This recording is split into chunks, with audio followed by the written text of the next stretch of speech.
you got a pull on me. No, I probably look like I'm losing my mind, but I swear every time your hands ain't mine. My head feels like a fountain, overflowing, going upside down. Giving me more heart, sky higher than mountains. Kind of love could turn me inside out. Wanna be yours, ooh, forevermore. Wanna be yours, ooh, wanna be yours. My head feels like a fountain, overflowing, going upside down. Giving me more heart, sky higher than mountains. Kind of love could turn me inside out.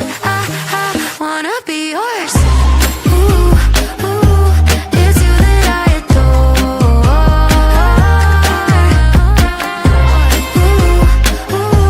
Wanna be yours. Wanna be yours.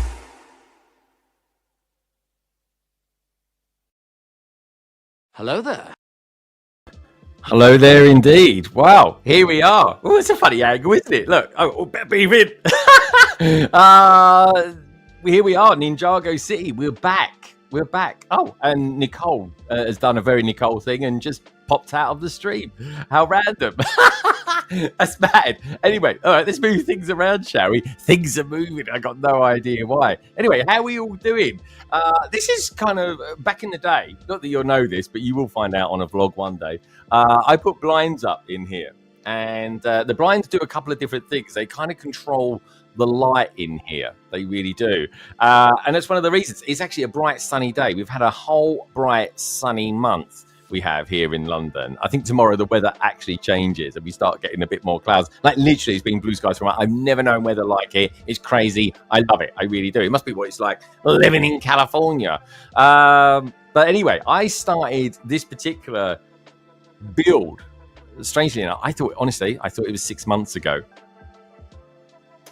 Turns out it was 11 months ago. That is, of course, this Ninjago City. Here we are here. So this is I've kind of got level 1's done. And then at the end of that stream, I kind of started level 2. And this is where I got to on level 2. There we go.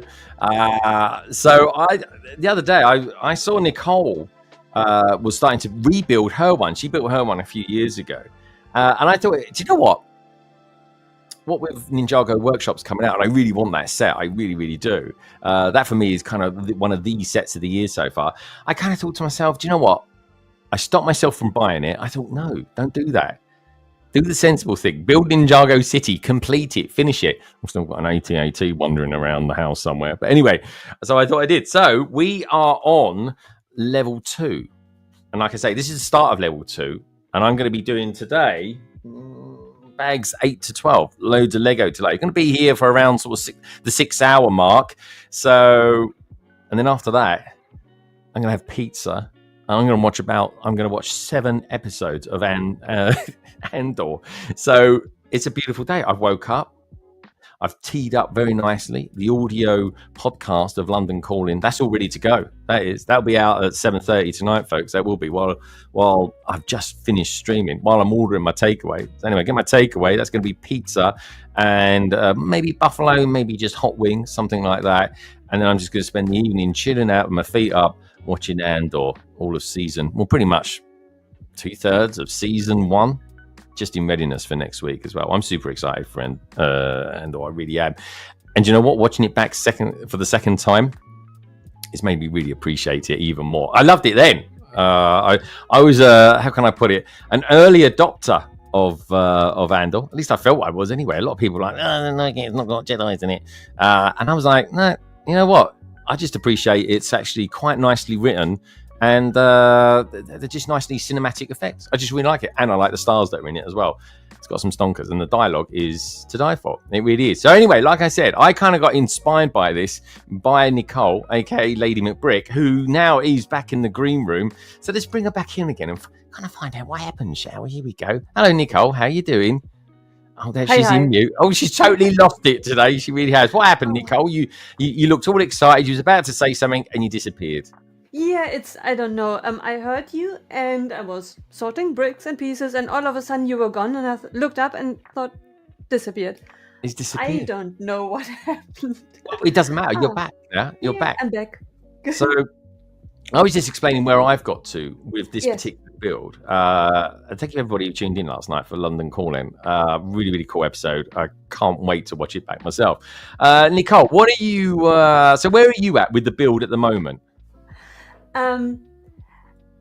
It is quite a unique situation, but I like to believe that everyone can take something of it, of the situation that I'm in, because I moved to this apartment, had to take apart quite a few sets, and this is now a pledge to everyone who has sets disassembled in zipper bags. I have all the Ninjago City sets, Ninjago Harbor, City, Gardens, Market still in box, new, but the others, including the UCS Hogwarts Castle and other big sets, they are all in zipper bags, and I roughly I nearly sorted thought you was going to say in the zipper bags. Then I was going to go all in on the German thing. right. Well, you have to bring it if you have it. But this is then the situation. I know that it can be daunting for everyone to do that, but guys, look at me and you will see at the end of Greg's and my journey together, it is worth it. You will have double the fun once when you build it new, or maybe a different situation. You see someone offering you Ninjago City or another big set for a good price. Don't hesitate, go for it, buy it, and give it a second life. Not only new Lego is good Lego, but even better, old Lego is even better Lego. Takes a bit of effort, but it's worth it. I know. So you got the arduous charge of actually having to sort out all the bricks before you put them together. So you that's going to slow you up already. Have you got it to hand where you're at the moment with your one? Kind of. It's over there. I can get it if you want to. Oh, get it a little bit later when no one when no one's looking. Yeah, I would have had it with me. It's just that I have 8 trays. Yeah. And that takes a lot of space. So that's one of the downsides. It takes space. That is a headache, that's for sure. Anyway, let's say hello to the peeps out in the chat. Anybody do me a little favour? We're going to have Gaz with us a little bit later as well, folks. He's going to be popping in probably in a couple of hours or something like that. He's trying to get out of not mowing the lawn at the moment. It really is. And do you know what? My grass hasn't even grown that much in the last 2 weeks. I've just been raking it, to be honest, get rid of the old moss. Which is honestly, folks, that is about as middle-aged as I'm going to talk today. It really is. Who we got out there? Anyway? We got Stud C was out there. He was the first one in, giving it some love. He really was. Some options out there, folks, if you want to support the channel, if you like the content. You got a couple of different choices of doing it, both of which have their perks. Super chats always welcome, folks. Love those. And just joining and just becoming a kind of more ingrained part of the membership. I might even do a members stream next week, actually, maybe in preparation for doing this next Saturday, because Nicole and I are going to be here next Saturday doing exactly the same thing again. I think Nicole might be finished by then. I'm not sure, but we'll see. You will see after the end of this stream. You probably have caught up with me, if not overtaken me. I can't believe that. I mean, I've got a load of trays. Bag 8. There's a lot of bags in bag 8. It's a joke, really. You get one bag, and there's about 5 bags inside it. So it's incredibly it's a tough one. I mean, it's 4,000 pieces in this set. It really is. Right. It just takes a long time. It's one cannot imagine if one is used to building a Lego set, because you get these neat little packages and you can build from going through all, and I have roughly sorted it, but still there's a lot of devil in the detail. There really is. Exactly. And already everyone who builds new sets, and you have a dozen pieces on the table, and you look at it and you think to yourself, I'm looking for a 2x4 brick or a 2x8 brick. It's big. There are not that many pieces on the table. How on earth is it impossible that I can't see it? And then after 10 minutes... If you can't see a 2x8, Nicole, you need to go to the opticians. It's a bit too much, right? But usually it happens to me all the time. Maybe it's with the lights that I don't know. You do get Lego blindness. I get it all the time. I really do. But yeah, it's as Bonnie has said, it's the wee bags. It's a nightmare. The wee bags, she might say. Matthew Bills Bricks is out there. Good to see you, mate. Morning, afternoon. I've been watching some guys. I was watching Keith and Mav earlier on doing their stream. I was watching them for a couple of hours. It's good fun. Andrew's out there as well. Good to see you, Andrew. Eileen, Lauren, Lego Team B. They didn't go to bed. Chris and Just, did you have a little nap? Did you have a little nap? Did you get about 4 o'clock and think, oh, I'm going to get my head down just for 10 minutes, little power nap? Or did you soldier through? I don't know. But we've got the Brick Larrikin out there as well. Of course, it's only 10 p.m. in Australia, which is cool. Good afternoon to you as well, my friend. Good to see you. We've got Lauren out there as well. Saying fancy seeing you here, Lego Team B. Echo Bricks is out there too. Good to see you, Steve. We've got Martin out there too. Don't forget, folks, do get voting over at Soapbox-tastic. I think he's quite close at the moment. It's quite close. Who else we got out there? We got Andrew's giving us the countdown. I always appreciate that. Thank you so much. Brick Larrikin as well, just giving some love to Martin. Andrew's giving it some boom. Indeed, good to see you, dude. Where else are we going to go? And there is. There's Bonnie Brick. She's out there as well. But Bonnie, where have you been? I haven't seen you for it feels like you've been been away from it all for a couple of weeks. I know you've been busy with work and stuff. Anyway, hope it's all is good with you. But I mean, Coaster Bricks is out there as well. Hello, everyone. Coaster. We were talking for ages last night after the stream about the new. We've got Universal Studios, massive, great big. What do they call them? It's not. It's a theme park, I guess, isn't it? It's a giant theme park. I think we might be saying different for Universal ones, but yeah, it is that. Who else we got out there? We've got Lego Team B giving it loads of love out there. Emily as well. We've got something new out there. Hi from Spain. Cargum to 27. Welcome to the stream. Welcome to London Bridge Bricks. I nearly said London Calling then. I was like, oh, hold on a minute. That was 12 hours ago, Greg. I got to get out of that gear. Lego Team B said, you're too kind. And Craigster's out there as well. Say, yup. I like it, that as well, Craigster. The new avatar. Look at that. That is, of course, the Coutage. I like that. I'm almost tempted to use it. I'm almost tempted to. I mean, has he done that to bait me? I don't know. But it's too easy these days with small bags. Oh, there we go. Now that's to use an old timer in the Lego sphere. I've been humbled similarly by some larger rebrickable models rebuilds. Yeah, here's the thing. I can completely understand why you've done it though, Nicole. I really can. This morning I've been hunting. Inspiring because is it? And it's humbling and inspiring at the same time because I could imagine that there are many people out there that always wanted a big set, maybe something like Ninjago City. Yeah. And it is an option to look at eBay. I always hear that people say on eBay you can find sets at a reasonable price. It's done. Well, you can piece all this out though. That's the thing. You can piece it out. I haven't got to use the same colours or anything like that. I don't think there's anything majorly special. Well, there are some special parts to it, but I don't know. I got to be honest, Nicole. The more I stream with you, the more I find that you're much more philosophical than I am. I'm a geezer. I don't want to be sorting too long. It's the deeper meaning of life. Finding pieces, making your peace with the pieces that you have in life. You got to make your peace with life. I tell you, I know a lot about that recently. I tell you, I've just literally 2 weeks ago rewritten my wills. So that's that's going to go far out at the front. But anyway, what can I say? You got to make sure. Are you leaving me anything? Am I leaving you anything? No. Anyway, moving on swiftly. It depends how many people in my family get wiped out. But anyway, Steph Waffle says Lego TV here again for a nap. Did Lego TV get that? Greg, I would really make my family happy if I would leave anyone my Lego. If they would look at the will after I passed and they would then read, well, all the Lego goes to London Bridge Bricks, Greg. Oh yeah, that's cool. I'll take that. Yeah, and then they would, okay. Yeah. Get in by Monday, take it. As long as it's gone, because they look at it thinking, I could maybe add in a paragraph about the Lego, actually. I haven't been too specific about the Lego. It's just basically the way it filters down from my family. My family is a very confusing kind of thing, folks. If you look at my structure of my family tree and stuff like that, it deviates in three very distinct kind of ways. So the way it filters down is very much determined on when and how. Should we say, I pop me clogs. Anna Ray says, hola, everybody. Buenos Aires. I know it's been a long while. It's 7:20 a.m. and I'm working on a book journaling for one of the books I finished yesterday. It's all the light we cannot see.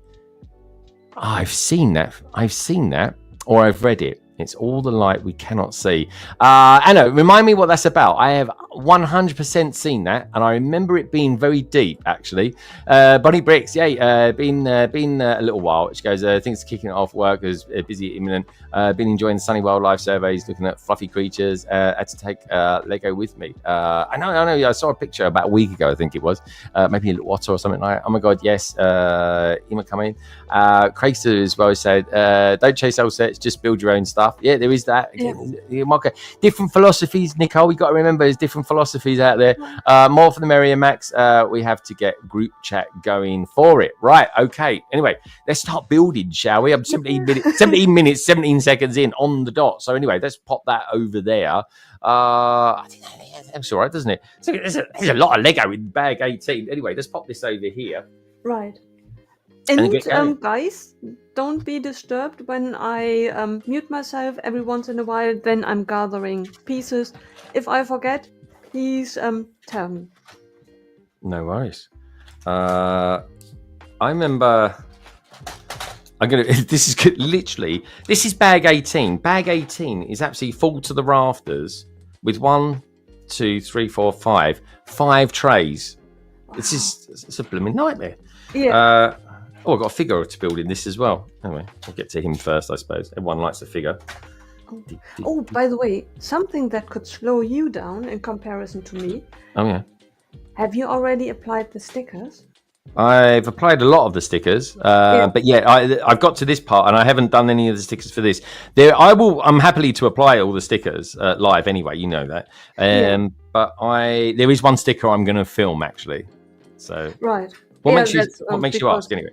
What makes you ask? Mine are already applied when I built it the first time. So mine, if you really insisted on applying everything live, there are a lot of stickers in this set. Are there? Yeah. No, I've applied. I've got most of them applied. I think up until this point. Anyway, like I say, it's been a while since I've done this one. Anyway, let's pop him over there. There we go, there, folks. Oh, there we are. There's the light over there. There's this dude here. I do like his jersey. Galador. Sounds like Bazador, doesn't it? Anyway, let's pop in there. That's a cool figure. We've got the Brigadier out there as well. Good to see you, Brigadier. And anyone who is just tuning in, do me a little favour. Please do give the stream a thumbs up. It just kind of helps us kind of get people in and stuff like that. Lets people know that we are alive and kicking and here and doing something. It is a thing. Blooming old algorithm.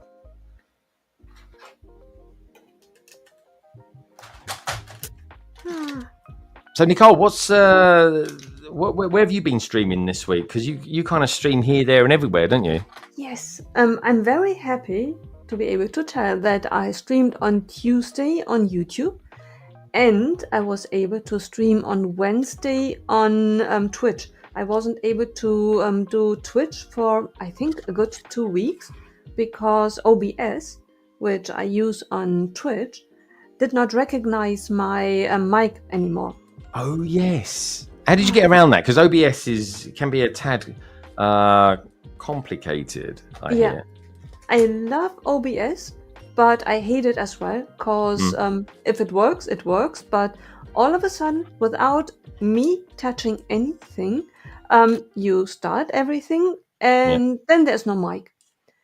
And if you do not pay attention, you only recognize it on stream. Now embarrassing. Yeah, very. And then troubleshooting live, fun. You got to do it. I settled this up 2 hours ago. I did down here. Yeah. You got to do that, because otherwise, if you're doing it live, it's a blooming nightmare. It is. Right. The only thing is that now I know what to look for. Before I didn't realize, because you can see it. In OBS there are certain settings. When you know what to look for, then you see that certain mics and certain sparks are not in the audio mixer. Yeah. Then you are in trouble. Now I know what to look for. So you know how to put your mic into your audio mixer now, yeah? Right. And if then these things are not there, you do not even bother starting the live stream, cause No. yeah. Well, it won't work, will it? Right, exactly. Yeah, and that took me 2 weeks of turning the computer up on, setting everything up, no mic, deinstalling all the audio settings, redoing everything. Yeah. This is why I don't use OBS. I in theory, I'd get on okay with OBS. Yeah. And I still might do it, because I've got to be honest, StreamYards is a blooming joke. The amount of money they charge these days. It's like £450 a year now. It is. Yeah. Like I don't know. It's not what it used to be. Let's put it that way. But they are trying out all different things and stuff like that. But I don't know. But to be honest, folks, once you look into it, and you, all the streaming services are charging quite a lot. So I don't know. I think I might go down the OBS route one day. I know one or two people that do it. You're doing it for a start. So what was the issue in the end then? What was the issue? And hold on out there, chat, as well. I'll get back to you in just a moment. I promise you. Yeah. What was the issue that you found in the end then with OBS? It something in the settings must have deleted itself or turned itself off, and after all these trial and errors, I found a way to fix it. One of the settings that I changed has done the trick. Problem now is that I have my mic 3 times, from none to 3, and I mute now the other 2, and it works. Okay, all right. Yeah, but is there not like a quite a decent community out there for OBS? Is there people out there that can help you with it all? There is a big community. Especially, I have the best community. I have a one-man show, best community. I mean, everyone else tries to have us right, but I have Martin, Mad Lip Martin. I am so sorry, Martin, you in the chat. I'm so sorry, cause I can't tell you the number of times when he joined my chat, and the first thing that he wrote was, "What did you break now, Nicole?" Yeah. Oh. That's harsh, Martin. That's harsh coming from you. No, he means well, and it's very, very true. He's my knight in shining armor, cause he rescues me each and every time. It's just really, it's kind of funny. Me sitting there, I promise I haven't touched anything. It's one of those things. Yeah, I don't know. I'll look at OBS. Does Martin use OBS for all his streams? I'm saying that he might even still be out there. Let's see what Coaster and the others are saying out there as well. Anna's giving out some love to everybody in lots of Spanish. I know, right? I'm trying to not look at spoilers, but I can't help myself. Ha ha. Wow, congrats, Anna. That's amazing news to hear. What did Anna say? What did she say? Coastbrick, yeah, Benegras, Dios, I'll be graduating next month, high school, to be exact. Yay. Anna Reyes, that is a moment. That is a moment indeed. It really is. Buenas gracias. There we go. I always fancy going to Argentina when I talk Spanish. It's a thing. I don't know why. But yeah, Martin is the absolute go. Do you know who else is a master? He actually writes knowledge bases for it. Is more and more does it. Yeah, he offered me to help me, and right now I'm so sorry, Martin. I'm burning one source at a time. I'm going to Martin first when he disappears, and before I burn all my sources at the same time. I try to torture one person at a time. Oh, right. So is this like a weekly thing that you have issues with it? Not really a weekly thing, but every other week it's kind of as if the the universe or the tech universe tries to torture me. Like it works, it works, it works, it doesn't work. It works, it doesn't work. It works, works, doesn't work. And I promise you, I do not change anything. I don't touch it. But Windows does updates and OBS does updates as well. Yeah. So when you do updates, maybe then check to see. Oh, also as well, read the install notes.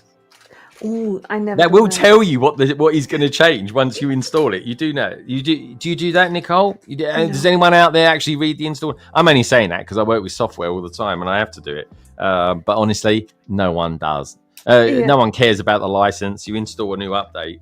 And that's a funny thing. Most updates don't actually update what you're doing. They don't update your software. They'll just uninstall it originally and then reinstall the software all over again as a new version. That's what updates generally do. And of course, that's why you got to save things in a particular configuration file. But anyway, enough about what I do for a living. What else is going on out there as well? I love a bit of snot. It says Windows updates often messes up audio settings. Yeah, they will do. That's why you got to test all this thing out ahead of whatever it is you're doing, especially on live streams. Like I've got pending updates to do for all my cameras, and I'm like, I ain't gonna do that in the morning of a live stream. It ain't gonna happen. So that's why you got to be careful. Right. And I am proud of myself that I do the updates at all. I'm very tempted when I see updates to log out of it, like, never mind. I mean, Windows kind of does it automatically, just saying. Yeah. The OBS, does OBS update itself much? Not itself. Although I don't know it. I get once a month, I get the notification there's an update. Do you want to do it? And nowadays I really do it right away. Okay. Because you have to do it anyway, sooner or later. Well, you got to do it for Windows updates are quite important, to be honest, just for security reasons and stuff like that. But yeah, I'm loving all these. You've got loads of nano figures in this one. This is great. This is very, very cool. Anna's getting loads of love out there, so she appreciates that. Craig says, yeah, don't move USB devices either from different slots and make sure drivers are updated. Yeah, good tips there, mate, to be honest. It's true. If you basically take it out of one slot and pop it in another, it sees it as a kind of a newish device. Anyway, it's all I can say is pick your slots carefully. This is a ridiculous thing to say, but it's true. But that is very interesting because I take off my things all of the time. I do not leave them in place. Why is that? I use a docking station, to be honest. Oh, this is mostly plugged into a docking station. Yeah, interesting. It's because this is my workplace as well. So I take away the private stuff and then the work stuff comes on the table. And when I'm streaming or right now, or I'm watching another person's stream, then I'm taking out my private stuff. And that's why it always gets disassembled and reassembled. Okay. Okay. We just got to make sure then that you plug everything back into the same places you were before with it. See, that's a brilliant tip because I never mind. Whatever I have at hand first will get into the first slot. Oh no! Yeah. Good tip. See, tips for everybody. This is. Oh my goodness! See, things that one never thinks of. It's as for example. Many years ago, decades ago, I had a cat.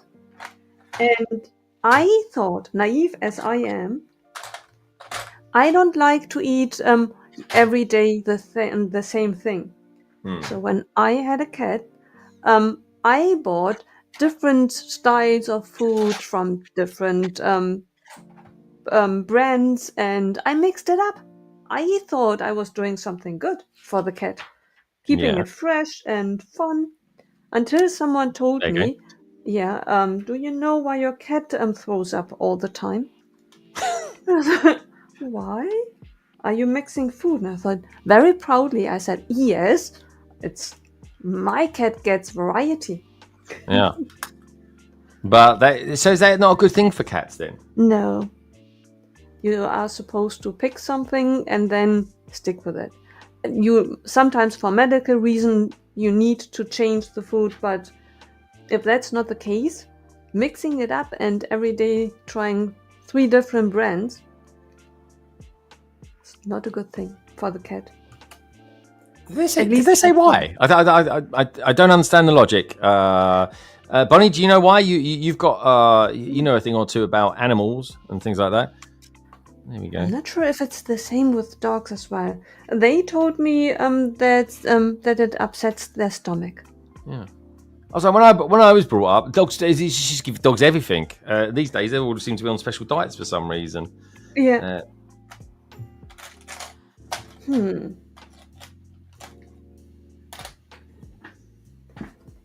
Yeah. And I only meant well. I thought it would be boring for me to eat the same thing over and over again every day. Yeah. Oh, I get that. I can see where you would think you're doing a good thing. And presumably your cat was okay after that. Yeah. It's nothing that kills the cat or anything. It's just I was wondering why it gave back the food in very uncomfortable ways. And then you knew. Yeah. But yeah, I bet you was quite shocked. So yeah, okay, I can see that.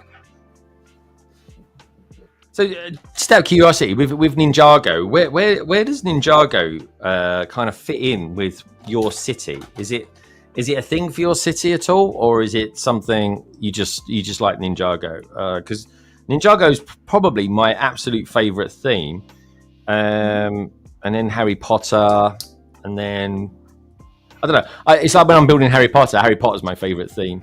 When I'm building Star Wars, it goes from maybe third favorite to first favorite. I think it depends, but probably my top 3, maybe Bricklink Designer Program, Harry Potter, Ninjago. Where does Ninjago factor in for you though, Nicole? I have to confess that Ninjago is not really my thing. I love the city garden set, but I love buildings. I'm not into mechs. I never saw the show. The characters do not mean anything to me. That I bought City in 2018 or in 2019 is a miracle, because I never bothered to go into the section of Ninjago back in the day. That I lost my way and ended up in that section, saw the building and carried it home is a miracle. Because it's not cheap nowadays if you buy it, but even back in the day it wasn't really. It wasn't a €100 set that you would just pick up and think, I give it a try. It was expensive. Yeah. Yeah, but back in my old apartment, it was part of my city. This time, I think it will be rather a display thing. Mm-hmm. Yeah, but that's rather because I'm running out of space. Oh. You're running out of space already? Yeah. I mean, I ran out of space right from the beginning because I came to this apartment with a substantial amount of Lego. So... Oh, Nicole, how soon do you think it would be before you moved to somewhere bigger, or do you want to kind of live by your ways and means and stay as you are? I will have to move. My plan is when I retire in many years, then I'm going to move at a different place. Many years, Nicole. I feel so. Not because of my age. Rather because of the retirement system. Oh, really? Okay. Yeah. In Germany, you can retire at the age of 67. Oh, right. At the moment. But yeah, that's what I think. That's what it is in the UK as well. Yeah. I think 67 is the thing. I mean, I want to retire. I don't ever really want to retire. I'm totally honest with you. I never want to retire. Yeah. We've got people talking about the voting out there. But yeah, just pop it in from the Lego show to say hi. Oh, and go and vote for Bruni. Oh, there we go. Canvassing. Bunnywick says you're going to lurk mode. Need to get back to some Lego-y video editing. Hit the like button. Yeah, good luck with that. I've got some editing I'm going to be doing tomorrow. Vote ? Says Lego Team B. Carrie, how is the show? She'll be gone now, mate. Don't worry about it. I'll be surprised she's back there. About enjoy the show. And I love a bit of salt says I've already voted for Bruni. Yes, cats are super sensitive stomachs. They can only be they cough up furballs and all sorts of things. They can only be fed cat food as it contains the protein taurine that they need. Dogs can eat anything. We could survive on dog food, but not cats. Okay, I hear you. Makes sense now. Yeah. What's up, Lego Maniacs? Happy weekend to all, says Iceberg. Good to see you, dude. Hope all is well with you. Iceberg, are you going to go to Chicago again this year? I know, I saw Brick World Chicago. Very good. I saw that and thought, that's my day. That's your day? That's what you're going to wear? I've gone for something a bit more Ninjago-esque for me. Yeah. There we go. I've gone for dragons. Yes. Craig says, vote for Rohan and you will get free access to Lord of the Rings world at Universal. You believe that? You believe anything? There we go. There he is. Stud City. Morning, afternoon. Look, he's been in there for ages. Look, he was the first man in today. He really was. Good to have you here, dude. Hope you're having a good one as well. Iceberg. Bit of love out there for him as well. Steph says there was no such thing as pet food until someone thought it up. Pets just used to eat whatever food people had. Yeah, that was the thing. I totally agree. It's like, when did this all change? Probably around the 70s, I suppose, or 80s. In America, you don't retire until 70. Blimey. Yeah, it's a thing. It's a thing. I mean, like I said, folks, I don't actually personally ever want to retire. That said, I think my wife might have other ideas. I mean, obviously, she can retire when she likes, but yeah, I feel sorry for anybody who wanted to retire in the last couple of weeks. If their pensions were tied to stocks and shares, they would have been obliterated. I mean, saying that though, actually, they have rebounded, shall we say, in the meantime, but. But yeah, it's a topsy-turvy world out there at the minute, that's for sure. Anyway, I hope you guys are all good. Don't forget, hit that like button, folks. It just helps us out. It really does. There's a survey going as well, actually. Just asking you guys if you'd like me to build the next iteration of Ninjago City, which would be the city docks. Which I think for a lot of people is their kind of least liked ones, but I do know people that do tell me it's their absolute favourite one. I know that for me, I think it was the only one that was on the free market, because I bought City first and fell in love with it. And then I saw that that the docks were on offer at Amazon, and I got it for a really nice discount. Yeah, I didn't get it discounted. I bought it retail on Bricklink. It had retired, and it had been retired for a couple of years. And then I heard there was the rumor that there was another Ninjago City set coming out. And I was like, right, I need to buy it now. So I did. I literally bought it that day. The hint of a rumor. And I was like, oh, get it. And that was that. Craig says there's no... Oh, Mixer Bricks is out there as well. Saying, hello, Greg. And all great set to get stuck into. It is. It's a really nice way to spend a sort of Saturday afternoon. It really is. No Harry Potter Universal UK, which I'm going about. But Lord of the Rings world does look to be confirmed from inside. I heard there was a Harry Potter. I mean, I totally get that there isn't a Harry Potter, but I did hear Harry Potter is there. Is that totally confirmed, Craig? Because I've read in different places that it is going to be there. And the news mentioned it as well, actually.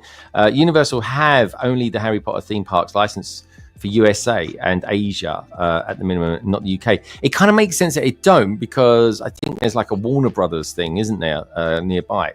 in that part of London as well, actually, or just outside of London, as Warner Brothers has the film rights to the UK. Yeah, Warner Brothers have it in the UK, which is why they can't use it. You see, that'll be that. I mean, they'll be kind of glad that they got that, I suppose. There's also a bill pushing to alleviate environmental protection measures in the UK. So my sector will be impacted if that goes through. A bill pushing to alleviate the environmental protection measures. Really? I'm surprised by that. Just out of curiosity, is that coming from Labour? 'Cause I'm a bit surprised by that. But I suppose it depends if we need energy and stuff like that, or what it's connected into. So the career on YouTube might be the safe option. I would never advise anyone to have a career on YouTube. Anyway, he says, I have to acknowledge that The Hobbit and Lord of the Rings, as for story-wise, and I'm planning to read the books hopefully soon. Yeah, maybe that's when I'll start getting into that as well. They can't have Potter with Warner's 30 to 40 minutes drive away. Yeah, that's the thing. It would be like, I mean, why would they even do that? It would be sort of so much less popular. But it would be nice if they, I don't know, maybe they come up to some sort of agreement where they can have a little section of it or something like that. I don't know. Who knows? We are definitely getting Lord of the Rings land, which is cool. James Bond, though. Yes, I did definitely hear about that.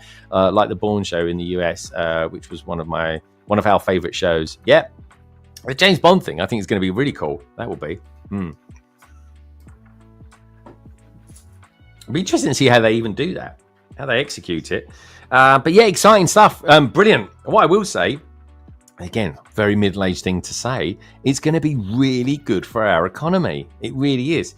And I'm glad that they put it down south as well, because no detriment to the north, but the infrastructure is all down here.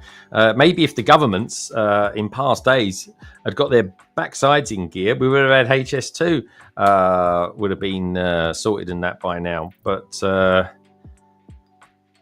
that is just something they really just maybe should never have started, in all honesty.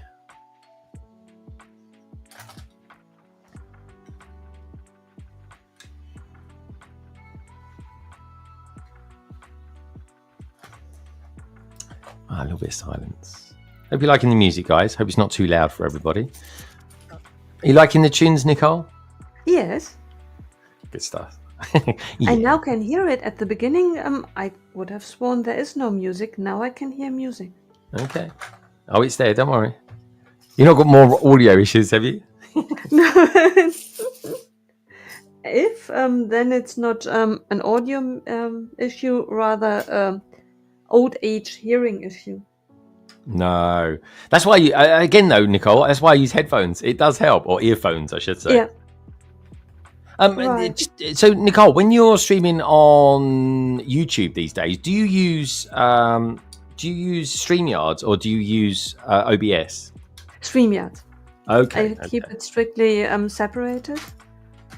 Yeah. But I use the free version of StreamYard. Okay. And so far, for my use, it is enough. I have not seen anything. The only thing is I would be in trouble if I would use StreamYard for my Twitch and my YouTube, because I am restricted in hours. I want to say that I'm allowed to stream for 20 hours a month. Yes. Yes, that's what it used to be. I used to use the live one. I mean, I say I used to use the live one about 4 years ago, and I had a really good discount on it because I was quite an early adopter of StreamYards. But then they got bought out, and the price got pushed up to ridiculous levels. Like, I still think StreamYards have got a lot of work to do. I don't know why. Like, when you see them stream, and they're kind of talking about what they've got in the pipeline, what's on the roadmaps, and stuff like that, I still feel a big disconnect between their custom and actually what they're doing. I don't know. I've never. It's a real kind of a bit of an eye opener for me, to be honest. But yeah, these are cool. Like in these, what the guys, boys and girls, saying out there. I don't know. It's just thing. Don't get me wrong. StreamYards is good. It's better than good, actually. It's excellent. But I think they've got a lot of bridges to build for the issues that they caused by just hiking the price up the way they did. It was very unceremoniously committed. It really was. Costa says, yeah, we're getting a Paddington, James Bond, Lord of the Rings, Jurassic World, Minions, and Back to the Future. I mean, there's a lot of good stuff there. Let's face it. Yeah. It really is. Essentially, blaming bats for delays in building infrastructure. So, government supporting the idea of saying, screw the bats. Oh, okay, it really is contractors. Not, yeah, that's the thing. See, government wants to build more buildings. That's the thing. There is always going to be those issues. Anyway, good luck fighting that as well, by the way. To be fair though, the studio tour is a very different experience to the theme park, so I could imagine fans making a trip to both. Yeah, that's the thing. If it's not a proper theme park, it's almost as though the tour would pay to have a Harry Potter ride there to make people think, oh, do you know what, I want more Harry Potter, I'll go there instead. Do you know what I mean? There's definitely a symbiotic, what's the word? It's not symbiotic. Symbiotic. That's the word I'm thinking of. Symbiotic. Blimey, folks. I think we're Brady gear today. What's HS2? Yeah, there we go. Yeah, the imaginary train line. It's totally true. It really is. It's a bit like Thomas the Tank Engine, but more expensive. Like I always say to people, it would have been cheaper to move Birmingham closer to London than build a train line from London to Birmingham. It really is. The so-called Northern Powerhouse is like, oh, come off it. And that was like how many governments ago? I think we're also getting Wicked and Wizard of Oz at Universal UK. Yeah, that's going to be a thing. That's cool. That hasn't been confirmed yet. And so it's saying HS2 implied that there's already a HS1. Good point.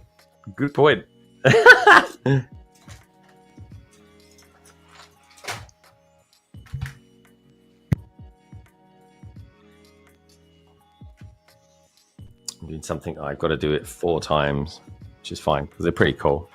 Lovely printed parts in this, and also as well the stickers that are in this set. They're really good, folks. Like I don't know if Lego have changed something. Ian was talking about it last night on London Calling, and the stickers just were better quality back then. And Lego have got this thing about really wanting to stick with stickers, like forever and ever, it seems. So it's going to be interesting to see. And it wouldn't be a problem if Lego stuck with stickers, if the prices would be equal to what you get. Because for all the reviews in the beginning when the new brands came up, what all the reviewers said was, well, they are at a disadvantage because Lego has an advantage here, the other brand has a disadvantage there. But Lego, you pay 300 euros. This set, you pay 80 euros. Now, if you want to spend the 300 euros, go for it. If you can live with this, with stickers or whatever, then you need to keep in mind you only paid 80 euros. It's a bit like buying a new set. If you buy a used set and then there are 10 pieces missing, and you paid for a Ninjago set that used to cost 300, you only paid 150, 10 pieces missing.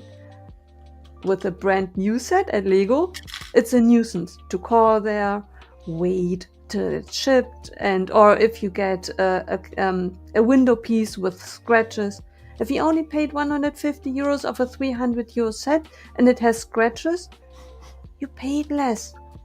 But if you buy big money sets and then you get stickers which do not match.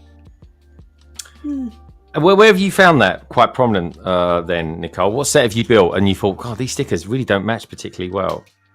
The worst thing that comes to mind right away is the Volkswagen, not the original one, the teal one. Okay, yeah, that was the latest one. That was only around for about a year, that one, wasn't it? Yeah, I wasn't really. I know that many said that the build that it felt building it like building a mock. I did not have issues with that. I really remember that. Yeah, I totally remember. I think Jang said that. He said it's just he feels unfinished, and that was when we was kind of we was very into COVID at the time, and a lot of people kind of felt that Lego were kind of rushing to get stuff out, which they were. Right. Yeah. That was okay. Maybe I was warned before and then I was very cautious doing the build that it worked out better. But the stickers, the steel color, and then the stickers which were supposed to be applied on the teal color, and it was a nice color, just not teal. Yeah, that And is then it aggravating. looked green. Yeah. Yeah, I think the worst sticker for me that always will come to mind always is Gringotts, to be honest. Oh, yeah. It's terrible. I mean, it's worse than terrible. It really is. Right. I have got a fix for that, actually. I need to make a video on that. All right. Yeah, I have got a fix for it. What are people saying out there anyway? We got, when it comes to trains, do you guys prefer to modernize monorail trains or classic steam engine trains or other types of trains? It can be a general or in the Lego form. I like steam trains, to be honest, but do you know what? My favorite all-rounder are diesels. It's really weird. I like diesels. I think that they're just bigger and chunkier, more Lego. What about you? What about you, Nicole? Have you got any preference when it comes to trains? Not really. I love seeing them. Oh, did I tell you that I took my train layout off the table? Yeah, because you're making an island, aren't you? Right.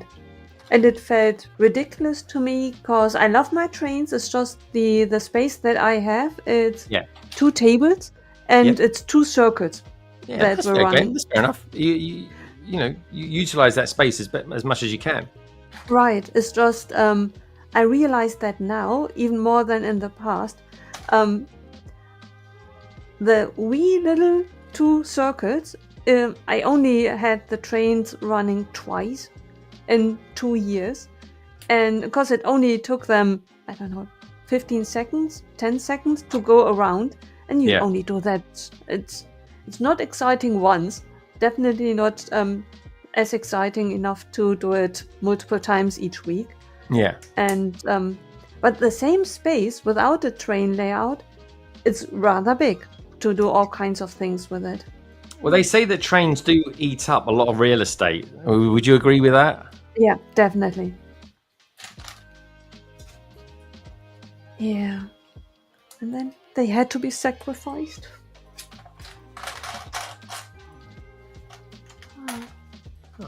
What is that? Now the question is what I'm going to do with the rails, because I have of my big drawers, 1, 2, 3, 5 drawers full of rails, because in my imagination, Craig will probably fall off his chair laughing because that's so me. Moving to a new apartment, thinking I have space now, and I went crazy buying rails because I wanted to have a rail system for my train. Yeah. And then I realized, well, the room did not get better and bigger in the last weeks between me looking at it and then moving in. Yeah. So. But do you measure up? Do you measure everything before you do it? I did. It's just before I had in mind to really have the train running over 2 or at least 2 walls. The tables connecting, and then over the whole room, I wanted the train to go on at least 2 sides of the room. Okay. But yeah, when you have a new Lego room that you set up, I at least had a few things. I made up rules for myself. One rule was theoretically that only the Lego stays in this room and in no other room. Broke that rule years ago. Mm-hmm. But the other one was around each table, I want to be able to walk around and everything should be reachable. I don't want anything that is out of reach, that is, 2-3 meters in, and then I cannot reach it unless I get on the table and crawl over tables to reach the end of the other tables. And by that, I wasn't able to connect all tables anymore. And due to that, the train layout went out of the window. Oh. Ah. It sounds like you're missing the trains, though. Yeah, it is really sad. Because I love trains. I love seeing them. It's just, it doesn't make sense if I don't really use it. It's, yeah. The problem is just if you make a decision and whether you want to stick with it with the consequence, because the train layout I took off the table because I had to admit to myself in 2 years I had it run twice. Behind me there is a Using it. roller coaster. Not using it, ditch it, honestly. Right, but the roller coaster behind me, I used exactly twice in 2 years as well. Should I now, based on the same logic, take the roller coaster off the table as well? Because that takes real estate space quite a bit as well. It depends if it. I mean, basically, once my city gets going, and I really need to get down to doing the mills on it pretty soon. Actually, I've got all the parts for it now. Every year, I'm going to be swapping it all around. Like I'll buy modulars and swap them all around and stuff like that. One year I'll use the monorail. I'm going to do a monorail live stream as well, folks. The airport shuttle. I'm going to be doing that, and it'll all be integrated at some point or other. But it will change. It will always change. And that's the benefit of having a small city, is that you can reinvent it every year or so, or go for a particular theme. One year I'd like to do a complete Ninjago one or something like that. Yeah. Keeps it fresh. Right. But yeah, so that's our thoughts on trains, Anna. Sorry, I was a bit obsessed about exciting Universal coming to the UK. Any questions about it? I'm happy to answer them. Haha. Yeah, it's a big deal at the moment. It is. The hype is out there. It's a bit strange, the capacity with the printed pieces. I don't think people realize how many millions of pieces Lego make a day. Really frustrating that people moan about stickers. I don't mind stickers, but Lego has the money to fix this inventory issue that they tell us that they have. I think all comes down to price, because to apply a sticker once is one thing. The other thing is, as I do now, rebuilding something. I like to believe if you pay good money, big money on a Lego set, it should be given lives again and again and again. And now I'm rebuilding my own set. It was only in my word, but if you give it to the next person, especially if a child has built it and it was part of a children's room, you might want to wash it. That's not so easy with stickers. So if you pay big money on a set, it would be better if it were printed, because then you can really give it lives after lives, because wash it, build it again. Yeah, I suppose so. But that's quite an extreme thing, Nicole. Nicole, your thinking is always extreme. It goes really to the extreme level. That's like not 0.001% of people would ever do that. But why? Because Lego is such an amazing product, and Lego does not get bad. Theoretically, you could use the same Lego for generations, and the sets are brilliant. No one argues about that. Why not be able to give the same set to multiple generations? And even if you are growing out of it, give it to the next person. Either sell it or give it away for free. But if you want to give it away, and if you gave me your Lego, I would know it was in good hands. But if you buy it from someone that you don't know, you probably, just for your own peace of mind, you want to wash it. And then it's nicer. And we are paying really big money for it. It's not a cheap thing to buy Lego. Why then not? But how many times have you ever done that? Me, not so much, because I started buying it in 2018, but and I have limited space. But theoretically, wouldn't it be nice if that were a possibility? I could imagine that many shy away from buying used sets, because giving it a good clean is not that easy to do if there are stickers. I know someone who's got a Lego washing machine. Right, you showed the pictures of someone, yeah. Yeah. I did a little video on it. Maybe I'll bring it out as a reel or something like that. But yeah, I got some cool stuff coming up in regards to someone I know who runs an eBay whatnot and Bricklink store. Really successful as well. So We will see. But yeah, it's quite extreme. But Lego lasts for a long time. It really does.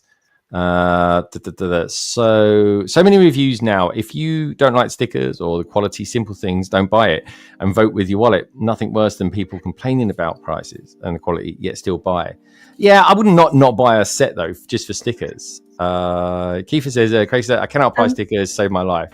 So I will moan. Which is fair enough. I like to distinguish between complaining and I know that's ridiculous to say, but I like to believe that me mentioning it, that it would be a good help for Lego to listen. If they then Lego know their stickers is the problem. They absolutely know it, Nicole. Right, it's just if they listened and kept it in the back of their minds. And let's imagine in the next 3 years, Fun Hall, Fantasy, all the other brands get up higher, get a bigger market share. And then Lego would know there is a community out there. We listen to them, and then they see a shift in the market. Something like Zheng, who only bought Lego for many years. Now he buys other things as well. And then maybe Lego sees a shift in the market.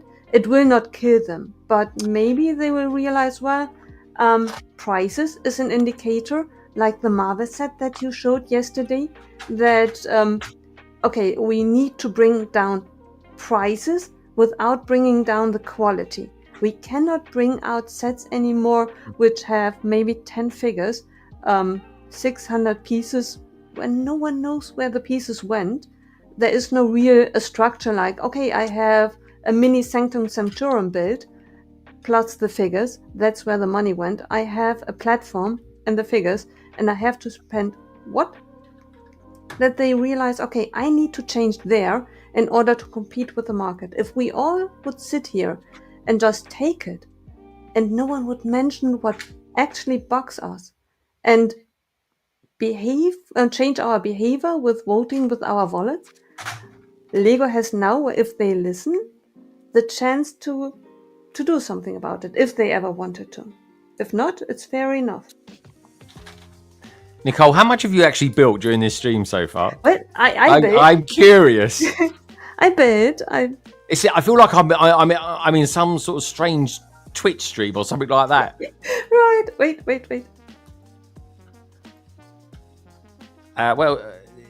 Okay, that's pretty good. That's pretty damn good. Well done.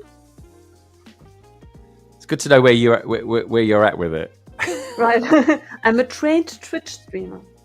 You definitely are that. They do like to natter on there. I do like listening to them in the background, actually. They're always good. Where we got to? Craig says, exactly, yeah, they won't solve your problem then, so they will get rid of stickers. There's no way. Yeah, I mean, I don't even mind stickers that much. I don't mind a few stickers, but blimey, some of the sets, I mean, this set's got bundles of them on, but the quality of the sticker is really good. My Lego trains will go around my garden when I retire. Yeah, that's kind of something I've been working on recently, actually. No, they don't, Greg. They don't, Greg, have the capacity. Go on a factory tour and you will see. I know, I've done it, and I know that they can do it. They've got the money to do it. I know they haven't got it at the moment. We'll sell the factory would be bigger than the country. I can't even fit all the parts and the quantities. Yeah. But how is it possible that other companies can? And they bring out not just 3 sets a year as well. They kind of manage. Yeah. And that's the thing. Craig is right on that front. They do not produce the amount that Lego does. But they produce quite a lot as well. And Lego has not only the disadvantage of producing more, but they're making probably more money as well.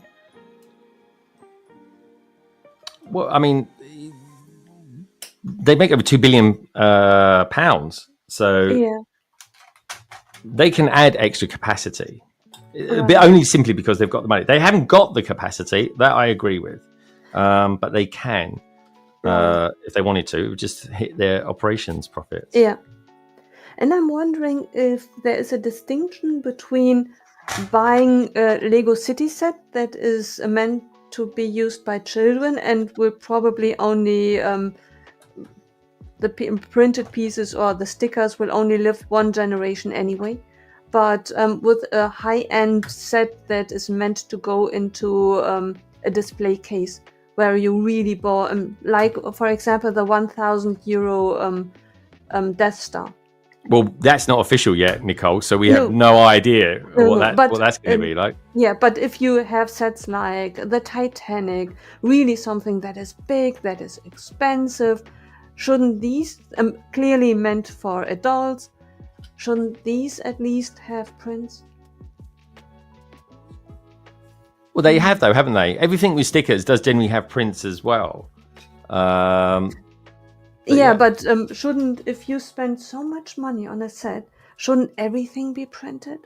Like for example, with Funhole. No, I think that's the wrong attitude. To be honest, it's the wrong type of thinking. They can't always print everything. In the ideal world, we'd love them to be able to print everything all the time. In reality, I don't think it's possible. And 2 years ago, this theory would be we wouldn't have the knowledge of whether that's true or not. But now we see a company like Lumi, FO. They do it. So it must be. It's not the law of nature, like. But it's the capacity, Nicole. You've got to think how many bricks, how many sets do they produce compared to Lego? It's a drop in the ocean. So they can be more kind of customized and things like that. You've got to think about the scale of it all. Not the. I mean, they've just opened a new factory in Vietnam. They've got a new one coming in America. There's other factors that are involved in doing it on a sort of global scale. Yeah. I'm wondering. Don't get me wrong. I want them to do printed stuff all myself, but it's the scale. And then it comes back to, well, maybe they produce too many sets. Yeah. There we go. Cabbage face. What's he saying out there? Good to see you, Aaron. Kobe is printed, but they produce probably 1% of what Lego do. There we go. So that's exactly it. That's the thing. If you're a smaller company, you could be so much more agile, and that's why you get like software companies that are small and agile. Can turn these things around just like that, and then the Microsofts and the Apples buy them because they've done their bidding for them. Case is saying people just don't get it. Like they complain about the Lego site going down. They have no idea the amount of worldwide traffic it gets enormous on release day. Yeah, and you won't get any more traffic than what the Bricklink Designer Program does because it's the window of opportunity there is super small. Cabbage Face says free info. They're talking to if they can get bigger, they won't be able to print everything. I'm surprised by that, especially if the company that recently kind of put funds into them as well. The quality of the Fun Lumi is nowhere near Lego either. Oh, that I will disagree. They even Mega Construct is that they have been making sets longer than most competitors. I think Lumi do some quite good stuff actually, and Kadar as well. They are well done. Give up on the printed pieces and stickers. It's never gonna happen. I think it will. Sorry, Nicole. The quality of the pieces from Fantasy as well as of FO Lumi, excellent. Absolutely. I do agree with that. Crazy, you should build some of them. They're really good. Yeah. But what I saw a review. Someone visited the factory of Kobe, and I totally agree that the things that Kobe does cannot be done by Lego. Because this reviewer, they showed they had a factory tour with Kobe, and they were allowed to film the printing process, and it's really like stamping on a piece. So someone stands in front of a machine, they stamp. move to the next step again, and this is a pure manual process. Okay, that's not possible with Lego, because then you cannot spend 10 minutes to print 10 pieces. I'm not sure how FO prints, but with Kobe, excellent quality with the prints. But from the video that the person was allowed to do, boy, that is a lot of effort goes into their printing. So, just out of curiosity, Cabbage. What did I do with that? Damn it! I just dropped a piece. You used to do a lot of Kobe stuff. Why are you not doing so much Kobe anymore? I'm just curious to know about that. Was it anything to do with the prices or anything like that? Because I'm just curious. You used to do loads of Kobe stuff. You don't do so much Kobe stuff. He was kind of like my go-to man to see what was going on with Kobe. They said they should completely do stickers, send them over the edge. that would be, that would be a shooting themselves in the foot. Built them, not as good. The tolerance by millimeters, but to make a massive difference. What ones have you built, Craigster? That'd be interesting to see those. That's the same as Lego, Nicole. Hence, they can't print everything. Those sets are display sets designed to be put together once, and not like Lego, where the same pieces are used on install from 4 up, and kids are able to remove the pieces. You are so wrong. Craigster, you are funny. And he says, I'm no purist about himself, that is. But people can have their opinions, Craig. But yeah, Aaron, why are you not doing so much Kobe anymore? That's what I'm interested in. So 1, 2, 3, 4. I'm just not seeing so much Kobe stuff out there at the moment. Kobe are doing more licensed stuff these days. They do the Volkswagen vans as well, Nicole. So I don't know if you thought about doing any of those, and like as a comparison as well to the Lego ones. Yeah. Interesting. Yeah, I saw that Kobe does a lot of things, and not only military, but other things. Very interesting as well. Yeah, there are so many brands, you can't keep up anymore.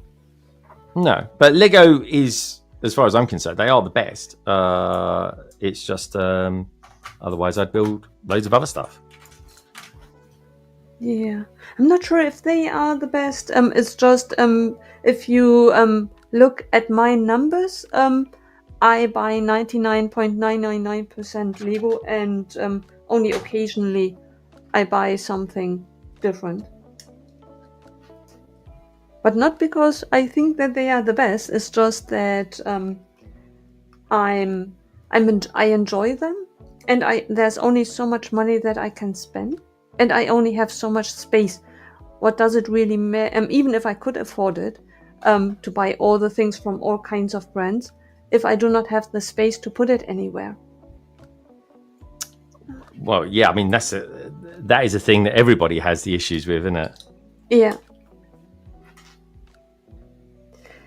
Lego is really complicated, because especially when we talk about price, because there is an irrational component that goes into it that can't be explained. For example, I moaned about the Marvel set and how outrageous it is. What one, Nicole? There's a lot of Marvel sets out there. Which one specifically? The platform with the Infinity War something. It's with these 10 figures just came out recently. It's just a gray platform, and you looked at it with the that's not out yet. Yeah, that's not out yet. That's Endgame. Yeah, but when you look at the price, all the figures I already have, and for a ridiculous price. I only could see exactly Endgame battle. The set is overpriced in the begin with. I could imagine that someone who's new to the hobby, who does not have a single figure yet, would look at it and would be interested in it. I'm not interested in it because I have all the figures. And that's the then, thing. I think a lot of AFOLs forget about that though. People that are just getting into the hobby, they'll want that set. They might not want the money to pay the yeah, money for it, but they will want that set. So you got to make. It's like all these people that said, "Oh, Lego come out with so many Luke speeders and stuff like that." It's because people come into the hobby at different times, so they're going to want different sets. Plus, also as well, they do sell. Otherwise, they wouldn't make them, I suppose. right. And price is a really tricky thing, because I know that the thing that I complain about when it comes to the endgame battle set, the same very likely is true as well for the Shire. Thanks, Mike. There you go. Endgame battle. That's the one. Yes, exactly. But I'm happy that I bought the Shire, and I'm very, very positive that I will build it and I will be happy about it, because my mindset is a different one than from someone who's not connected to Lord of the Rings and who has not my mindset of when I started 2018 with building Lego. I really wanted the Lord of the Rings sets, but they were too expensive. I wasn't able to or not willing to spend the money on it. And now I have a second chance. And now it's a bit like being a child in a toy store or in a candy shop. And for the first time, I can spend all the money and have everything that I want. It's easier to spend the money, even if you consciously know it's too expensive. So why did you buy it then? What made you buy it? It's a really expensive set. It's a lot of money for what it is, in comparison to, say, the Beauty and the Beast castle, for example. Yeah. But you still went and bought it anyway, Right. and that was totally fine. But why did you buy it anyway, even though you're not even going to build it yet? Why get it now? Because I bought it now for the gift with purchase, because I definitely wanted the gift with purchase and I definitely wanted the set. Buying it was just a matter of time, and I have the money, so why not buy it right away? And I spent the first, I don't know, when Lord of the Rings came back, since 2018 till I think 2023 it came back, I spent 5 years looking at the old sets, believing I would never in my lifetime be able to buy a really nice Lord of the Rings set. And now it's here and it's really a joy to me. So I indulge myself with it. You do indeed, because a lot of people don't like the Shire because it's quite expensive and it's just not. It's quite small, but I'll say this: I quite like it. I think it's quite nice. I think it's a little bit overpriced. Maybe drop it down 35 quid or something like that. So would I buy it one day? Nah, it just doesn't go with anything I got. So for me, it's an easy pass. That said, I would still like to get Rivendell because it is meant to be one of the best Lego sets. Yeah. So yeah, one day I will. Anyone out there? So, Craig, I think you've built Rivendell, haven't you? Did you like that one? Was that one of the best ones that you've built in recent years? Anyone else out there? Let me know some of your favourite sets that you've built in recent years. I'd like to get the D&D set as well. It looks amazing. It does. I do want to get that. I looked at that when I was kind of thinking about the Shire. I'm just saying it's a lot more expensive than the Shire, to be fair. But I did look at that and I sort of thought, yeah, that's kind of one I do want to get. Yeah. But when I think about it, I realize how unique the situation is and how interesting it is, because I listen to everyone who says that it's too expensive. Mm-hmm. And I agree with it, and still it doesn't matter. I want it. And that's where sometimes being a collector of things is irrelevant. It's what the value is that it brings to you. Right.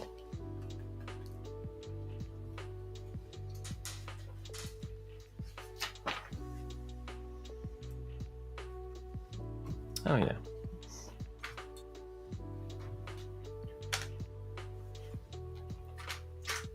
Yeah, if anyone's built the D&D set as well, let me know what your thoughts are on that, because that is one.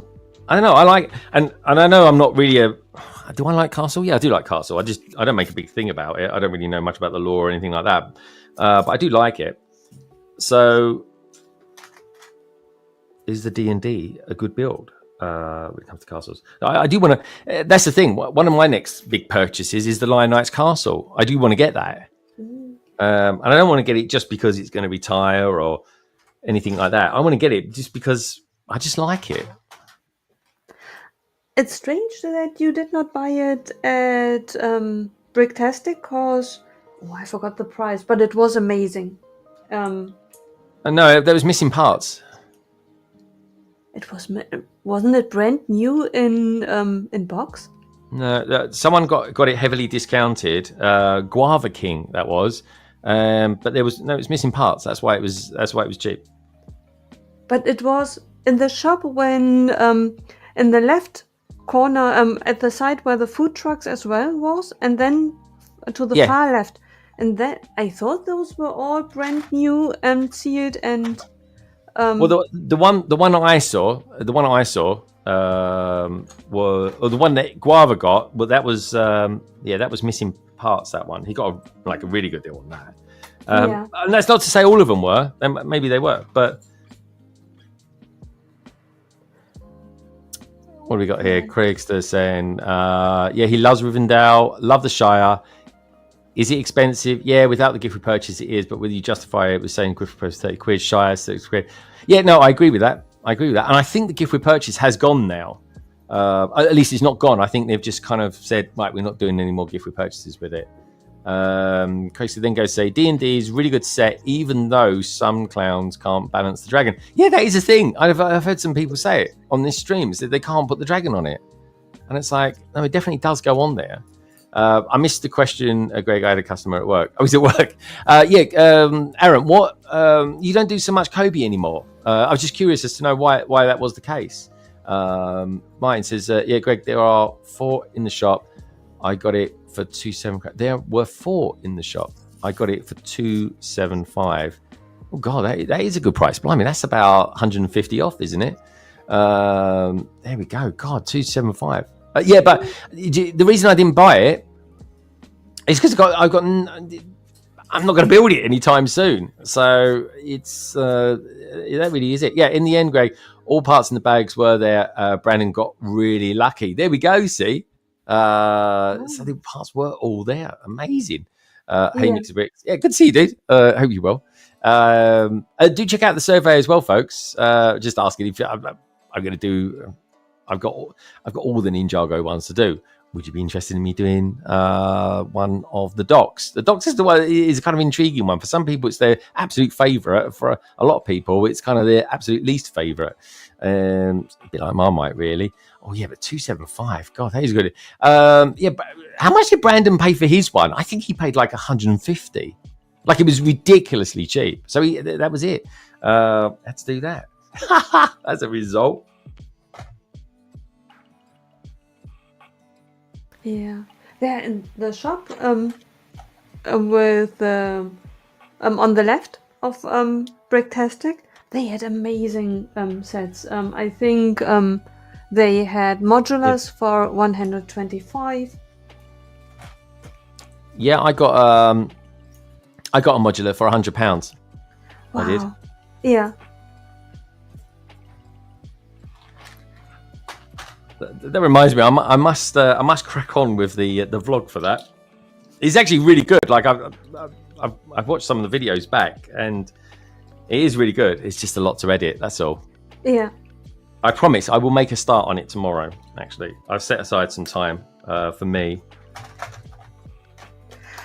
Have I missed the video of the Bricklink designer program interview with the guy from the construction site? That's work in progress as well. That is Nicole. Okay. There we go. Calls me out on my own stream. Well, that's what I'm known for. I'm sorry. No, I really should edit that up as well. That is, it's time. Honestly, folks, it is time. At times like this, I kind of wish I was a full-time YouTuber, which would be ridiculous. But I can see when you're a full-time YouTuber, you should be able to get a video out practically every day, at least 5 days a week anyway. But Yeah, when you are a full-time video YouTuber, I think the problematic thing is if you are on a payroll with a normal employee status, you get paid whether you're on sick leave, on vacation, you are paid anyway.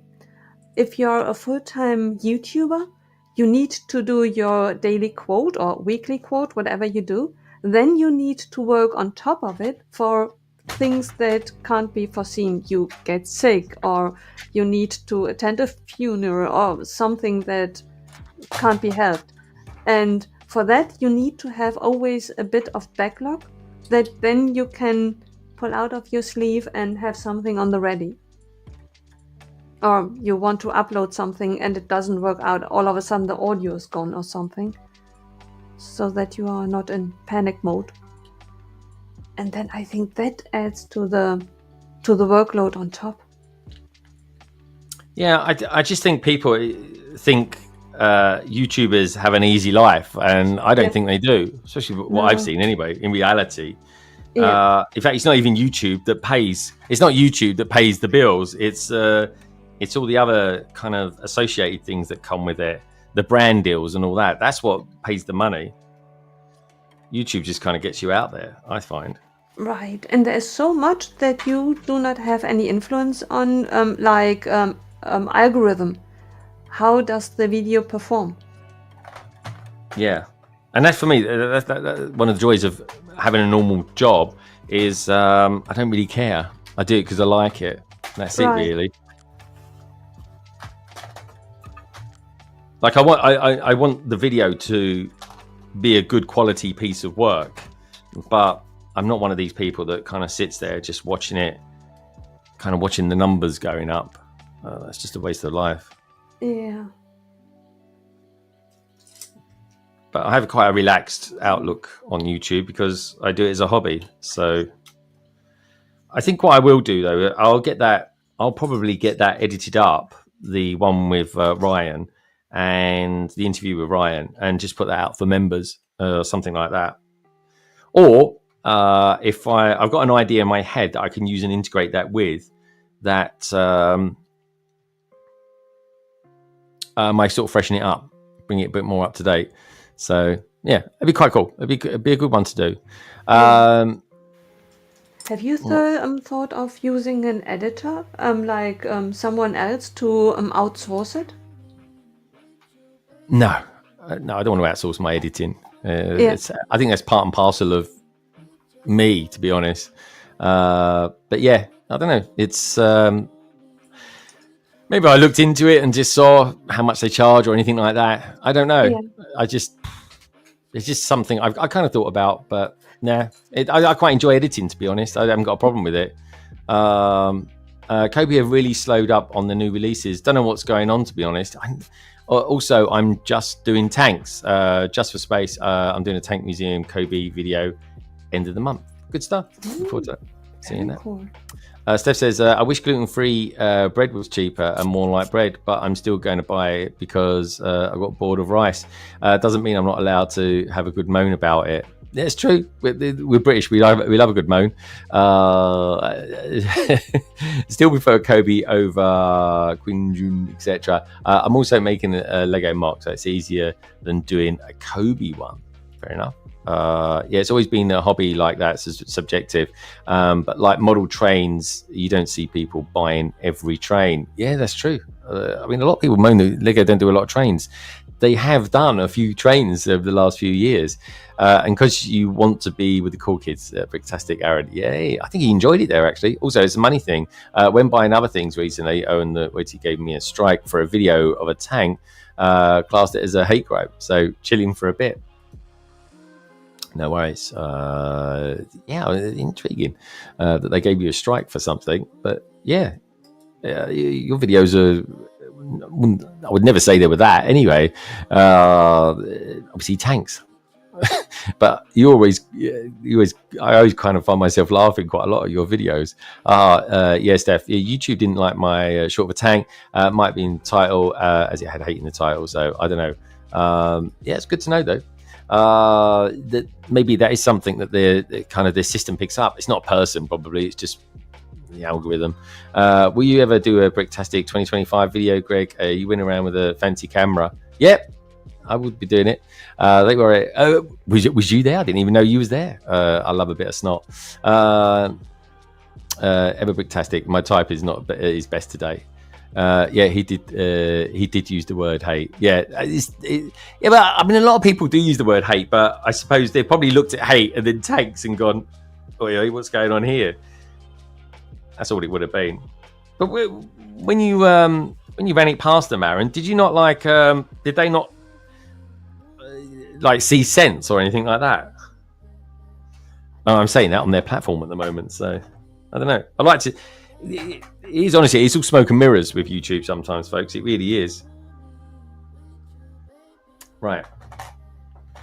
God, there is so much in this bag, honestly. How's your build coming along, Nicole? How are you getting on there? Slowly but surely. I have three pieces missing. So far, I always found them then later. So at the moment, I'm there. So. Oh, let's have a look. Sorry, let's make it a little bit bigger. Slow progress is made. So I'm looking for the 1x2, whatever that is. This piece in white. There should be a second one. I'm fairly sure I will find it. And there's a black piece missing as well. Yeah, I will add it later. Yeah. When I see it. Oh. You made yourself some hard work there. Yeah. But it's but for me it's even easier than the things that Mark does, because he has modular buildings that he builds with his own pieces. And that is really something that I am in awe of, because you go back and forth, changing colors, see what you have. Then during the build, you only figure out whether it works out. You change colors again. I'm really in awe of it. Theoretically, so far, I always found the pieces later. So I always can go back and I know that the pieces are there. Yeah. Have you thought about pre-sorting everything into, I don't know, small plates, bigger plates, rounded plates, and then doing the same with the bricks? I have done that with a small set. I forgot which one I rebuilt, but that was a really, really small one, and that was a fun experience. But as you said, this set has 4,500 pieces. It would take forever, and it would take so much space. I was lucky that I had it in 3 big zipper bags. I started with the first zipper bag, and randomly, luckily, the first floor and the beginning of the second one was just in the first zipper bag. Then I moved on to the second zipper bag. Now I'm on the last zipper bag, so the portions are manageable. Yeah. Yeah. But if I had more space, if someone really has a whole room just to build, then I would recommend to take the time and really sort it through.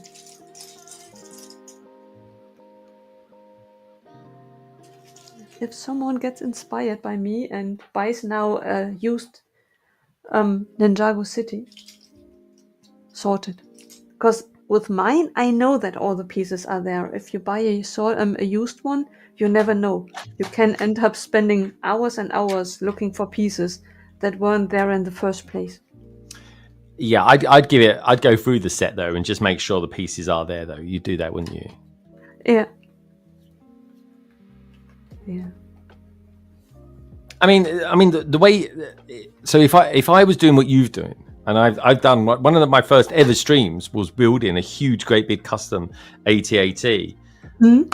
I'd just go through it, and then put all the pieces together. Oh, I need that piece now. I'll do that. And then when it comes to doing the streams or whatever you building it, you've got it there. You've got it there to hand.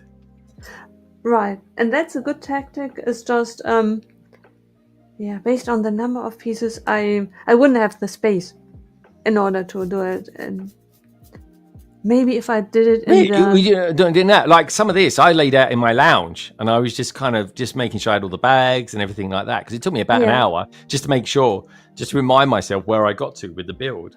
Yeah. Yeah. Because when I'm doing it, I kind of want to just keep building and not searching for too long and stuff like that. Right. And that's the thing. I did it once or twice, and I was just like, oh, God, I'm like hardly building a thing here. It's just taking forever. Yeah. Right. I think that's why when I build it, it's the Twitch experience. You do not build much anyway. Yeah. There's definitely a Twitch thing.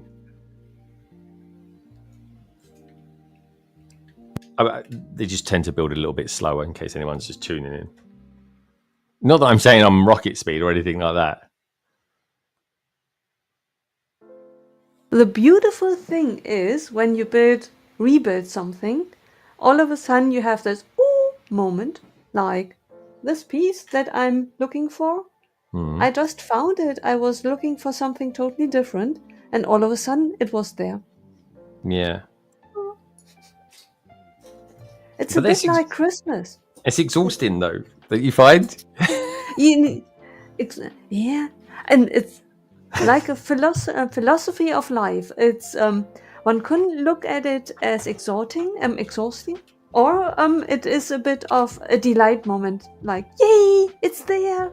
I looked at it for 5 minutes. I found it. Yeah, when I was at the Lego house recently, like Minark is very patient. I think it comes down to how patient you are as well. And and he would, and I was with Brandon as well. Mix of Bricks is still out there. You know what I'm talking about. And we was chatting away and stuff like that. And Mark would absolutely like put all these bricks together to get the most out of it, and that is absolutely the best way to maximize what you're getting. But I'm up against the clock here because I've got other things I want to do. I want to make some vids and stuff like that, and I've still got another 2 videos that are going to come from having been there. But in the end, I was just like, I was doing a few with Brandon, and I was just like, no, I'm just piling them all in now. So it's a time versus money thing. Right. I see saw Chad's out there. Chad, good to see you. Chad Adventure says, hi Greg and Nicole, I wish I had the time my day better so I could watch this. I love some Ninjago. I gotta go, but I wanted to say hi, happy building. Thanks Chad, good to see you, dude. That's a nice surprise. It's relatively early where you are as well, Chad, isn't it? It's about, I don't know, about 7 o'clock in the morning, I think it is, in California.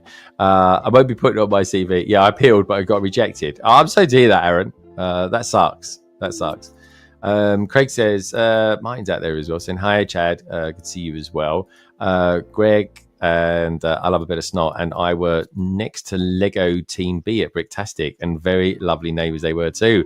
Oh, I definitely know you guys then. Oh, yeah. Yeah, I videoed. I got some footage of all that. I'll have to look it up.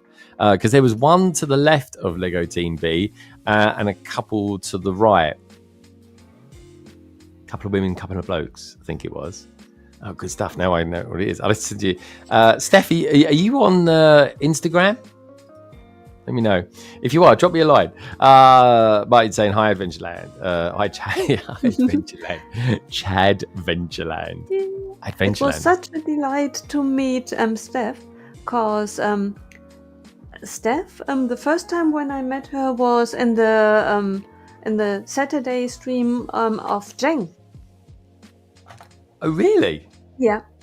And it's such a delight. Then years later, you chat and have fun together, and then years later you meet in real life. Oh, that's very cool.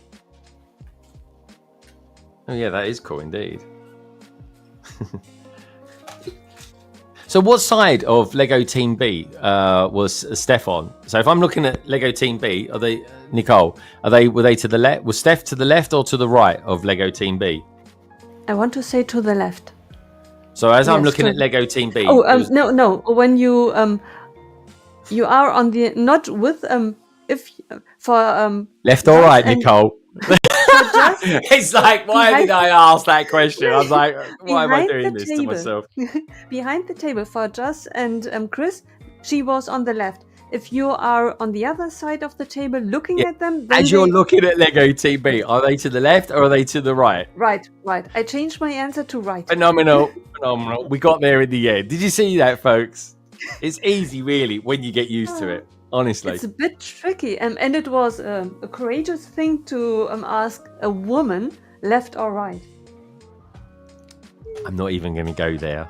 Right. I'm going to hide into nothing there. I'm the only one allowed to say that because as a woman, I'm allowed to make fun of my own lacking sense of orientation. It was a 50-50, Nicole. You could have just blanked it. Right, that is something men do. Oh, Men yeah. say right. Oh, Germans then- can't blag. To be honest, Germans cannot blag to save their life. I know some Germans, and it's like they just can't do it. It's just not in their DNA. Right, must be true. As Like, if my life would depend on it. If I now say left and it was right. yeah, it's 50-50. Yeah. Craig says, I try not to meet anyone at Big Tastic. That's very Craig. He's soft and cuddly on the inside, honestly. What does Craig say? He says, I have nothing wrong with moaning or complaining. I like a good one myself. You're not wrong. Just as long as you say your piece once and don't keep going on about it like a broken record. I almost want to start talking about the Book of Boba Fett, but I won't. I could feel Craig's eyes rolling in all the way in Yorkshire at the moment. Damn, I said it before. I'm just as bad right off to moan. Yep, this is it. We all love a good moan about it. We're British. We do love a moan to it. We kind of moan about it and then we get on with it and then we think we're done with it and then hours later we're talking about it again. It's a wind up. It really is. Never too old for Legos out there. Never too old. I haven't seen you for a couple of weeks. Good to see you. Hope you've had a top week. I hope you're enjoying your weekend so far as well. That's made me laugh. That's quote of the day. That is. I try not to meet everyone. We were on the right. There we go. I should have just read the chat, really, shouldn't I? So, was you as far down as that great big boat that was there, or were you the ones in between? There was a jungle. It was a kind of a jungle thing. I think it was. What was in between? I definitely got footage of it. Yeah, Nicole, I was just kept bumping into each other digitally. Little old lady, says Steph. Yeah, left or right depends on which way you're facing. Quite correct, Nicole. Yeah, I get it. And hence, I thought, I'm going to say this. As soon as I said it, I laughed because I was like, I'm going to regret this. And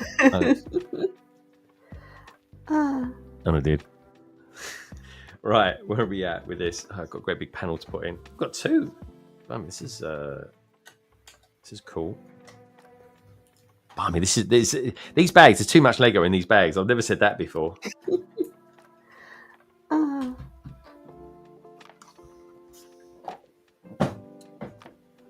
literally the bag A is the equivalent of most Lego sets, to be honest. Yeah.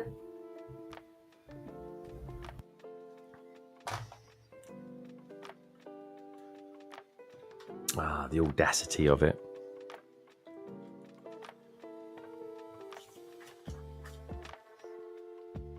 Oh, just go down a little bit more. Craig's the same. Yeah, it was that bad, Nicole. Kidnapped me for a quick talk. Nearly ran into her. I was there. I was there when she took you away. So straight away, Nicole went deep and meaningful, philosophical. Right. Honestly. There we go. It was good fun, though. Warning, if I approach you and I ask you, do you have a minute? Cancel your dinner plans. Was a long 6 months, says never too old. Hi, Lego fam. Mav Bricks is out there. Mav, I was watching you earlier on today. It was good fun, man. Mav, we've been talking about the Shire. Nicole's bought the Shire. She still thinks it's expensive. Hasn't mentioned there's too much green on it. That does make me laugh when people say that. It is a bit too much green. There we go. See that now I want to buy the bloody thing just because I get the gift with purchase, but it's a ridiculous way of thinking. Like other things I want to buy. My other things I want to buy. I will buy Rivendell though. But anyway, Mav, what do you think of it so far? You was building it with Keith earlier on. What do you think of it? What's your first impressions of it?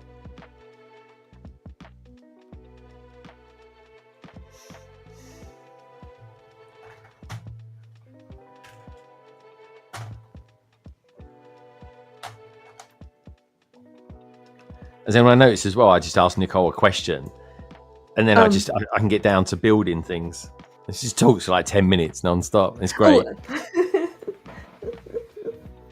That is always something that you can bet money on.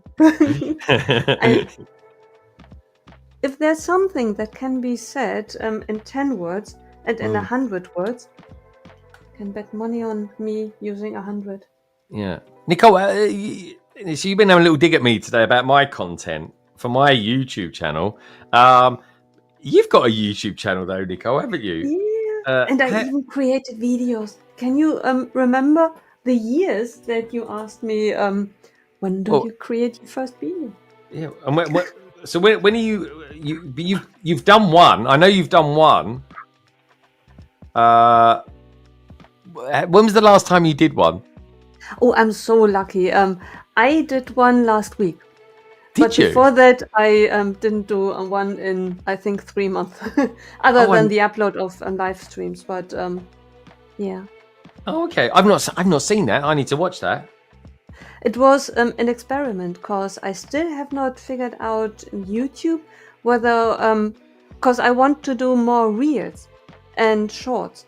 And I created a 15-second video of my Animal Crossing build. I closed up one of the buildings, Able Sisters, the shop. And I did one on purpose, 15 seconds, and I wanted to upload it as a short. Because I want to do long form content as well as for the life of me. Once I did it, and I did not want to do it. Now I can't recreate. I have no idea how I did it. It always uploads as a video and not as a short. So okay. So sorry, you've done a short video. You've done it in portrait, but when you upload it, it sees it as being a normal video. Does that depend on the on portrait or landscape? Yeah, you got to do it in portrait. When was the last landscape one you saw that was a short? That's a good question. I never That's made never. The answer to that is never, Nicole. Yeah. All shorts are in portrait mode. Yeah. See, now I signed up for what's the software that I'm using to do my my cutting Editing, that one. CapCut, is there something like CapCut? CapCut. Oh yeah. That's a lot of people use that for like when they're doing the shorts, the reels, TikToks, and all that sort of thing. Right. I never really used. I think I might have used it once. I thought, yeah, it was all right. It's just full of templates and stuff like that. And it's good software. Right. It's good software to use. But in order to have your video transformed into a short, you need to sign up for it. Yeah, it's a subscription service. Yeah, right. But before I used the free stuff, Yeah. which was nice. The templates, they had quite a lot of nice templates. And now I am signed up for it. And my next attempt will be to transform with the software a video into a short. Okay. Yeah. Yeah. Well, you got to film it in portrait. You got to film it in portrait. Stretch it out, or there's ways around it, Nicole. There's ways around it. Thank you. See, I learn every day. Every day's a learning day. It really Right. is. What's Mav saying about the question? It is small, but was that to be the scale compared to Rivendell? I think Rivendell is just huge. I mean, and you can't compare one to the other. because Rivendell's like £200 more. So I reckon Rivendell must be like $260 more than that one. Mav's saying hi, Martin. Mav, you're gonna meet Martin next week. He'll be on London Calling together. It's gonna be good. Dusty Brick says, can we get a link to Nicole's channel, please? Here you go, Dusty. You'll find it in the description. Nicole's channel you will find down in the description. Thank you. Yeah. Oh, there you go. Thanks to Kiefer. It says, am I pronouncing that right? Is it Kiefer? Kiefer? Yeah, I think it's in it. I learned that. Ether, correct me if I'm wrong. It's like reefer without the R. Yeah, it's ether. Oh, ether. Right. Reefer is something completely different. Yeah, ether. Yeah, okay, it's ether. just how you pronounce it. Is it Think Irish? of reefer without the R. Did you say ether? Ether. If you think of the word reefer, and then you leave out. Oh yeah, the ether. first Yeah, letter. right. I got Right. you. I got you. Ether. I hope I remembered correctly. Yeah. If not, I Okay, apologize. never read it. You'll find all sorts of interesting things down there, Dusty. Don't you worry. And we got Dusty saying, "Hey, Alex, good stuff." Yeah, I mean, me and names are never particularly brilliant anyway. Let's face it. So anyway, where am I at with this? It's just been a slog. This bag. I knew it would be. I was like, geez, 5. I mean, I'm not even. I mean, to be honest, I've done probably 3 of them. There's just so many bricks in each one. Yeah, I am with Craig on this. You get all those you get those bags these days, and everything's bagged. It is easier. Also, as well, it's just a space thing. It's just a space. I mean, my desk is so much bigger than the last one. It really is. I can't believe how warm it is in here today. It's 22 degrees in this room. And I'm in shorts. I'm quite warm. And I'm like, God, this is what summer's going to be like. Anyway, it's good fun. I can't think of anything else I'd rather be doing. Getting my brain frazzled by Nicole and building a relatively difficult Lego set.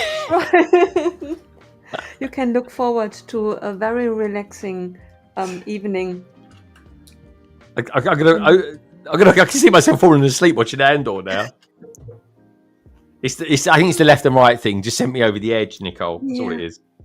You need to think of it as it's the way that counts. Wasn't it so much more fun to work our way to the right answer than to just me saying right?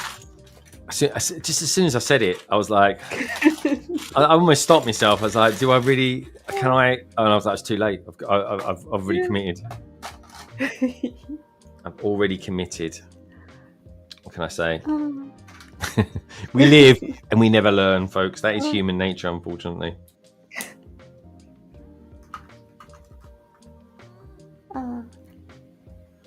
But the level that you are on right now, speaking of learning and enjoying, I think you will soon. You have already built the telephone booth, right? That was the lower level. I think you are about to build the amazing ATM. Oh, okay, cool. I'm looking forward to this. If you have a lot of money at hand. It's got this really random door that just goes here. Oh, right. That is amazing. Because there you will put... no spoilers. Oh, I haven't watched... I watched videos back in the day, like probably okay. I watched videos maybe 9 months ago. That's it. So, Mav is saying, how do you like the build so far, Greg? Yeah, it's really good. This is all kind of infrastructure stuff for it, so it's quite interesting building. It's Ninjago City, man. It's going to be good. I think this is going to be it's going to be one of my favorite sets of all time, to be honest. Good morning, afternoon, everyone. Andrew, good to see you, dude. He'll be back on London Calling soon as well. Looking forward to that. Eva says, Greg, don't mock the right hand challenge. It is a real thing. Mock the left right challenge, dude. Honestly, I know it is. It really. The amount of times I'm on a stream, and even Andrew's been like, Andrew, I'll have something admired in the back of his stream, and I'll say, Andrew, over your left shoulder, and he'll go like this. But this one or this one. like over your left-hand shoulder. But we all do it because a lot of things, when we're doing stuff on live streams, it is reversed, it's mirrored, which is always a thing. It really is. Martin's out there saying, hi, Andrew. Martin, how does it feel to have put out last night the final votes for Soapbox-tastic?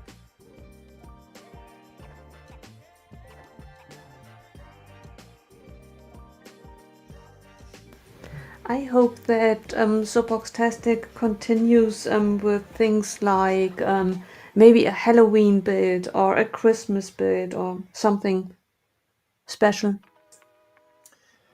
Well, we can't. We've got to get everyone together in a convention to do it. Yeah, right. Nicole, you got to think these things through. That would be... Nicole, I love Soapbox-tastic. I'm only winding you up. I love Soapbox-tastic. I really do. And I really want it to carry on. Like next year. I'm in it. I'm involved in it. Maxine is as well. Martin is, and Pola especially. So next year it'll be even bigger and even better, I think. Yeah. We're talking thousands and thousands of people have voted on this. It's been really popular. Actually, Martin, I haven't really spoken to them about this particular question. But Martin, do you feel as though it's been more successful than you thought it was going to be? Because even if it was, I personally think if it was half as successful as it is now, it still would have been classified as successful, to be honest.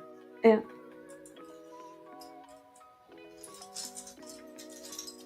I mean, there's a lot of construction in this.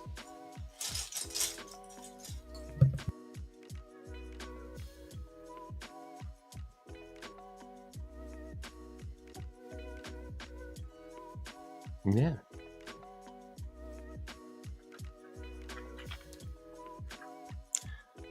I tell you what, Nicole, this is not gonna break up very quickly. That's for sure. This must have taken you ages to take this apart. It really, and it's really heartbreaking when you go through your collection and you have to break it apart. And some things I really hated breaking apart. For example, I had the typewriter.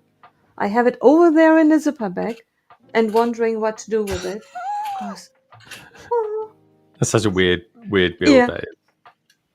I absolutely love that part of the It's set. weird though. It's weird because they show it as being like, popped on, and you sort of think, what, how does it apply? And then you realise it's not meant to. Yeah, and it's the I thought it's the cooked version and the not cooked version. So, It is. Yeah. No. You're completely right. Yeah. Right. Okay. So that's that part done. Now start another section. Oh no, I'm not. I need to save some space here if I can. Pop these in here. I put these stickers on such a long time ago, but check out how good these are. Let me show you a couple of my favorite ones. There we go. That one there. That's a nice one. Yeah. Very cool. I love that one. This one's good as well. I think it's called Return of the Brick Separator. Mm.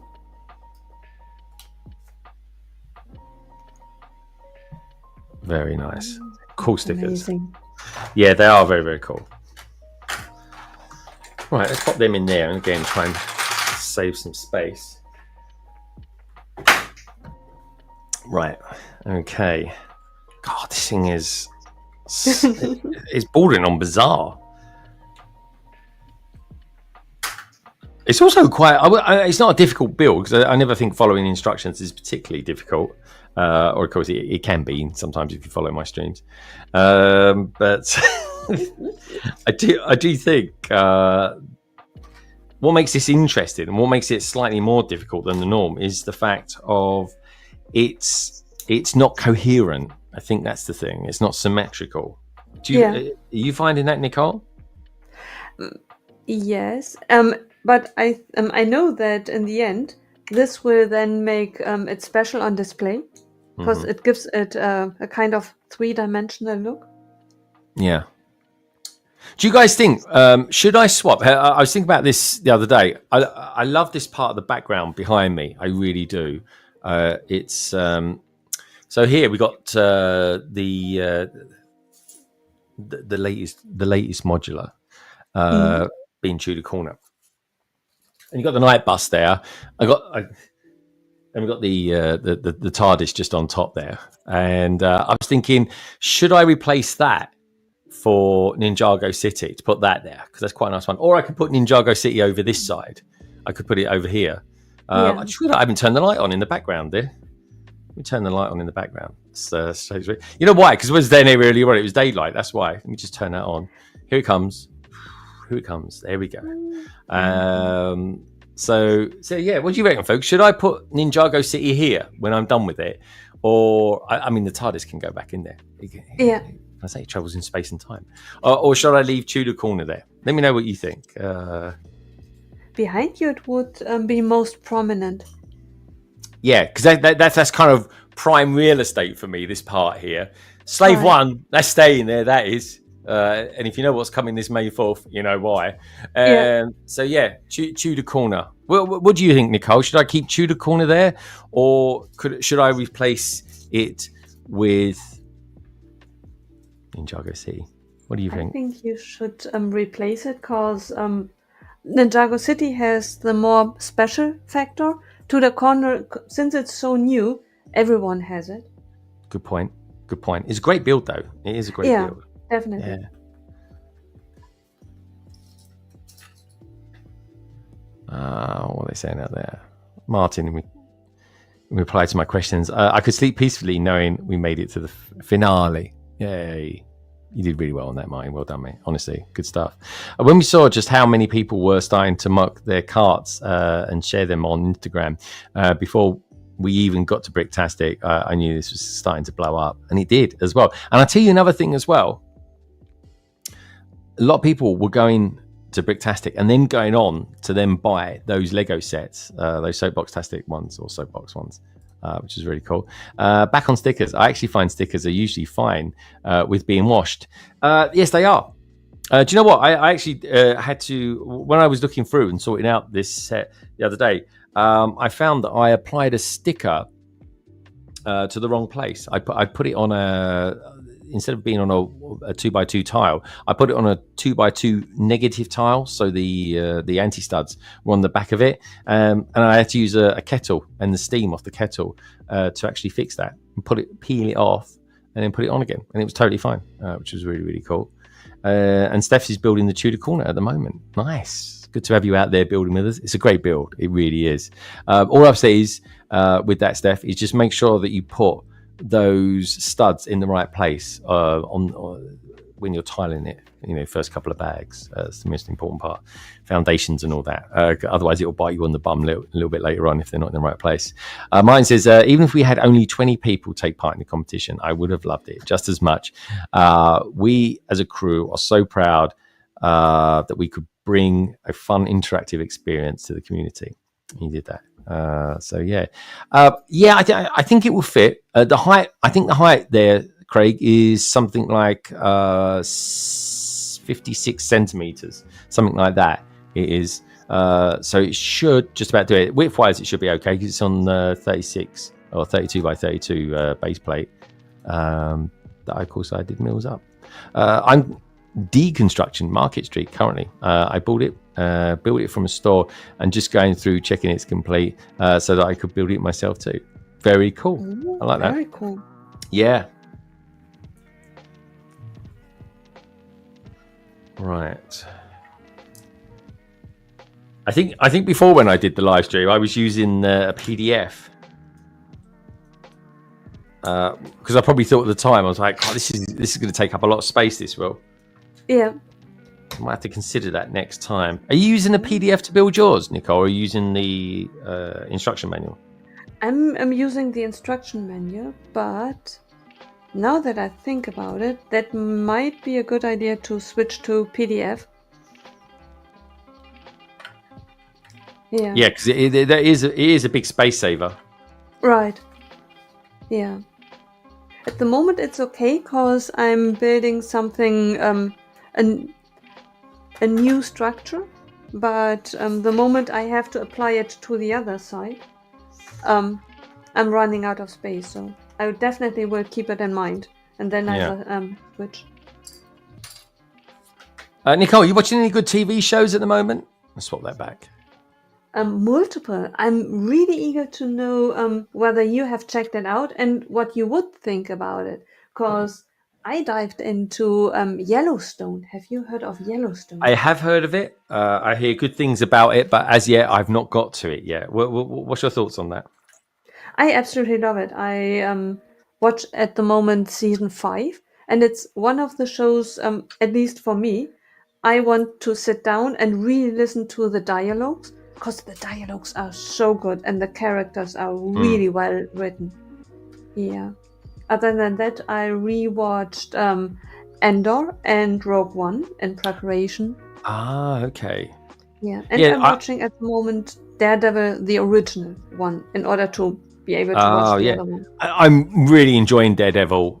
I really am. Is everyone else out there watching Daredevil at the moment? I'm going to watch 7 episodes of Andor tonight, Nicole. So I'm looking forward to that. It's really fun to watch it again because I had watched it once, but I'm not really sure when the season ended. Ever since, I never rewatched it, and I wanted to watch it again. I really like Luthen in that. He's so good. He's so good. He really is. Right. I'll tell you what I'm going to do. I'm going to put this over there. I'm just going to make a little bit of space if I can. Yeah. I'm wondering, I saw the other day where he is in another series as well. I mean, in the Marvel universe, he's absolutely brilliant. But I saw I think he plays a professor in the Marvel universe, doesn't he? Yeah, in Thor. I saw him.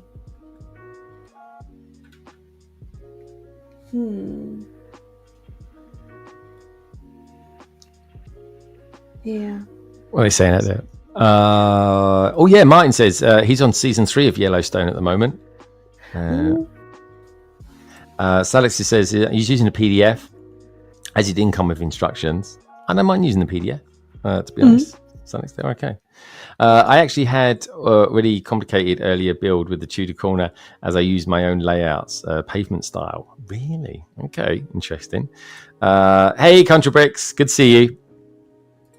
Hope all is good with you. The ending of the latest Daredevil episode is quite something. Yes, Alex. It was a really good twist because I'm not giving nothing away here, folks. Don't worry, no spoilers. Because he realized something, and so did we, and that's why he did it. There was a little bit of foreshadowing in that as well. Did you spot it? But anyway, no spoilers, folks. Saw the latest episode yesterday. Martin, did you enjoy it? And did you spot the foreshadowing as well? Modding on the fly did my head in. Good stuff. Steph, you sent me some pictures. I won't necessarily show them off on London Calling if you don't want me to, but I'm intrigued to know what you've done, what your pavements are like. Luckily, there's more. There's one more episode. Good stuff, Alex. Right, where am I at with all this at the moment then? This is quite the thing, honestly. Right. I haven't watched the new Daredevil yet, but I love that. What is word? Name? Wilson. Fisk. Fisk, right? That he's back. Yeah, I mean he's synonymous. I mean he's a good villain as well for Spider-Man. To be fair. Yeah. But the actor does play him well. I think a lot of people like him. I'm glad that the Disney did stick with the original actors and actresses and stuff for it. Yeah, I really am about that. Yeah. I saw that. I think. Now I forgot the name. What's the TV show that you hooked me up with? The one in Chicago. The Bear. Yes. There's great. New episode coming. Oh, is there a new season? Yeah. Yeah. Yeah, the bear. I love that, and I really like season 3. I knew a few people that didn't like season 3 as much because they kind of went on a bit of an arty kind of view of it. But it had a lot of Olivia Colman. She was in it quite a lot, and I love her. So Yeah. but no, I'm a big fan of the bear. I really am, and the actor that's in that is an actor from Andor as well. He is an Ender? Yeah. No, he's not. His brother's in Andor. Okay. I just thought I need to rewatch it again because evidently I did not pay attention. Ah.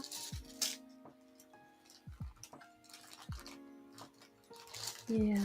It's a really good show that has really good actors, down to the very smallest, like Jamie Lee Curtis as her mother. Yeah.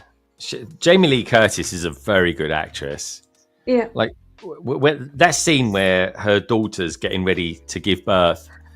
Yeah.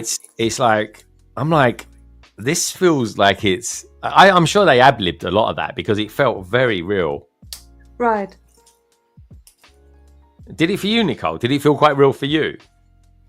It felt very intense. Yeah, like authentic though. Yeah, right. Yeah.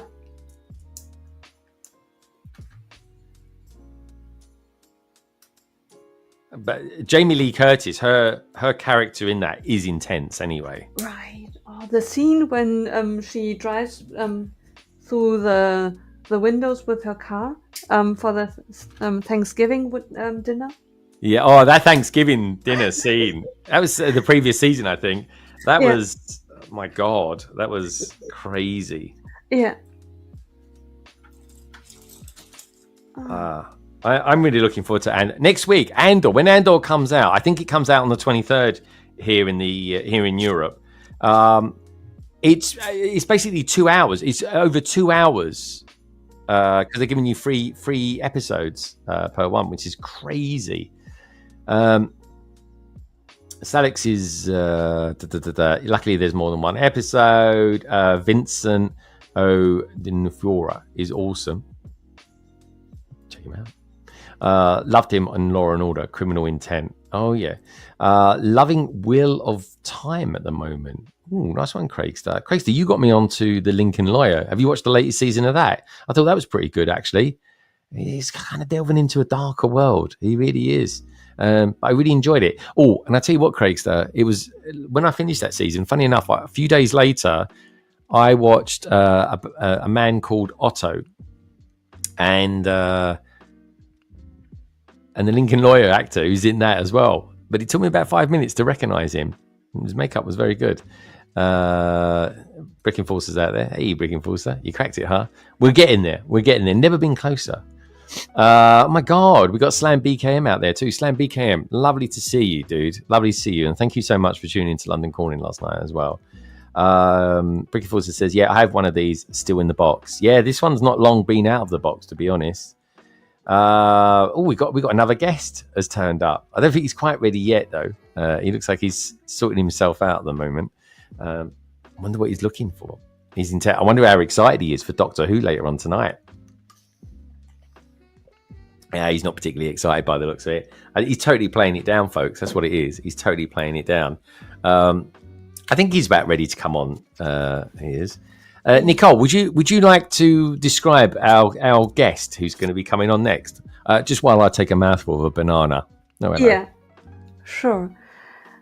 The next guest who's going to join us is the most wonderful, brilliant, funny, smart, and quick-thinking, best-looking guy you have ever wished to meet.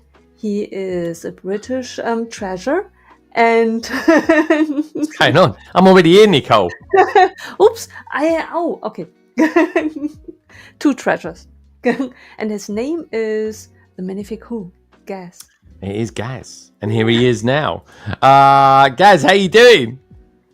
Yeah, all good. Oh, Yeah. cool. The microphone is on. Right. That's good. You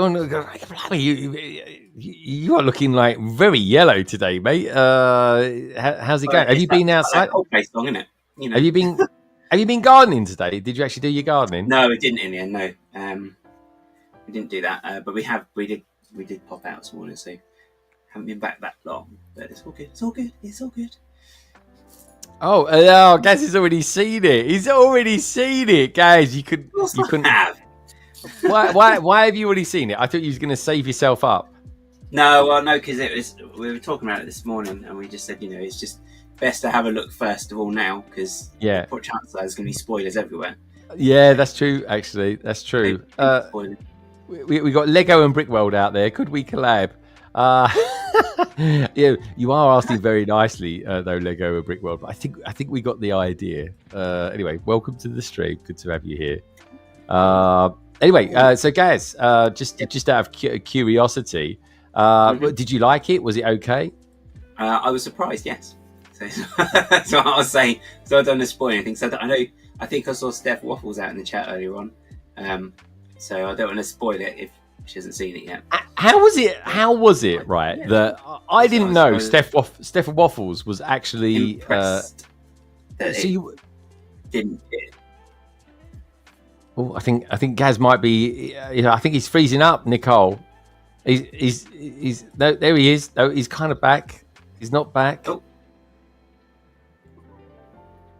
Stay with us, guys. Stay with us. Yep.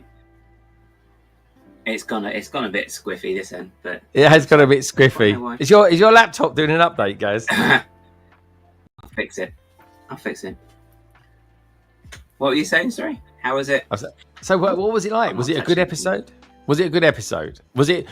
I'm not asking for it to be the best episode ever. Was it just a good foundational one? I think the companion is good. She comes across very, very well. So it's a very good story for her. She is in Andor as well, by the way, Nicole. Just so you know. Yep. She was in Doctor Who last series as well.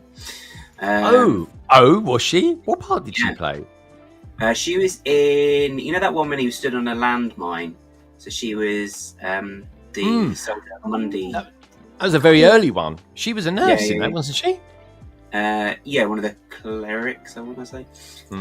Obviously, I've rewatched that so many times. But no, she was a good opening for her, good character, and I think as a series opener, it was a lot better than the series opener from last series. Oh, that's good. Yeah, but that was a bit of a funny one, though, because that was just getting started, and he was probably doing other projects and stuff like that as well, wasn't he? Yeah.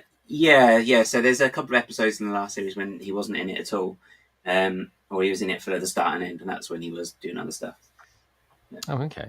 Because they always film these things out of order. So.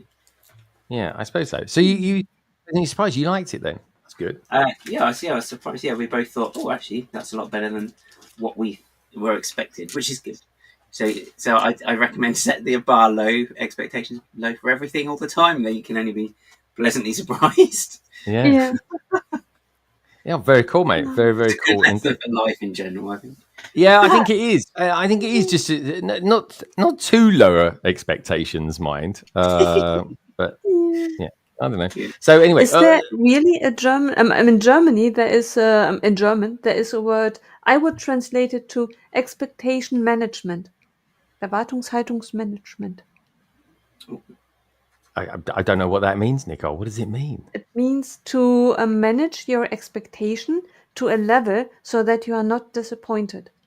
Oh, okay. Usually it means lower your expectation so that when you experience it, you are pleasantly surprised. Oh. Unless if you go in with high hopes and then you set yourself up for failure. I see. So it's, that in itself is a kind of a philosophy, isn't it?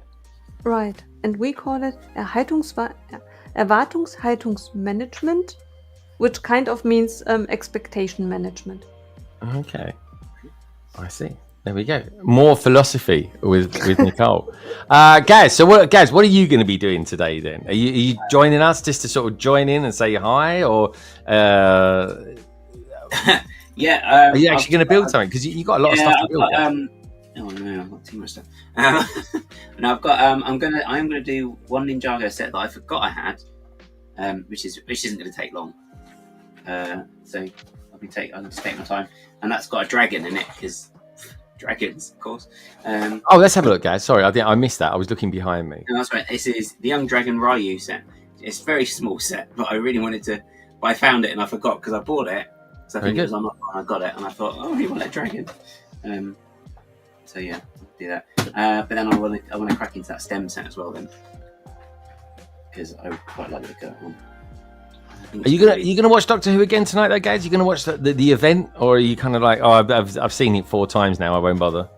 I might watch it again actually because we were talking through some of it. Just yeah, I'm looking forward to watching it. Comments on some stuff. But yeah. So is the I know Lego fandom is a bit how can I put it, fickle sometimes. Yeah. Are you what does the Doctor Who fandom think about it? Are they thinking it's a good start? I've kind of been avoiding it, to be honest, because I'm a bit yeah, because I was thinking with some of the other news that they've said recently this week. Yeah. I was thinking, God, you know, that reminds me when that sort of stuff happened the first time around, and there was no people weren't, and I wasn't aware of other people's opinions quite as much. Okay, I hear you. I think it's better, so I'm just trying to avoid people's opinions too much. No, that's it. Exactly, that's it. I mean, it's all right having opinions, but it's when they kind of just they don't like your opinions. Do you know what I mean? It's like everyone should have their opinions. It kind of becomes a bit of an echo chamber as well, because it's kind of there is a kind of a split between general. There's more of a split now than there was back in 2017, which was saying something. Oh, really? So I just like case of okay, just try and keep down the middle and ignore everyone. So fingers in your ears, la la la. Oh, good. So really, guys, is there like there's a bit of a split in the fandom from 20? What happened in 2016? Was that when it was rebooted? No, so that's when Peter Capaldi left, and they cast the one after that one. Oh, okay. Oh, yeah. The fandom just was like, "You're right, no, we're right, blah blah blah. You're wrong, blah blah blah blah." And it was like, "Okay, this is not a nice place to be." So I think I unfollowed loads on the Twitter at the time when it was still Twitter, because it was just because Twitter's like a bit of an echo chamber at the best of times, but it was pretty vile. So I was like, "Nope, I'm out."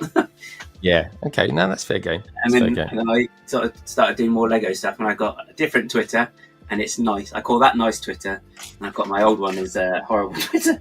So it's like Friday night dinner with the 2 grandmas. You've got horrible grandma, and you've got grandma. So Oh, guys.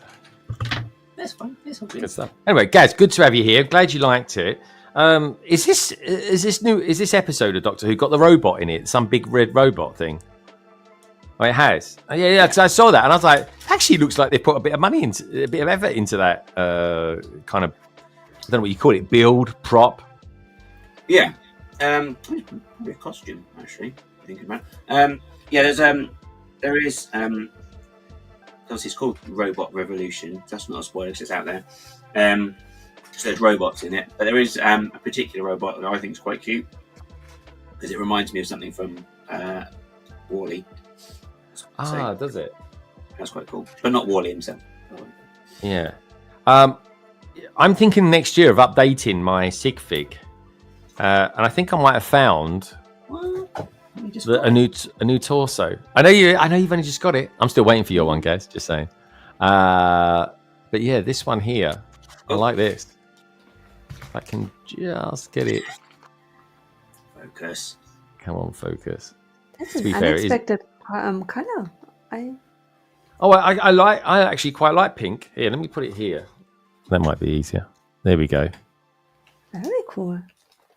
It's got. Oh. There you go. It's got a really nice design on it. I like fishy. That. Very cool. It is a bit fishy. I like fish fingers, guys. What can I say? Fish finger sandwich. Now you're talking. Oh, dude, I love fish finger sandwiches. Is anybody out there like fish finger sandwiches? I am a big fan of fish finger sandwiches. Guys, what do you put inside it? Do you put tomato sauce, tartare sauce, or no sauce at all? Tomato ketchup. Oh, tomato ketchup. I like tartare sauce, guys. Oh, no. But it's fishy. That's what it's a nice fishy sauce.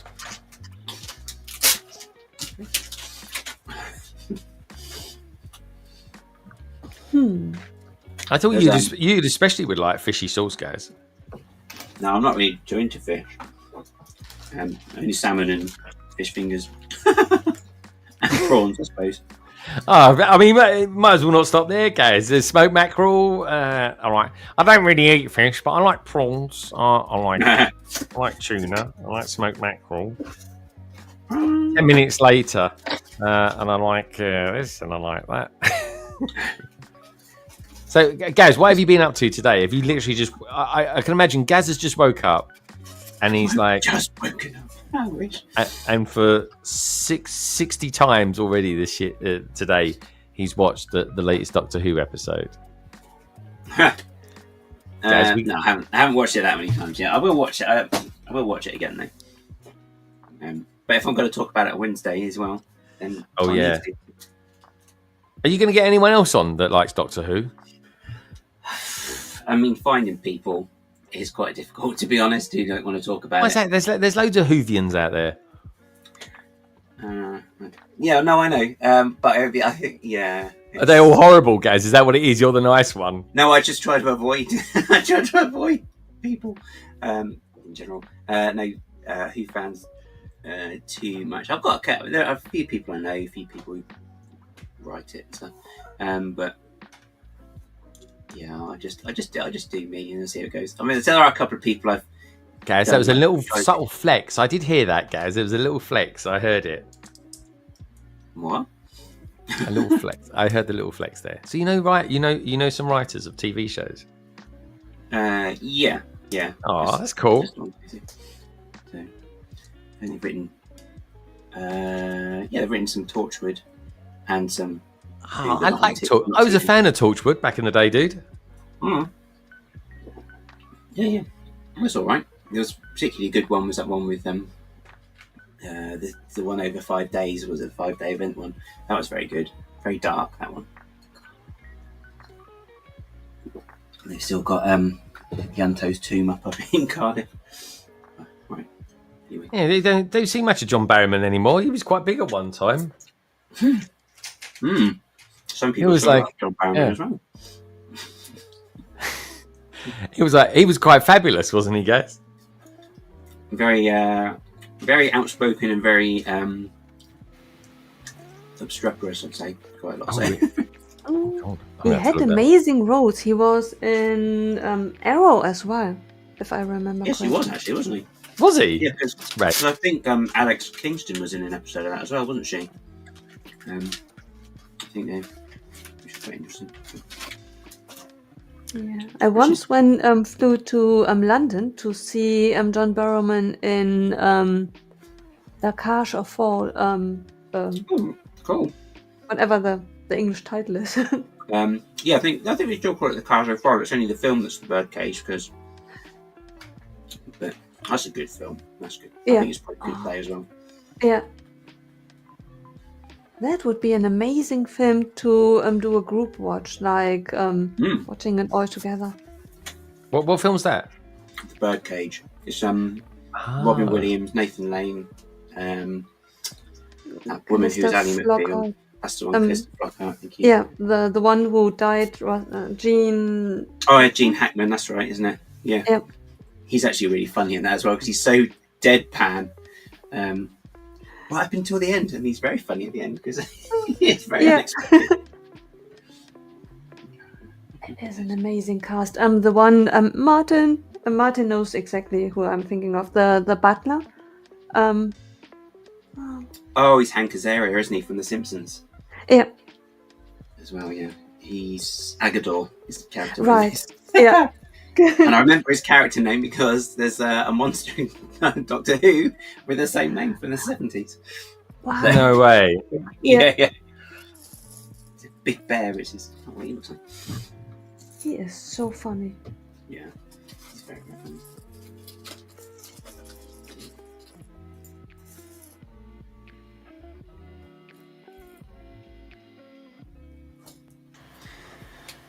I made a mistake. What? No.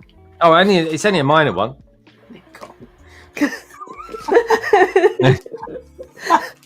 The sarcasm then. That was... Oh, And I did not even blush. It's just hard.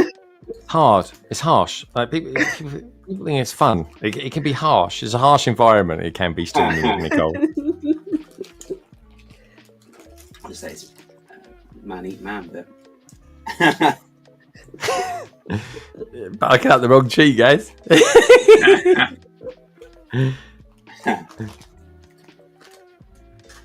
So, guys, did you watch it last night on the turn of midnight? no, they've stopped doing that this year. It's 8 o'clock in the morning.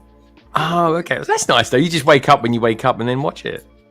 Yeah, I don't know if they've done. I don't know quite how it works worldwide actually, because I know last year obviously they did that because it was released at Oh, hello. US equivalent time. What's Does that? it, I don't know. Was that you, Nicole, or was that Gaz? Did you hear that knocking? Yeah, Yeah. I mean, it wasn't me. It must have been in one of the other apartments. That sounded like Mark's plumbing again. When anyone gets any knocking or anything like that in their rooms, it's like, we'll just blame it on the plumbing. So that's what Mark does anyway. Costa says she loves fish fingers, but with tomato ketchup. What's the matter with you lot out there? Have it with tartar sauce. or custard. Custard. Oh, who does that? Who has fish fingers with custard? That's got to be a Doctor Who thing, isn't it? Yeah, it's a Doctor Who thing. Yeah, look at you, look. Yes, fish finger to make a fish burger, tartar sauce. Yes, on the lettuce, on the cheese. Yeah, you got it. Contra knows how to live. Like that's what you do. I had a big phase on fish fingers and ketchup butties a few years ago. Steph, but what about now? What about tartar sauce? Come on, you need to redeem yourself here. Steph says, Greg, if you want to see my Tudor pavement, how do I send it to you? Steph, send it. Well, you got two choices, Steph. You can email it to me at londonbridgebricks@gmail.com. That's londonbridgebricks@gmail.com. Or you can just DM me over on Instagram. You on Instagram, Steph? I need to know. I need to follow you by all accounts. In the nicest possible way. I just wanted to say that does not sound creepy at all. I need to follow you. That's a good point. I don't know if I'm following Steph.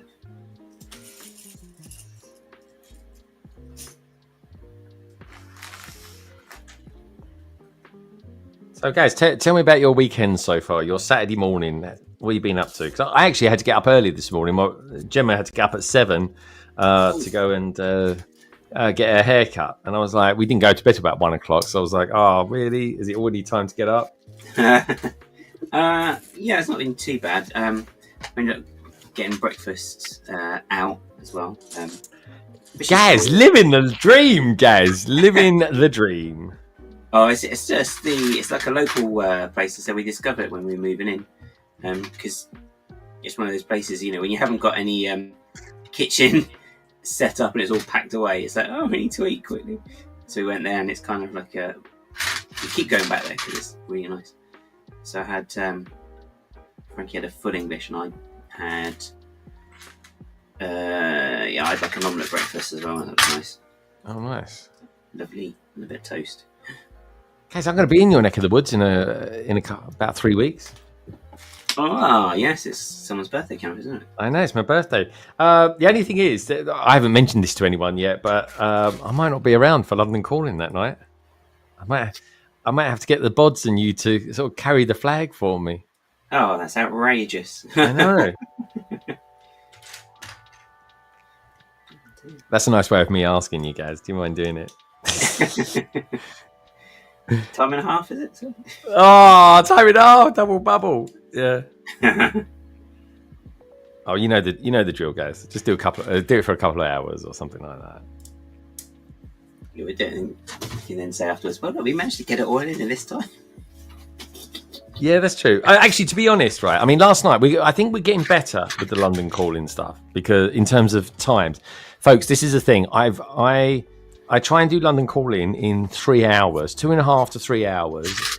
It doesn't happen often. In fact, it never really ever does, unless Carrie's actually presenting it. To be fair, so yeah. So what do we do? Well, Martin, Mine's going to lose his segment in a couple of weeks, isn't he? Or next week, because he's not going to be doing Soapbox Tastic. So, do we find a new segment for Martin? If so, what should it be, or what? Or do we just look at new Lego for a shorter period of time? Or do I maybe do shorter intros? Who knows? Paboo's out there. Good to see you, Paboo. Hope all good with you. Like I said, if you've got all that wriggle room, you can make the intros a bit longer, surely. There's always wriggle room, guys, especially where you're concerned. You know that. So I don't think Carrie's watching, so I can say that. No, Kerry came in for about all of 3 seconds just to say, vote for me for Soapbox Tastic, and that was it. Then she buggered off. Well, she's mid-show. Mid-show. Yeah. I do love Gaz. Does anyone know Gaz is related to Bruce Forsyth? It is a thing. So, higher or lower, Gaz? Higher or lower?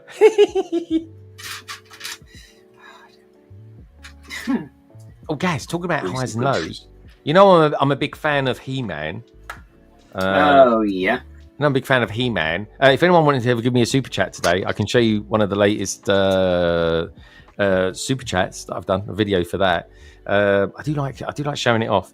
But anyway, I'm only kidding. But yeah, Gaz, apparently the new He-Man movie is meant to be quite good. It's like shaping up quite nicely. Yeah, I heard they were talking about it because what's that thing called? Cinema something? Yeah, CinemaCon. There's some strange. I never heard of it before, but John Campio was there recently.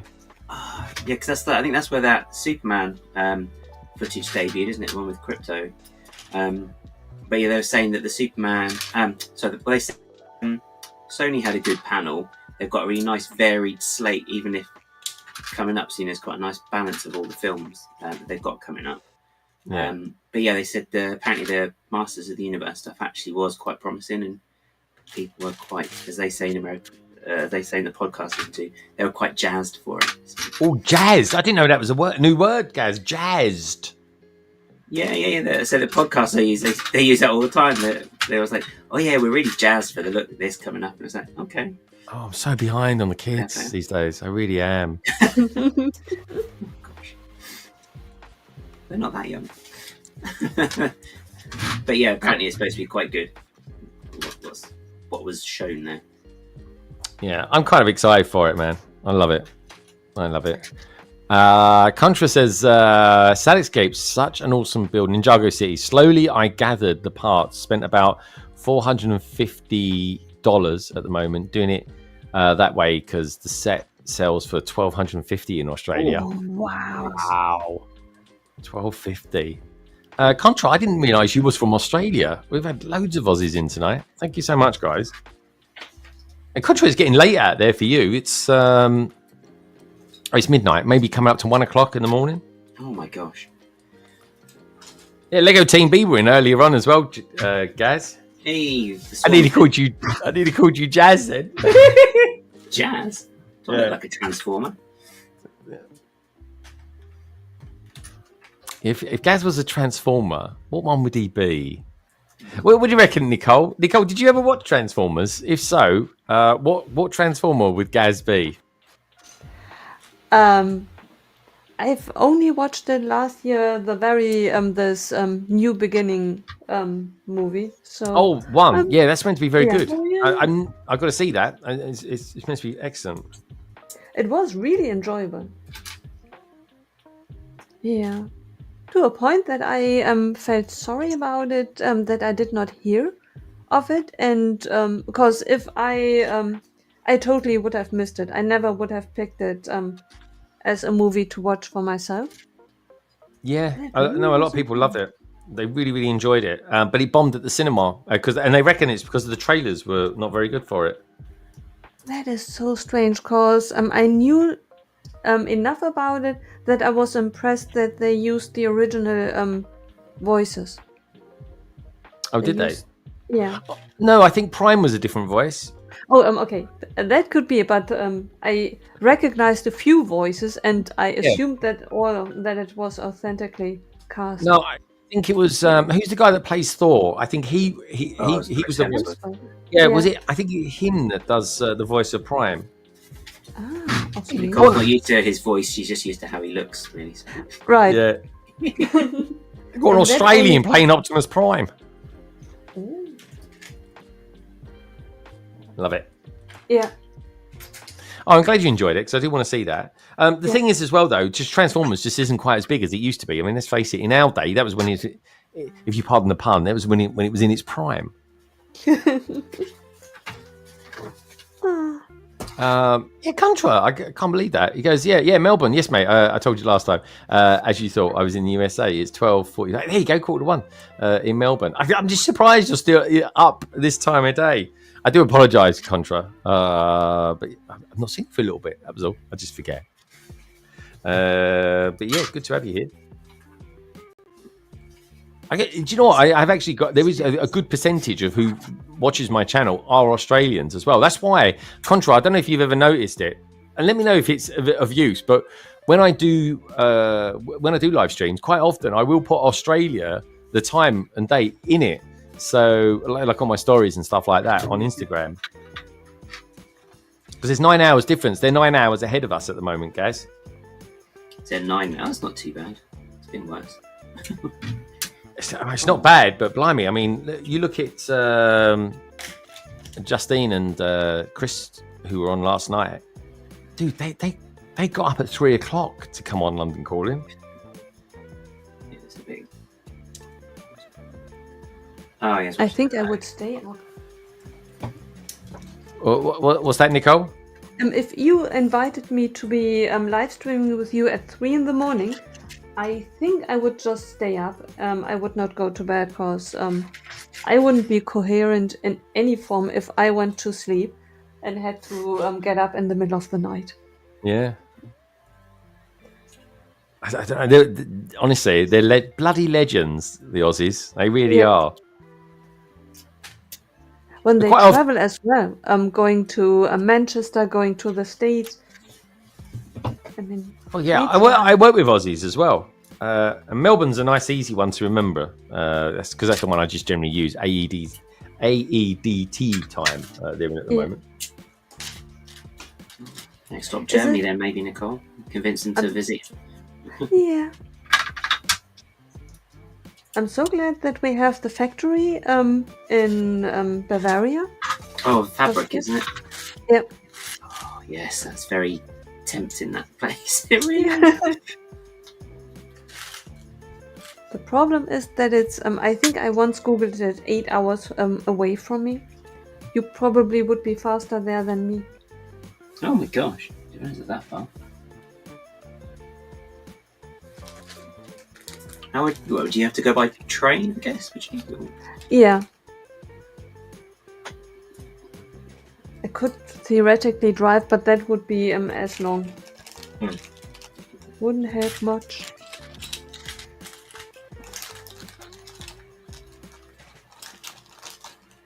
So, Gaz, what TV programs are you watching at the moment then? Other than multiple episodes of Doctor Who, I imagine you watch those a lot anyway.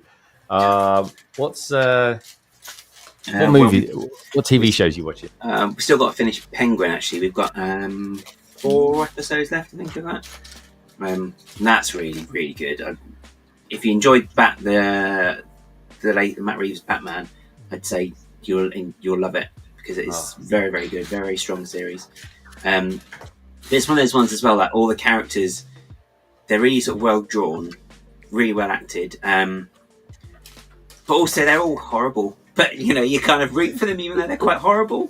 Does that make sense? Because like Penguin's just a bit of a really quite a nasty piece of work, really. But there's just something compelling about watching him, and you just really want to see, what he's going to do next, and you find yourself rooting for him, even though he's just horrible. Is he a rogue? Is he kind of like, has he got a certain charm about him? But or are you just like, no, actually he's horrible, but he is. Is he the nice guy in a bad world? Well, he's the nice guy in his sort of. The way it comes across is he's a nice guy in his own TV show in his head, if that makes sense. So he's like he can do no wrong in his head, But yeah, the stuff he does isn't particularly nice so far. But yeah, everyone's kind of got that light and shade as well, which is good. Which is, see, there are a few people you're like, oh, is this person good, or oh, actually, and like I can't remember the first name off the top of my head, but the Falcone's daughter, who's like one of the main characters in it, the actress is very, very, very good at the part, but she's also, we were watching it and we were like, yeah, she's actually quite terrifying, because she's just got this little quality about the character that makes you think, yeah, she could just turn on a dime and just do, completely mess you up. Oh, she sounds like a good character. Oh yeah, but then there's an episode and they explore her backstory, and it's really quite fascinating actually as well, just to see where she starts, in her backstory to where she ends up, where she, in the actual show. Okay. But she's someone you wouldn't really want to mess with her at all, really. So yeah, it's really quite interesting, really, really fun. It's just a good watch. Yeah, they're struggling at the moment, it feels, to come up with ideas or whatever it is or write the new Batman movie Part 2. Yeah, I think they're in a bit of a rock and a hard place though, because as I understand it, when they announced what they're calling the James Gunn verse for DC, obviously he wanted to do a version of Batman, so it was going to be the Brave and the Bold with so it's going to have Bruce Wayne and I can't remember the name of his kid, but anyway, so he would have been like the Robin in it. But then because then they've got Matt Reeves' sequel to Batman in development as well, it's kind of like two Batman running side by side. So it's like, well, what's going to happen?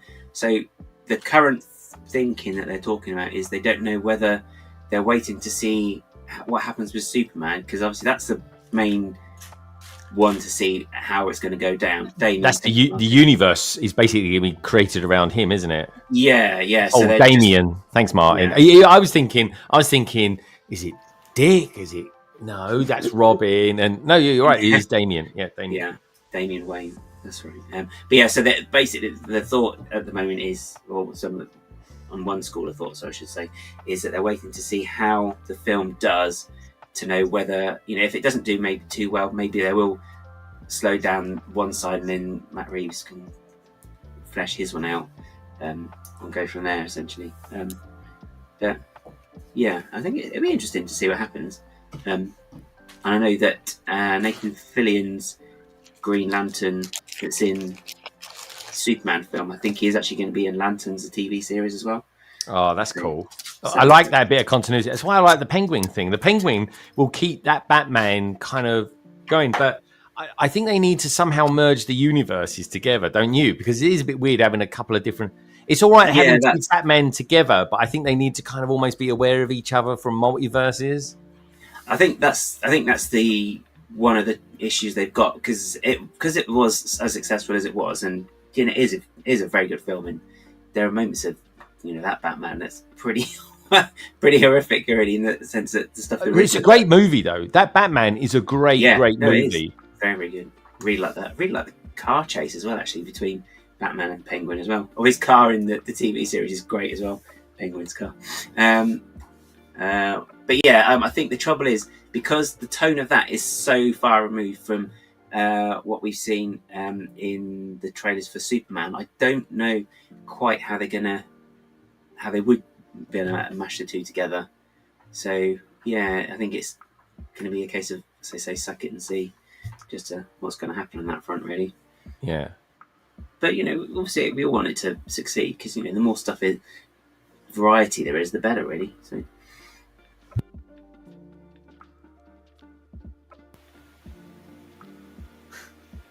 That was it. Right. Okay. This is coming along quite nicely as it happens, but I'm gonna try something, guys. And Nicole. I'm gonna raise my desk. Oh. So I'm just gonna remove the cameras for a bit. That's all, because we're nearly halfway through potentially how long I was doing for tonight. So what I'm going to do is just remove this. I'm going to put... Ooh, I don't know. Can I put Gaz out there now? Oh no, I can't. Let me just remove myself and then see what happens. Hold on, this could be fun.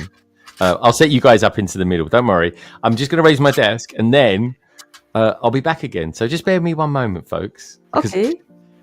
I'll either be back in about 2 minutes or I'll be back in about 10, depending on what cables get pulled out. So what's this? What's this space? And then I'll get back to the chat as well. Hold your horses. Hold your horses. Okay. Now is our chance to take over. Yeah. Yeah, Dad's gone now. Quick, party. I can't hear you, you know. Oh my goodness. Oh dear. So, I think I just caught the tail end of it. Were you watching? Did you say you were watching Daredevil? Right. Yes. At the moment, I have a wide mixture between Yellowstone and catching up on Daredevil, because I want to watch the new one. But I have only watched 1 or 2 episodes of the old one, and now I'm in season 2 of Daredevil, the old one. Oh, okay. That's the one with Punisher, isn't it? With Frank Castle arrives in it. Right. Yeah. Yeah, I And have. I was I've a got bit sad that Fisk was only in the first season. And then when I saw that the second season, the second way around, Fisk is back, because I love him. As you said about the other character, he's really, the more you learn about him, in his mind, Yeah. he is not the bad guy in his movie. No, he's quite. It's quite a tragic character, really. Yeah. When you sort of learn more of his backstory, isn't he? Right. And So, then yeah. he has certain scenes, because he's not a bulky or heavy actor or person, but you would think he's a bit slower, but Daredevil is really a good fighter, but Yeah. he can hold his own when fighting him. Yeah, definitely. Yeah, he's also got that look in his eye sometimes, and you're like, oh, that's quite... He's quite scary, really. Yeah. So- And then at the same time, he finds in himself to find common ground with people and even form attachments, like with the woman and his assistant. And Oh yeah, Karen. I really like her character. Actually, Karen's character. yeah, Because she was because in the first series she goes through it a bit, doesn't she? Really. She's right. but yeah, she comes out on top, and Yeah, which is really cool. right. So, but yeah, I'm gonna wait till all of the new ones are out, so they're and then just like watch them all in one go. Yeah, Just 'cause- yeah, that makes sense.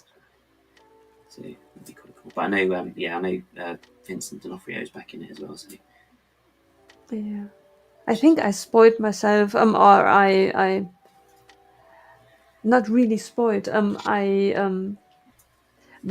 were series like Agatha all along. I watched each and every week Oh, yeah. one episode. I think I would have liked it better if I could have just watched everything at once. that was good. I quite enjoyed Agatha all along. Actually, that was good. I haven't watched it yet, guys. I've not seen it yet. Oh, Is it good? What? Yeah, I I know. think it's good. It's got a nice payoff as well. Okay. The way it all connects. Right. Let's see if this works. Here we go. Yay! There we go. I'll pop Yeah, myself now in. we are standing. There we go. Standing man. Oh yeah, I'm standing up. I'm standing up now. It's just I can just stretch my hips out a little bit. That's all. Yeah. I sit down a lot for work. That's an issue in itself. So I try and stand up. Do you ever get hit? I mean, again, this sounds like old people stuff, but do you? The return of Greg. Thank you, Alex. I'm back. I'll be back. Nice. Yeah. Well, do you ever get hip ache? I mean, you sit down for hours streaming. You do, Nicole. Do your hips ever ache? No, so far all good. Oh, that is good. Do you do yoga or anything like that? No, I do not sport at all. I've never known yoga to be classified as a sport, personally. Well, although it can be, yoga can be quite hard on yourself. It's not that. God, yeah. It's really that is tough. Like yoga can be tough. I used to do it years ago. I could probably do with doing it again. Guys, do you ever do anything like that? Because Oh no, I've got no balance at all. okay. I would just be spending all my time falling on the floor.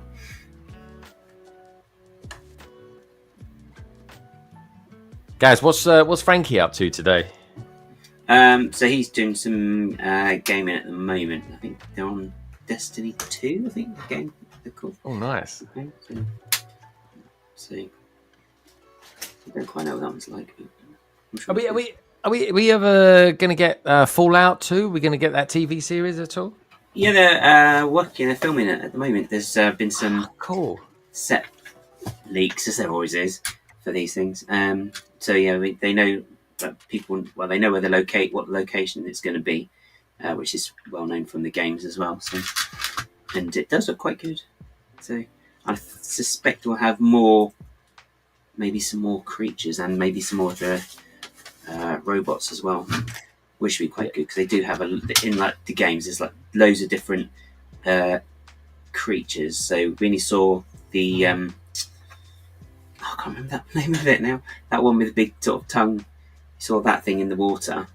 Yeah. The first series. But there's like loads of other things. So we haven't seen an actual death claw. But oh yeah, that thing in the water. That was disgusting. That thing. Gulper. That's what it was. That's what it's called. So we've seen one of those, but we haven't seen a death claw, which is a lot bigger. But we did see a skull of one at the end of the series when the lead character's dad went to after he escaped, and he was in that desert, and there was one there just as he was approaching New Vegas, which is a big, very, very popular installment of the game series as well. So, okay. Contra says, yeah, those raised desks are great, aren't they? They really are, dude. Honestly, I love them to bits. Like they just, honestly, it just means I can stream comfortably for so much longer. Nicole, I highly recommend the raised desks, by the way.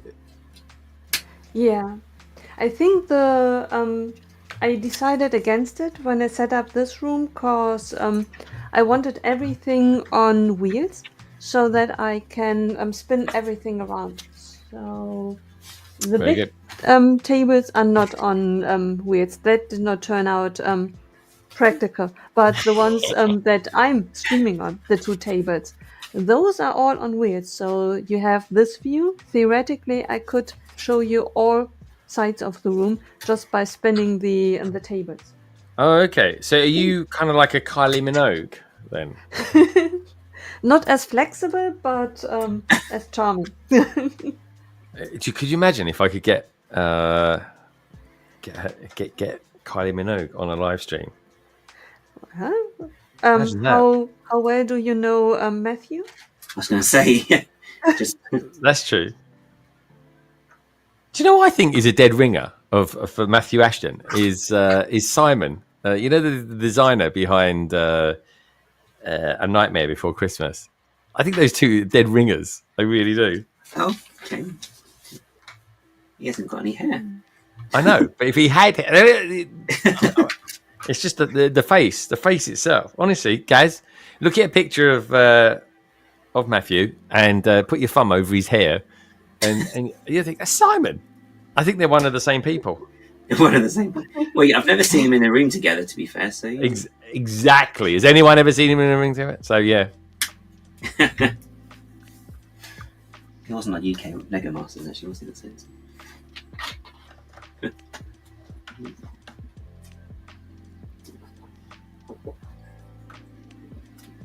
I tell you, this second level is really good.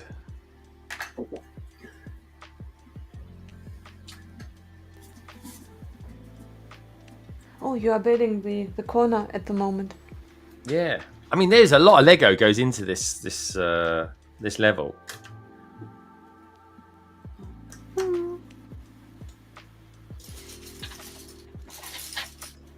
that. Can't wait for you Oh, wow. to fill it up, because these then the walls that you raise are very well built.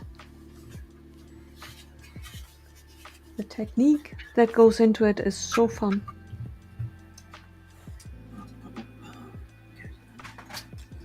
Nicole, do you want to show us how you're getting on with your build? Yes.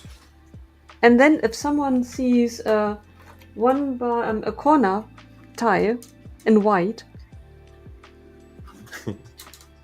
because Oh, wow. that's what I'm...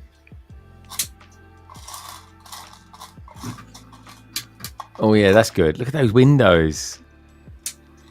You're on City as well, aren't you, Nicole? Yes. Yeah. It's like a little toothless. Oh, it's good. Yeah, it's really fun. Are you enjoying it second time around, Nicole? Yes.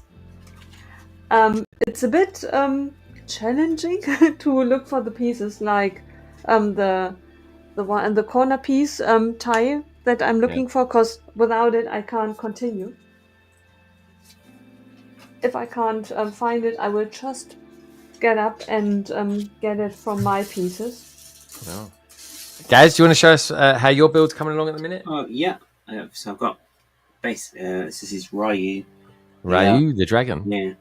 Although there's a toothless look about him slightly, which is really cool.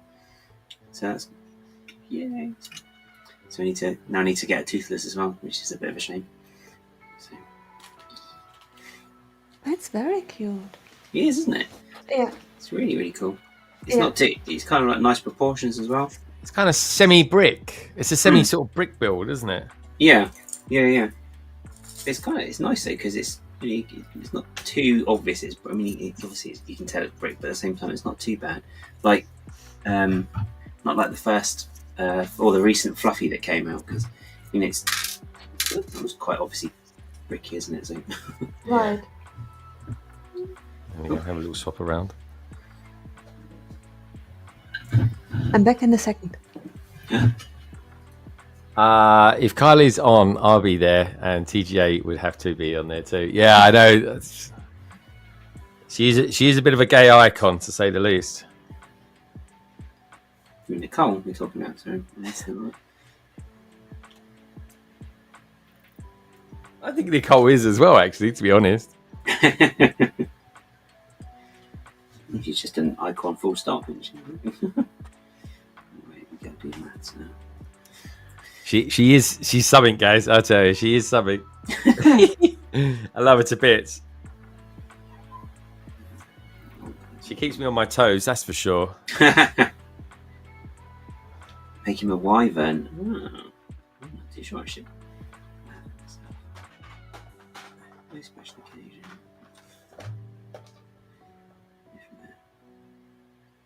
Yay, cool. VIP points earned. Hurrah. What's happening, guys?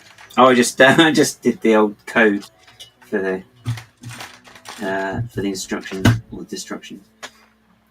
Yeah. A bit more now. It's gone up by a whole 20. Very exciting. Oh, I've never done that, guys. I need to do that. I'm 400, literally... 400 more. Yeah. I've got to do it, guys. I've got to do it. I would always recommend people do that. Oh yeah.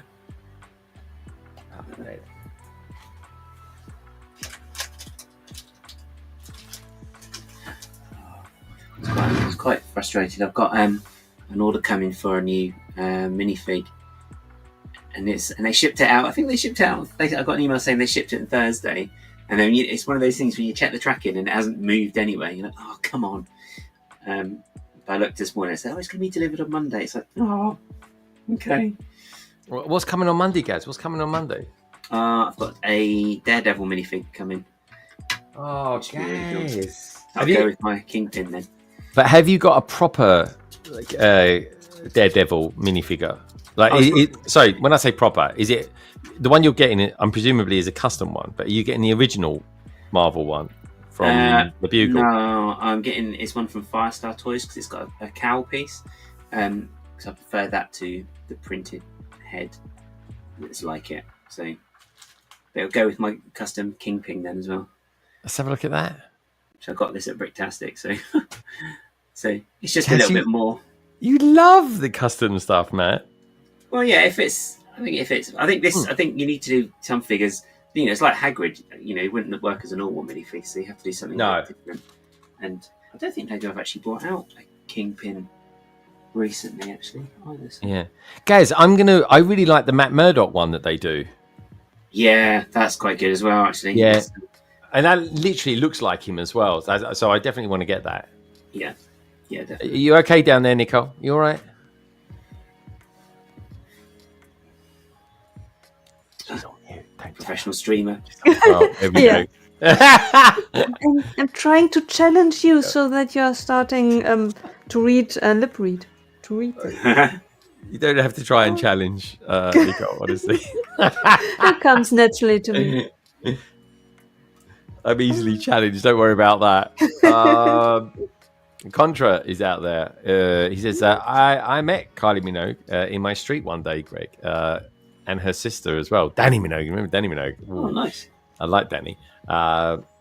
They were filming Neighbours TV show on the day, shop end of my street back in the 90s. I was amazed and talked to her. Yeah, I think she's just generally quite normal. I met her father and mother-in-law and this is an absolutely true story, folks. I give you my word on this. I met her mother and father-in-law in the jungle in Africa. I kid you not. Honestly. Wow. Yeah. They just happened to be staying in the same lodge as us. And at one point, I almost thought I was going to get an invite to the wedding. But it never happened. She never got married in the end. Which is a shame. But anyway, yeah, that's the nearest I've ever got to it. But you've actually met, Contra's actually met Kylie Minogue. That is very cool. Very sensationally cool, that is. Yeah. Have you seen the show The Resident? The Residents? Oh, I've heard of that one, actually. I have heard of it. Yeah, it's meant to be. Oh, I think I've seen it. Is that the one? Is that the one that's got the Irish actor who's the main star of it? I could be wrong. I don't think that she's Irish. Not to be racist in any form, but it's the lady that was in Orange is the New Black, isn't it? right. Yeah, about the White House and the murder. Yeah, I know that. Yeah, I've seen. I know because Kylie's in it, isn't she? Right. I've seen a clip or a meme that someone's done from it, and it's quite funny. So it's really a good show. It's the characters are fun. Yeah, I enjoyed it immensely. Thank you, Martin. Martin told me about it. Ah, there you go. Martin watches a lot of TV. He really does. I don't. We was chatting yesterday, and he was like, "Oh no, I don't really do exercise." And I'm like, I don't think he can because he's just watching a lot of TV. Like he's a massive film buff, so to be honest, it's a good thing to be doing. And I'll be doing it tonight. Are you be proud of me, Martin? I'm going to be watching. Like I'm probably going to be watching about 3.5 hours of Andor tonight. I'm even going to use Just Eat. I've never used Just Eat before. Guys, do you use Just Eat? Maybe. I can't remember. I think we may have done. What is it? Yeah. Oh, it's just a delivery service like Uber Eats. Because I was thinking I'll just I'll after the stream, I'll just go and drive down and grab it and sort of thing. And oh my God, I could just order it. It like cost 50p to be delivered. And I'm like, that's insane. I might as well just get them to do it for me. Gemma's out now. She's out. So it's a beautiful evening. It's about 24 degrees here in London. It's 22 degrees in the cabin at the moment. And Gemma's out tonight. She's at Hever Castle with her mum, seeing a play, I think. Oh, okay, cool. Yeah, and she's always lucky with the weather. The weather is always good when she goes there with her mum. Well, there's a German saying. It translates to "the weather's always good if angels travel." Oh, it's a very lovely thing for you to say, Nicole. Guys, what are you looking at? Oh, just having a quick look on Lego Insiders, because I know they've got those downloadable wallpapers. So just Oh, there's a Pirates one in there. I might have to get that. Yeah, it looks like it's there. Are they free? They better be free, aren't they? Oh yeah, no insider points, so which is what you want really. Wallpaper? I thought wallpaper is the paper that you put at the wall, like No, wallpaper for your tapestry? desktop, for your PC. Oh, Yeah, okay. it's kind of- I thought it's Nicole, are you IT literate? not wait. really. Ask Martin. Oh, and he you will are, vouch Nicole. for- You are. You're awesome when it comes to PC stuff. Yeah. Gaz, those downloads though, they are free, aren't they? You don't actually. Yeah, they are. Yeah, I was gonna say. I wouldn't get them if they weren't. Don't worry. You can even download that print. Actually, the Lord of the Rings one that they were having in stores. They came with a Shire. I gave them a bit of a hard time when I was at Leicester Square because I was like, I just bought a few pad things and I was just like, oh, can I have the Lord of the Rings poster? And they're like, oh no, you got to buy the Shire for that. And I was like, no. I said, you got a bunch of people from LAN out at the moment saying you don't even have to buy anything. You just walk into a Lego store and they'll give it to you free. But that wasn't the case actually. It was just a case of if some stores had an abundance of them, they would give them to you free. They didn't. But yeah, and what slightly aggravated is one of the people that said you could get it free from your local Lego store was showing Leicester Square. So I was like, when I was in there, I mean, he did ask the manager if it was possible, and they were like, no, sorry. And I was like, I was cool about it, but I was like, oh, that was quite a deciding factor of me going in my lunch and going over there. I was like, oh, I'll get that. But it's the way it goes, isn't it? It's the way it goes. Oh yeah. Well, I saw someone was selling them. Because of course, they obviously got loads. They were selling them on Facebook Marketplace. And one of them was selling them for like 20 quid each. And it's like, well, that was free. What? Yeah, I mean, it's just flipping heck. It's cheeky, isn't it? Oh, fun time. Matthäus, Lieferando, I know. Thank you so much. There you Um, If you come to Germany and you want to do that too, Lieferando. go. There you go.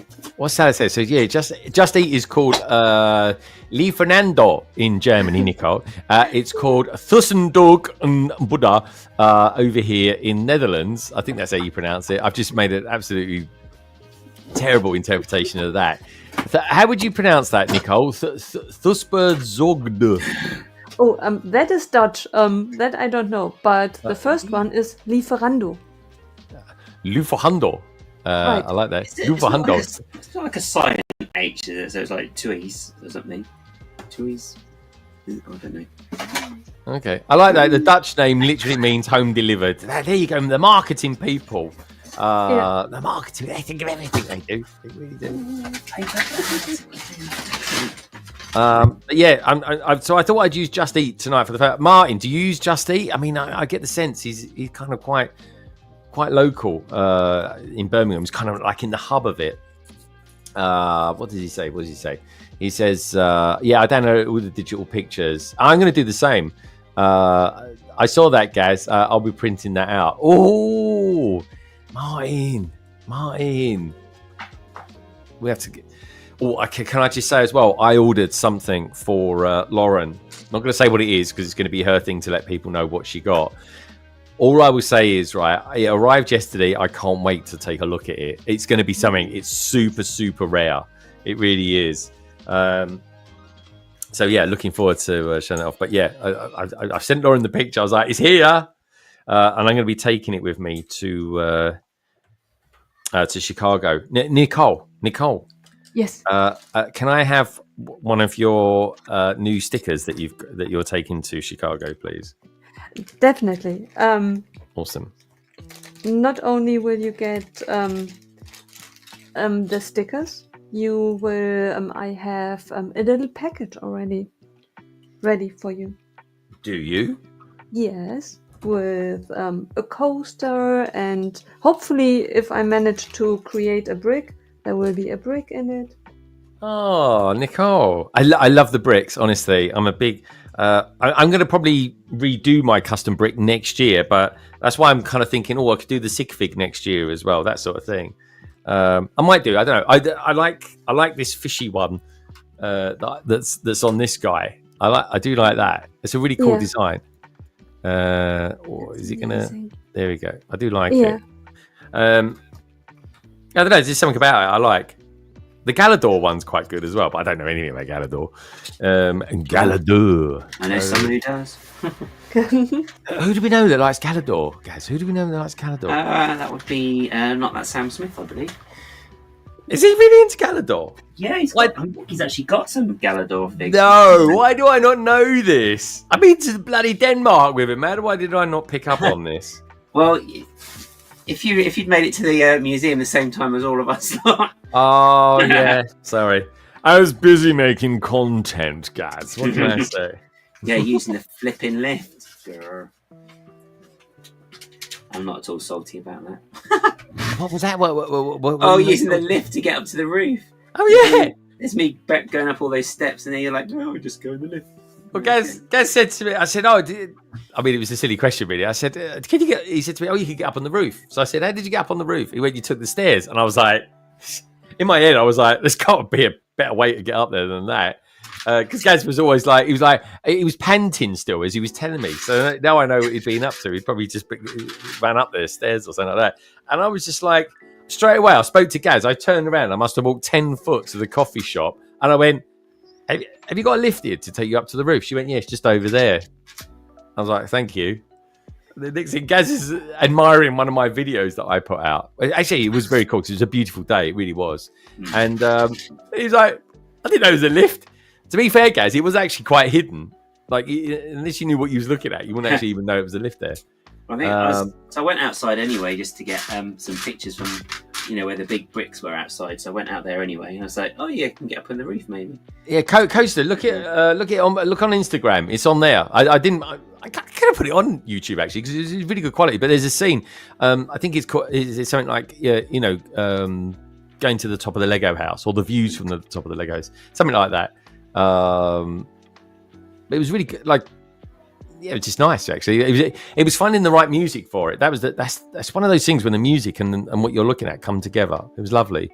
Trevor's out there as well. Trevor, good to see you, dude. Hope all is good with you, my friend. He says you're so lucky, very privileged to have one of the gift bags from Nicole, Lady McBrick. When we first met at this year's Bricktastic, extremely privileged to meet all the friends I've made online. Real, yeah, it was very real. And we're just gonna chat. Yeah, please do. I mean, it was a good little vid. It's a recent one. In the last couple of weeks. Yeah, Bricktastic was crazy. Just meeting all, so many more people than like the previous years. It was like, oh my gosh. Yeah, it was. Oh, Nicole, do you think you might come back to? They're going there. Nicole, do you think you'll go back to Bricktastic maybe next year or the year after? Definitely. I'm not really sure how I will deal with Brickworld in future, because Manchester now taught me that the money that I spent just to go to Brickworld, I can multiple times go to the UK, because 1,200 euros, and that is just in the last seat in the tiny. It's not really that I fly business or anything. It's cheapest seat possible, 1,200 euros. I'm the same. Travel should be cheap as well, I think.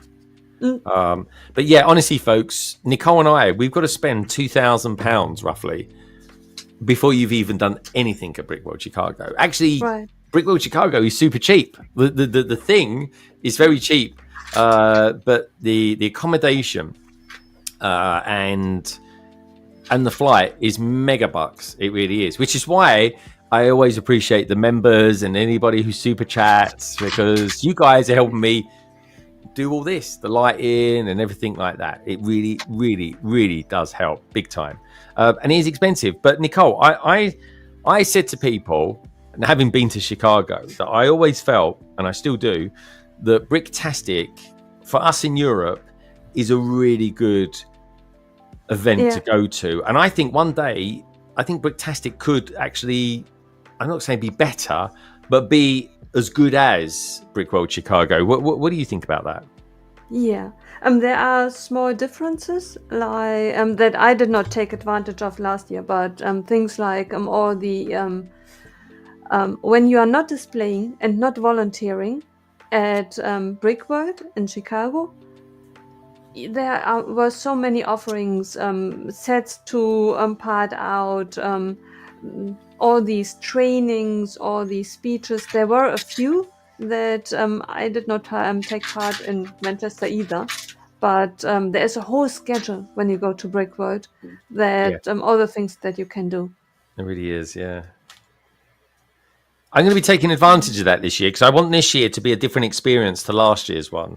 Yeah. And but yeah, I cannot see myself going back to Brickworld Chicago after this year for about two years or so. Right. Because it is expensive. It is expensive. And I'm hopefully, it's all 50-50, but hopefully Melbourne might be on the cards for 2027. But next year, I'm definitely going to the Black Country Brick Show. That is something I do want to go to. Oh, yeah, Black Country in the UK, yeah. Yeah. Yeah. Yeah. Are you thinking of to go to Brick Slopes? I'd like to. Yeah. Again, it's one of those things I'd really like to go. It's just a case of it's just money, really. It's just it's just money, and it is like, yeah. I'd like to go there. If I can't go there, I will do everything I can to promote it on London Calling and stuff like that. Yeah. It's Brick Slopes, Cody's one. Yeah. Yeah. So it's a really good one to go to. It's one of the other ones I'd love to. Yeah. Quite a lot go this year. Ooh. I saw quite a lot Instagram messages or posts. Yeah, awesome, Trevor. I hope to meet Nicole ASAP. She is lovely-hearted. She is. She's crazy. She's crazy, but she is lovely-hearted. I can say that for absolutely sure. Trevor says, "Can I just say that the Club Factory set from the Lumi Bricks is really, really good set. Really enjoying the build. Have you already got your one rebranded, or is it? Are you calling it that because it's a better name than FO? But I'm with Gaz. I would have called it. I might have stuck with FO, but I think Lumi Bricks is a better name without a shadow of a doubt. I second that. I've said that Contra Bricks, that she is lovely meeting in person. It was a pleasure to meet Coaster Bricks. She too has a lovely, kind heart. I met her and her mum as well. Oh yeah, I forgot. So I'm building this ATM at the moment, and I know what I now know what you mean by it being very clever because I've just stocked up the ATM with $1,300 bills. Yeah. Oh, you should save those and put them towards Chicago. Right. Actually, speaking of Cody, he's going to Bricktastic next year.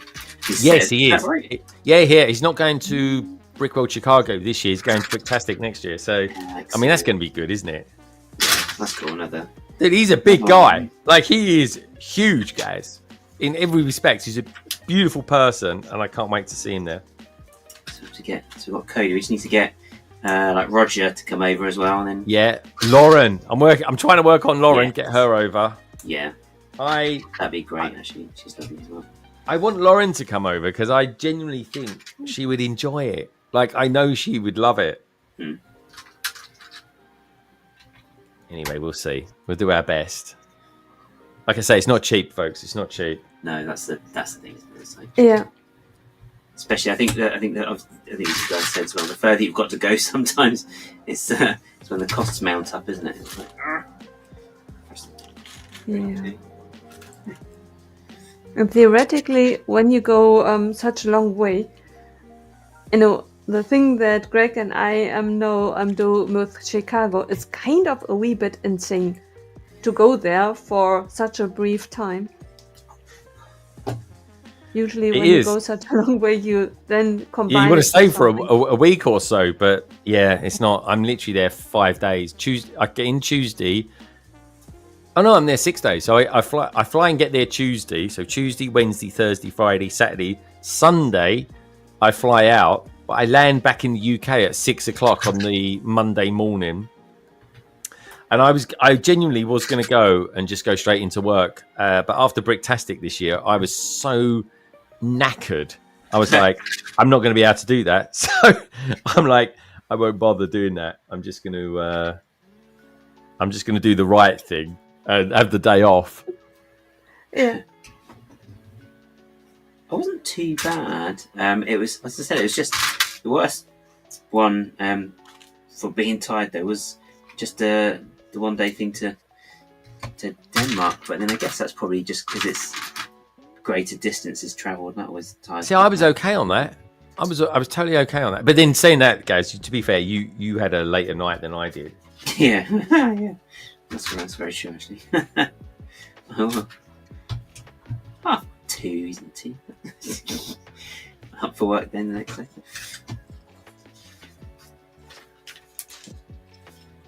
That's good. It was completely worth it, though. Oh, Gaz, it was a dream come true.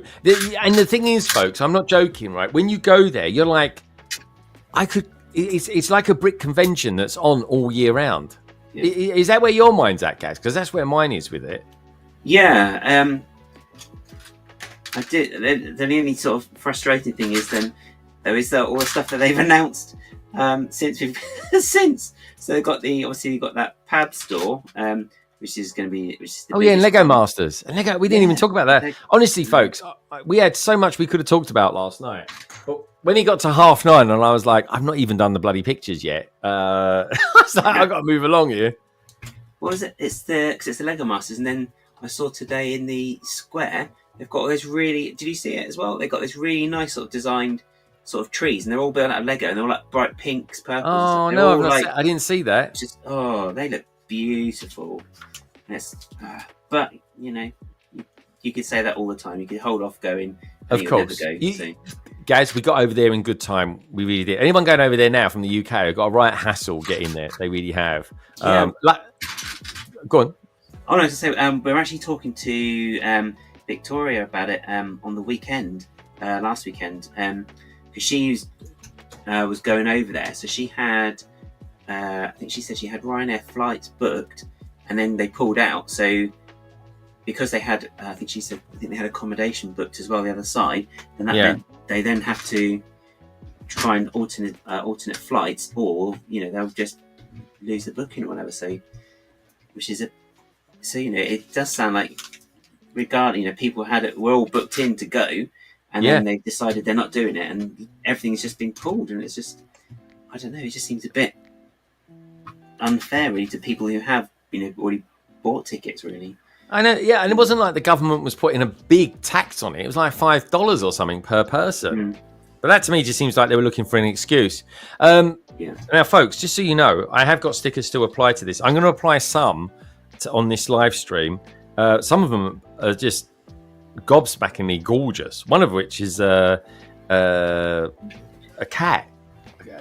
Check this out. Can you see that is going to be filmed? That is content. That one. There's a little cat. Yeah. I think it's a reference to one of the movies. It probably is. Yeah, of course. Yeah. Believe. But that's also quite a reference to what's that show that's on Apple? It's a football coach. Oh, I know. Ted Lasso. Ted Lasso. That's the one. Ted Lasso. Now, in this one, there's a reference to one of Gaz's favourite themes or sub-themes of space. Yeah. Can you see that? There we go. Just there. That one there. I'm spoiled anyway. There we go. These are lovely stickers, though. They really are. So anyway, I'm doing the old classic here, folks. I'm going to put one on here. That's going to go on. So I've got to do this. I'm going to do this like this. So it's a bit weird, actually, you guys seeing me do this, but without the music. What song is it?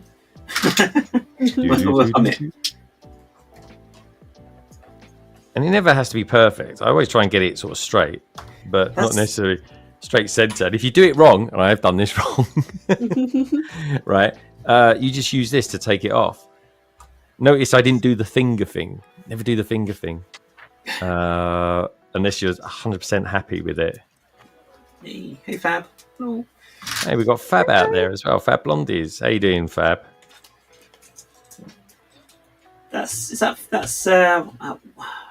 When did that set come out? Is that like 2012, 2015-ish? Is it that one? No, it was 2017.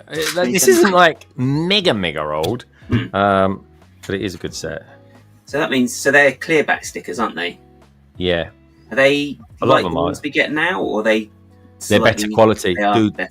Loads better. These are like putting vinyl on Lego, and they adhere beautifully to it, and they're good quality. They are honestly different. They are better. There you go, folks. There's my sticker. That's pretty good. You can reapply those as well, can't you? And they don't go like white like they do now. No. Oh, there's so much touch oxygen. They go white. Oh yeah, the ones now they're just a nightmare.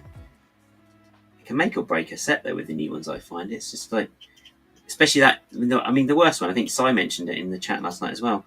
Was that Indiana Jones plane one, because they had it on the cockpit. Yeah. That glass. It was, if you got that on wrong and you wanted to reposition it, it would just ruin it and it'd look awful. Yeah. It's very frustrating.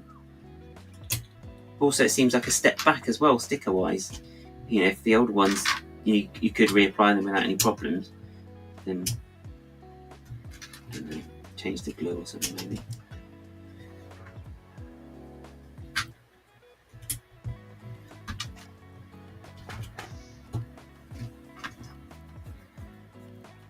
Theoretically, I just started bag number 12.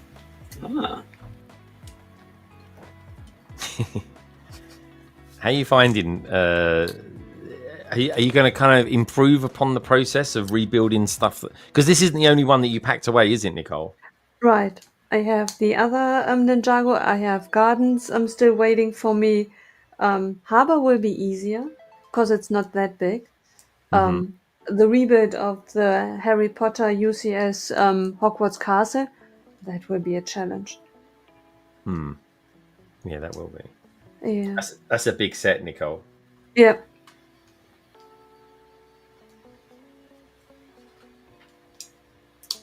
But with the limited space, I'm not really sure how I could improve it. Yeah. The only good thing is, and I admire everyone like Mark and others who really build these things with their own pieces. Because then you find your pieces for one step, then you get up, find another few pieces. Then you realize 3 are missing, which are essential. You buy them, you wait. That's really a test to your patience. It is that. Yeah. I think this little ATM might be my favourite build in the set. I've got a clear sticker to put on it as well. Yeah, I really love the ATM as well. But the whole floor, when you build the comic book store, Oh yeah, I'm looking once forward that to is that. finished, What have we got there? 49 is the next one I'm doing. So it's going to be that one. Ooh, quite big.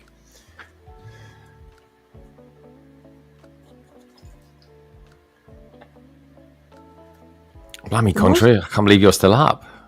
You are doing very well, my friend.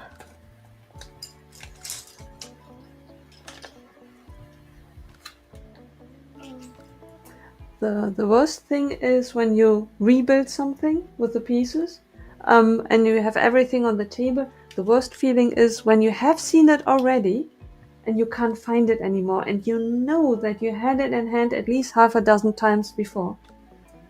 Yeah. By looking for something else.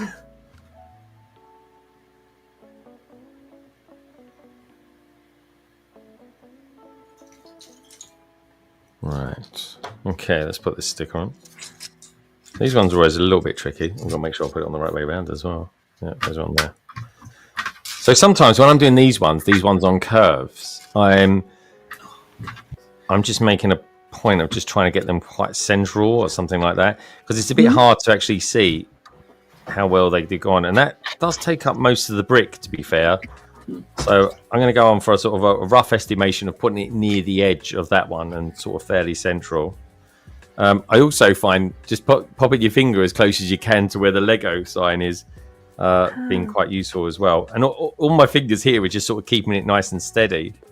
Right.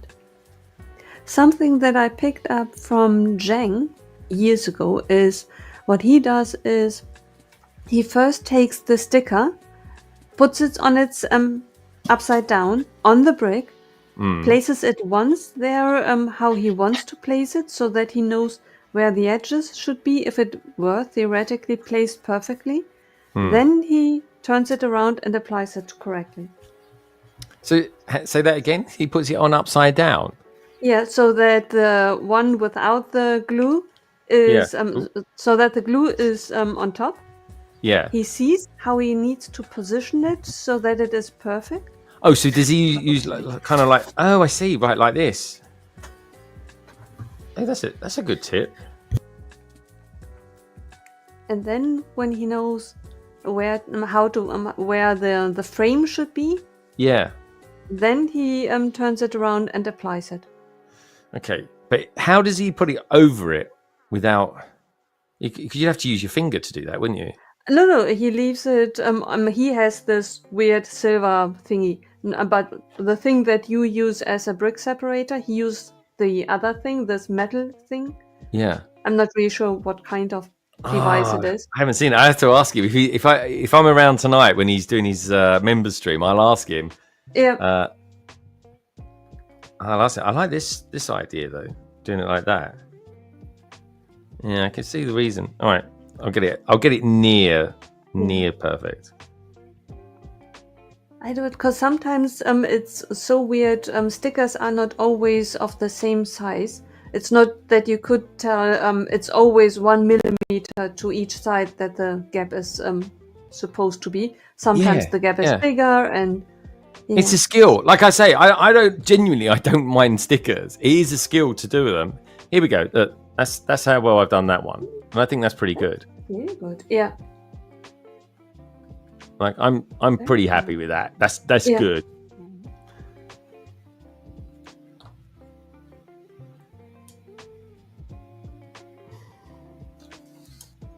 Gaz, how you getting on with your Ninjago build, mate?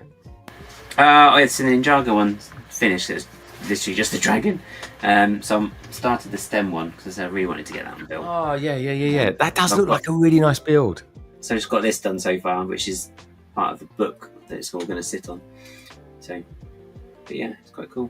But you can see there's like little bits here where you've got like the middle of the pages, and then this is like, I think this is going to be like the spine of the book. So yeah, it's really quite cool so far already.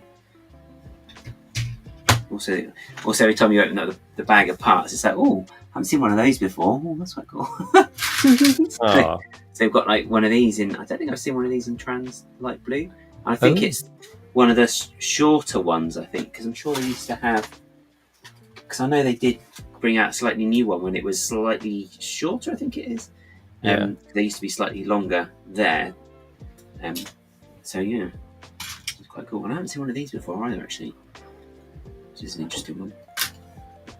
It's not quite good. So, but I'm always looking at like new elementary and stuff.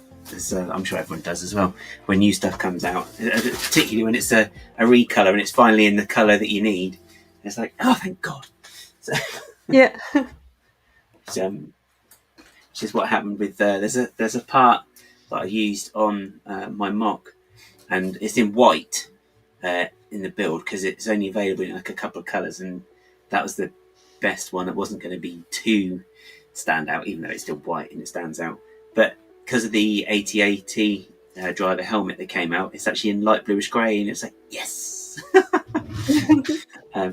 But it's £4 per piece at the minute. So that's expensive. Yeah, I know. It's like, can we just get it? Can we just wait for it to come down? But it's only available from like a couple of sellers as well at the minute. So the more it gets out there, that will come down. So. Oh yeah. You need the market to sort of get flooded a little bit. Hey. Yeah. It's like that.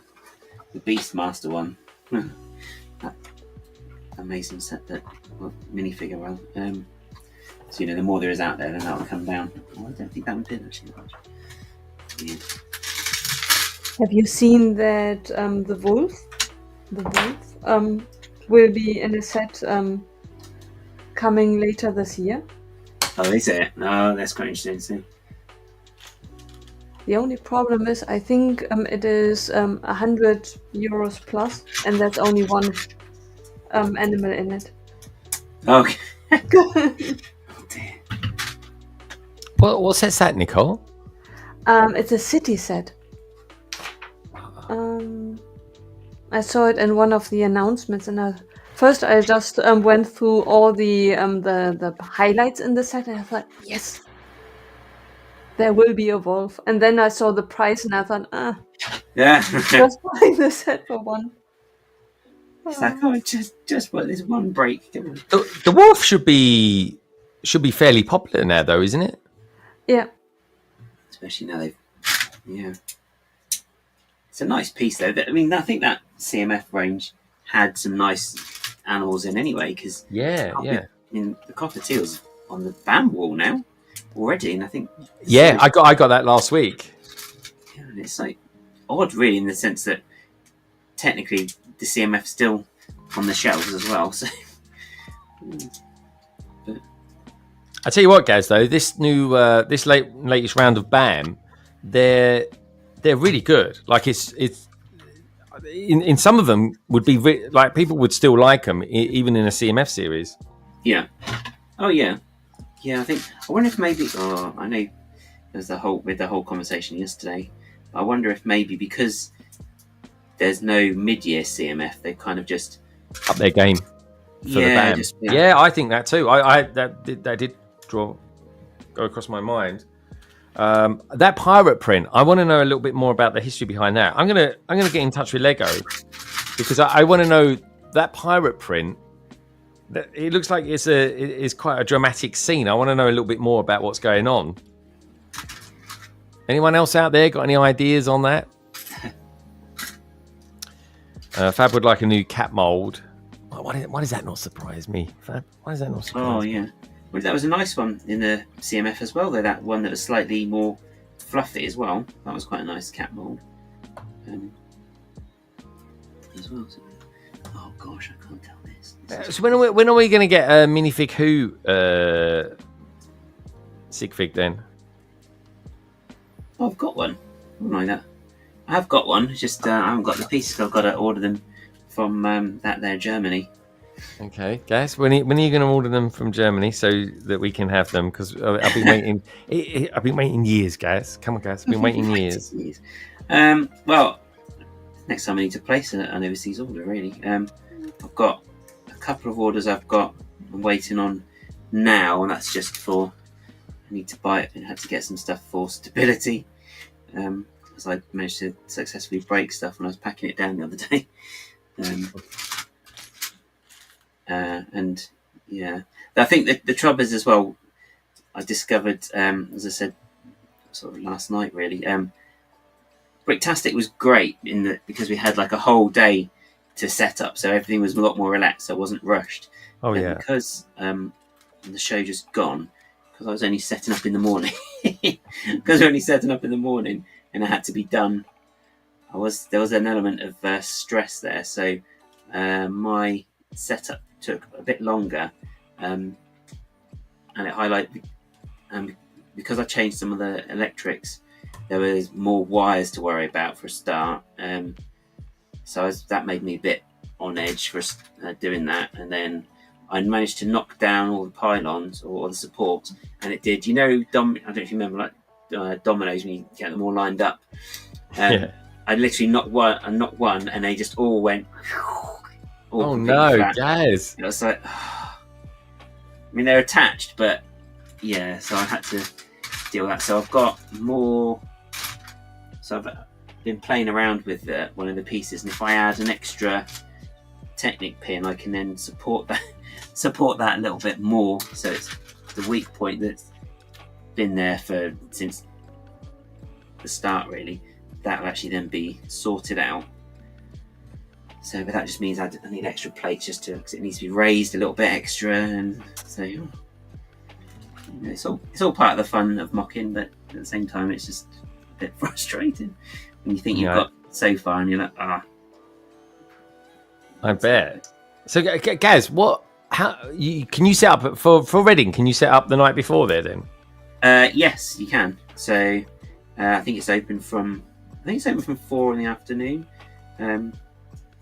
So my thinking is I might try and drop that off. I mean, the other stuff's really easy because the other stuff's pretty much just plonk on the table. But that's just the one that's a bit more time consuming, and But then the trouble is as well. I mean, it's like you can have all the time in the world to set up. Then sometimes it's the pack down is where damage can happen then as well. So yeah. I certainly found that with Bricktastic. We had the whole day to set up, but then pack down was just a couple of hours in the evening. It was like, yeah. And next year it'll be a bit earlier as well, won't it? They've said. Yeah, so that's quite useful actually because it will give us more time then to pack down, which is really cool. Yeah, I'm pretty glad about that because it probably then means I haven't got to take the next day off. To be honest. Yeah. Oh yeah. I'll get home probably around 10:30, which is like totally fine. It's nice to have the option as well, though. But I think, that's one thing they're doing as well with Bricktastic. They are constantly evolving it, just to sort of make the experience better for all parties involved. Yeah. So, like this year as well, I think from maybe volunteer/displayer side of it, I think it was a lot more stress-free because the Friday seemed really relaxed. Like even like all the crew. Guys, we were chatting, weren't we? We were walking through it, and I said, we sort of said, "My God, it's such a more relaxed feel about this one."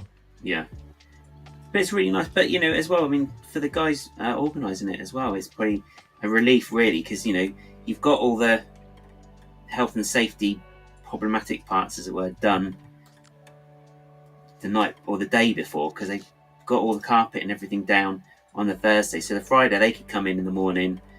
Not have to worry about cranes going here, there, and everywhere, carpets going here, there, and everywhere. That was all down, so it was a case of we just need to shepherd people in, tell them where to go. I mean, I'm sure there was more that they had to do, but for it was probably a lot less all in one go for them to do. So it's certainly better all round then, because it's just a nicer experience then for everybody. Because everything's done that's going to be super problematic. You just have to get people to turn up. Yeah. I love a bit of snot says pack down at Bricktastic was stressful, especially because the people packing up the tables and chairs would grab them from under you. Really? My God. Yeah. That was a little bit annoying. I think someone was saying, we're talking to someone on the weekend who went, and they were saying how they put their they packed up, they put their box down, either their mock and stuff down, and then they would just. So what they did then, they just cut around it, the piece of carpet that was on, and just pull the rest of the carpet up. And it's like, or you could just move the box, It's like, oh wow. It does seem almost like a waste of carpet. I know it's got to go down for what I think is a strange reason, but you think someone somewhere would want that carpet? I think it gets completely trashed very, very quickly. I think it's quite thin, isn't it? It's like it's just there to tick a box. Yeah. And it's just, I think it's more. There's probably health and safety reasons, as there always is. Yeah. And there's probably a bit if there's lots of people there, because it can be quite slippery. Because I know they use. I've seen videos and they've got I saw a video, or did Martin share it in a group? And there was somebody who was on a skateboard or a BMX type bike, jumping over double-decker buses in the venue. And it was wow. Okay. It's like, I think we were just set up there, but it's a completely multi-purpose venue. Martin was brilliant for me. He was so helpful to me. I got some really good footage of interviewing people for the new Hashima, and he was doing all the camera work on it. And honestly, I owe him for that. Oh yeah, Martin's brilliant though, just all around. Because I mean, even like on setup, we were like, "Oh, I think we're going to need an extra one of these," and Martin's like, "No, it's all right. I'll sort it out." So I mean, I know he was volunteering and all the rest of it, but still, it's great that he's just like, yeah. That's exactly the sort of nice sort of positivity that you want when you're sort of setting up. You may be a bit stressed, but you got someone nice and chill like Martin's like, "It's all right. I'll sort it."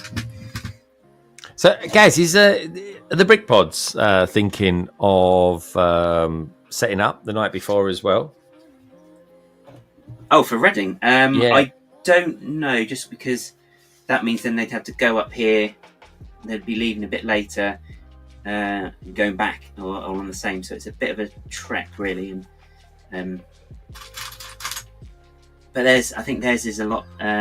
Is slightly Contra's off. It's 2 a.m. in the morning where he is in Australia. Oh well, 2 a.m. for me. Good night, Lego fam. Great to catch you live again today, Greg, by Nicole. 2 a.m. Dude, Lego Team B are probably getting up in like an hour. They will be. These guys are crazy.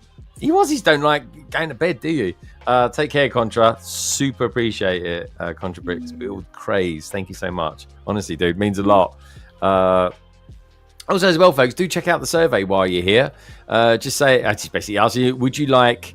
got 51 votes on it so far, so that's pretty cool. Would you like me to live build Ninjago City? 84% saying yes, which is very, very cool. You guys have a lovely have a lovely morning. Enjoy. Yeah, you too, dude. The sun will be coming up in about 4 hours for you. That's crazy. Lots of love out there saying night Contra. Good stuff. Thanks for tuning in, man. All the way from Melbourne. His last the last Australian standing. Sorry, guys. What was you saying? Just saying. I don't think the bods will travel up on the until the day. But yeah, it's just I think. But I think theirs isn't quite as complex necessarily. So I'm sure Ian's done it all in different modules. So it's literally just take out the box and put out. And I think, I wasn't there for setup this time around because I was too busy having my own little moment. Is Mark going this year to Reading? He's got to. He's on his doorstep, isn't he? Oh yeah, I think it's like it's not too far from him at all actually. So yeah, he'll be going. I'll be there on the Saturday. I'm going on the Saturday. I'm going to be there all day as well on the Saturday, so that'll be good. Ah, okay, that's kind of cool.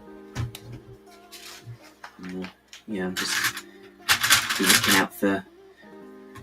There's a couple of things that I'm looking out for that was at the last show as well. So I'm hoping they've got some stuff there that I'm looking for. Guys, how much is the Lord of the Rings gift with purchase for this going for at the moment? Is it still holding 60 quid? I think it was last time I checked. I remember because I was looking at it the other day, and they're. Because I do. I think it was. You can get some on. I think there was one or two on Buy It Now, but I don't think they were brilliantly cheap either. What does it say? There's one, a big one for starting. It's for 42 at the moment. The price is dropping, guys. There's a 52, 2 at 52.72. That's the same seller, surely. No, it's not. Okay. Or 51.31 or best offer. That's not too bad. Because Lego never actually sold out of them, did they? No. I think I saw something the other day. I think someone 42. Oh, good. Oh, there's one there. No bids. They've still got 6 days, and it's 26. It's like, just hold that price. It's very nice. That's a rabbit hole looking at this sort of stuff, honestly. It is, yeah. That's exactly. Lauren messaged me last night. Said exactly the same thing. That's frustrating. But that's good. If it's that sort of price, that means it will. It's dropping. It's dropping. Yeah. Even I might pick it up because the figures on there I think the figures are exclusive, aren't they? Yeah, they are. I'm pretty sure they are. Yeah, I think. What did Chris say? I think Chris said it's the face prints maybe are exclusive, and I think some of the torsos are reused. Actually, you've got it, haven't you, Nicole? You've got the Smeagol and Deagle. Yeah.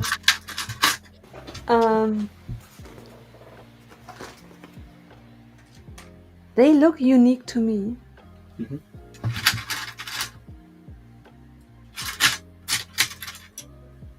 Nice flex as well. Look. Oh, just put his hand here. Oh, right. Yeah. Do you reckon? Do you know what? You know what I'm going to do? I reckon I'm going to get a bunch of us together. Martin, you might be up for this, and I think we should all do a gift with purchase live stream just for like 2 hours or something like that.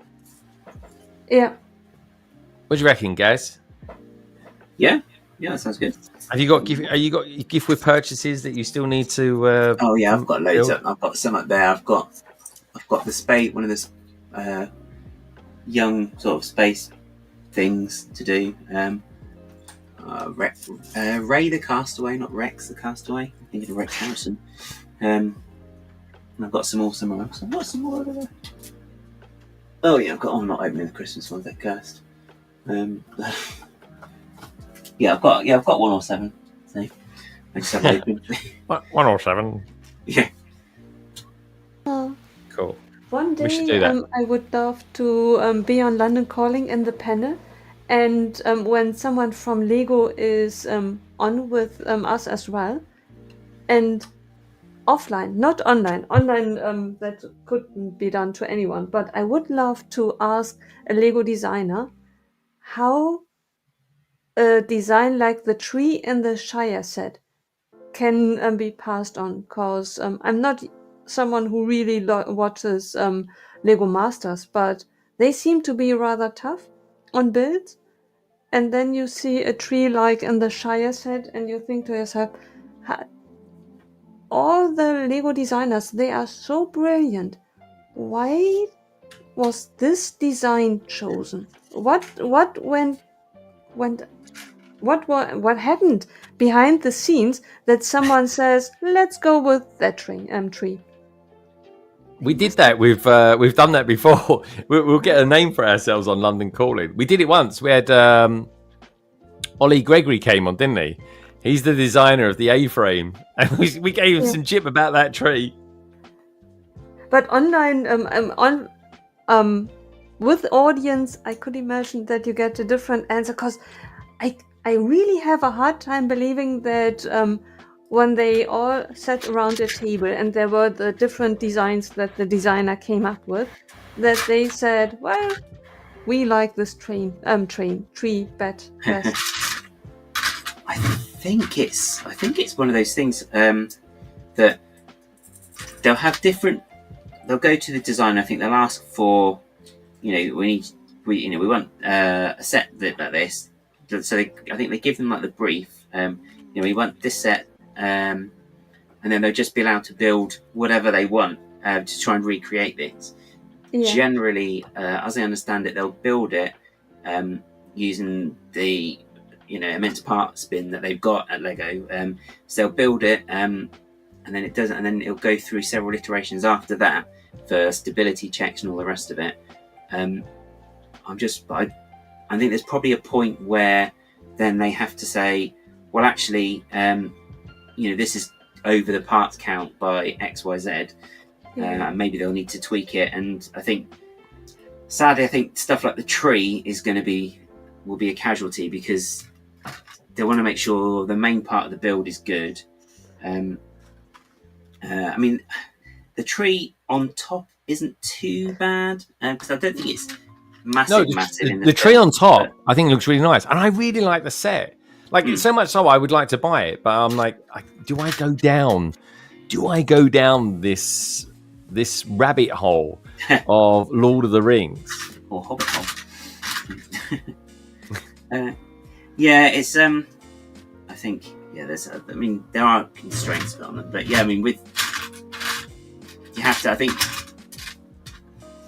I think you don't have to necessarily go all the way down the rabbit hole. You can sort of just pick and choose with stuff. I've got this one. I haven't got the others. In an ideal world, I'd love Rivendell, but I know, having seen Ollie's one built up, I know that it has got a massive footprint, and I don't have the space for that, sadly. I actually thought you had Rivendell, Gaz. No, I don't. I would like to, just because I really think it's really nice architecture, so I imagine the actual build part itself is really nice. Yeah. But no, I haven't got it. But yeah, I think there's... Yeah, but I think you can sort of dip in and dip out with stuff. I don't think Gemma's asking me now, Greg, what to get me for my birthday, and I'm sort of thinking, like, I could be cheeky and say Lion King's, Lion Nuts Castle, or bring it down a step, go for the D&D castle. And this is the nice thing about birthdays, is that first of all, it's obviously the whole family will be buying me this as well, folks. Or I go slightly. I like a couple of cars or something like that. I really want I want to buy the Batmobile for myself. That's going to be my little birthday treat. The 66 one. The 66 one, guys. I love that car. Like I actually find it hard to believe I haven't bought it yet. I think the only reason I don't think I've bought it yet is because it didn't come with a Robin. I really think it should have had the Robin with it, and I was a bit like, But either way, I still think it's a work of art what they've done. I think they've done a really good job there with it. So. We'll see. What do you guys think I should get? Should I get something like Lion Knight's Castle, D&D, or give me some ideas? Is it stuff that's in around that ballpark? Beauty and the Beast Castle. I mean, that's a cool thing. Pandemonious Panda is out there. Pandemonious Panda. It's been a little while. Are you going to Chicago this year? It's great to see you, dude. Hope all is good with you. It's really cool to see you, Pandemonious. Rivendell is a beautiful set, but it does have a big footprint, but it's worth the footprint. See, Rivendell is the sort of set that I would actually put on show downstairs.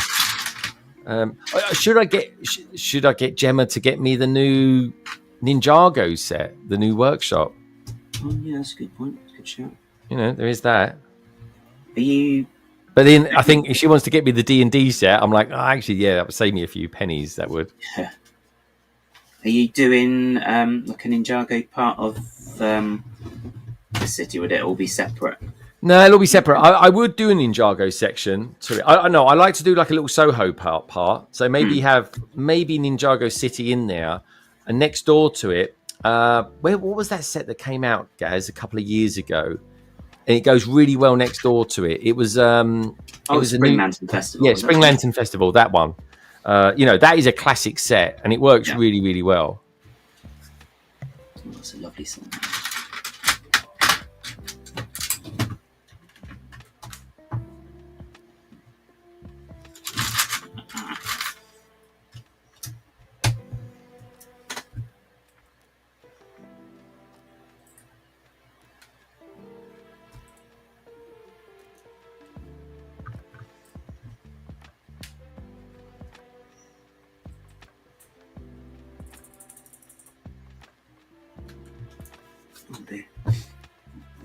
Actually, one sec.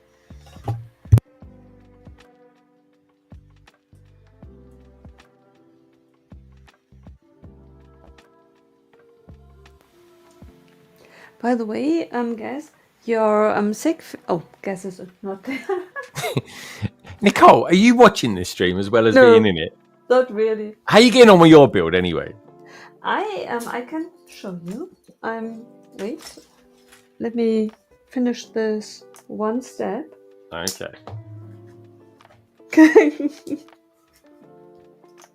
Can you imagine? Well, Gas left. Gas left 25 minutes ago. Right. Oh. You are funny, Nicole. Nicole, what have you got planned for? Are you streaming tomorrow with Fab? No, I'm not joining Fab in future. I'm going to do a few changes, and one of the changes is that the study stream on Sundays with Fab, I'm not going to join in future anymore. Oh, okay. Are you just like a little bit tight on time, that sort of thing, is it?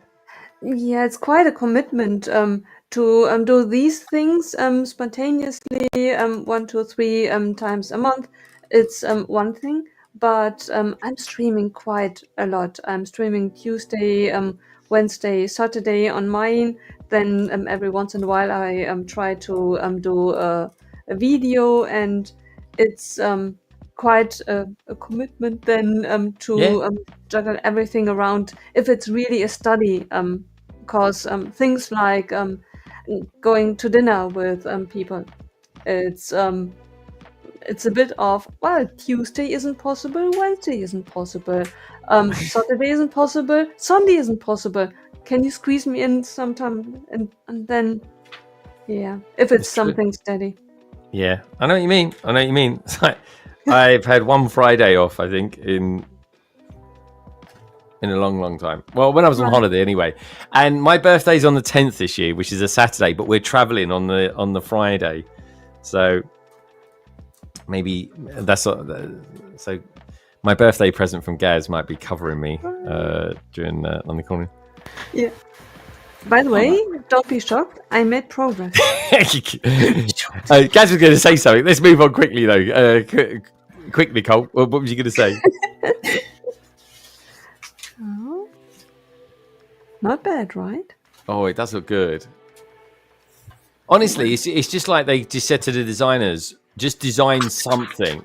Put as many parts into it. Make it super intricate if you want to. Money is no option. You know what I mean? It's just like, it feels like this was made in a different era of Lego. It definitely, yeah. Because then when you look at something, you can't compare it. Because if you build something like the Shire, and then you compare the price between the Shire and the mess of plastic that you get, oh, it breaks your heart. Yeah, that is true. I thought the original Shire was quite good, actually. There's just you out there as well. Hi. Hey, this is you. Hello, Greg. Lauren's out there. So, I mean, Lauren, you've been watching this for ages. Or you've been popping in and out. Good to have you here anyway. Hi, Lauren. Hi, Fab. Pandemonious. Good to see you, dude. Hope everyone's having a top weekend. Check out the survey, folks. Also, as well, please do me a favor. Please do give the stream a thumbs up. Let's give it a refresh. See where are we at? 32. Amazing. Let's try and get to 40 today, shall we? We're still going to go for another hour or so, maybe even a couple. We'll see. I'm not building as quick as I thought I would be, but I am enjoying it though. So this is good. It's good company.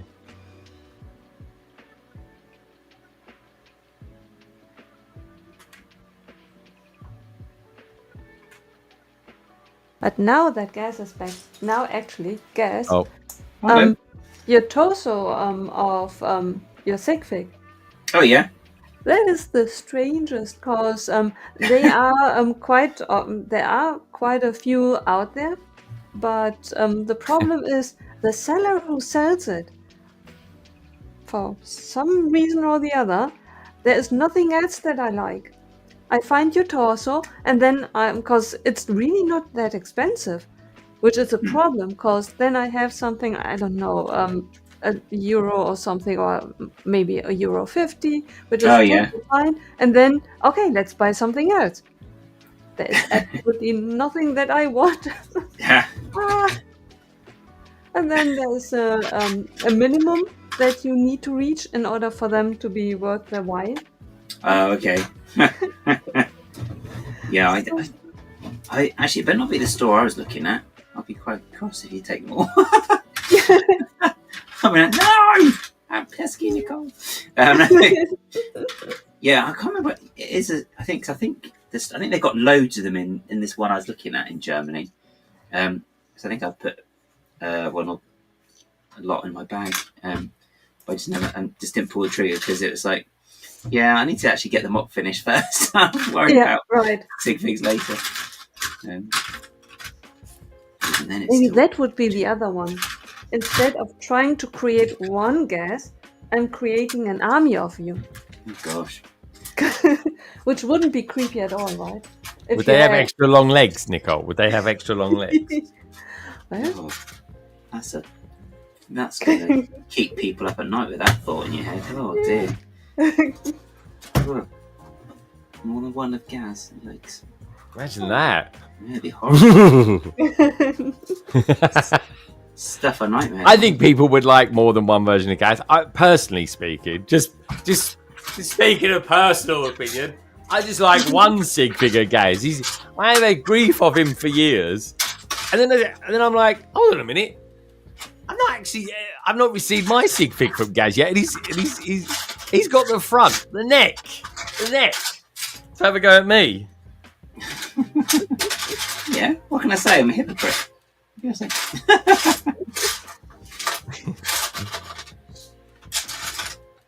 Well, yeah, but what was it though? You were giving things. You were giving like loads of them out, and I was like, "Oh, I don't get one then. How rude." Well, I was kind of trading them, guys. I was like, "What? My chopped liver now? What?" Chopped liver. What is that? Is that an oldie worldy phrase, guys? No, no. It's one of those ones I've just picked up from. Am I chopped liver? Yeah. My God, that has got to be a Welsh one. Am I chopped liver? Has anyone ever? I have never heard that phrase in my life. Am I? What is it? Am I chopped liver or something? Like, huh? Where do I get it from? I like liver. I genuinely like liver. Liver with bacon. Nice. Oh my God. Oh, here's the thing. So tonight I've got pizza and I've got wings. I cannot wait, honestly. Tomorrow morning for breakfast, oh my God, bacon sandwiches. Can't wait for that.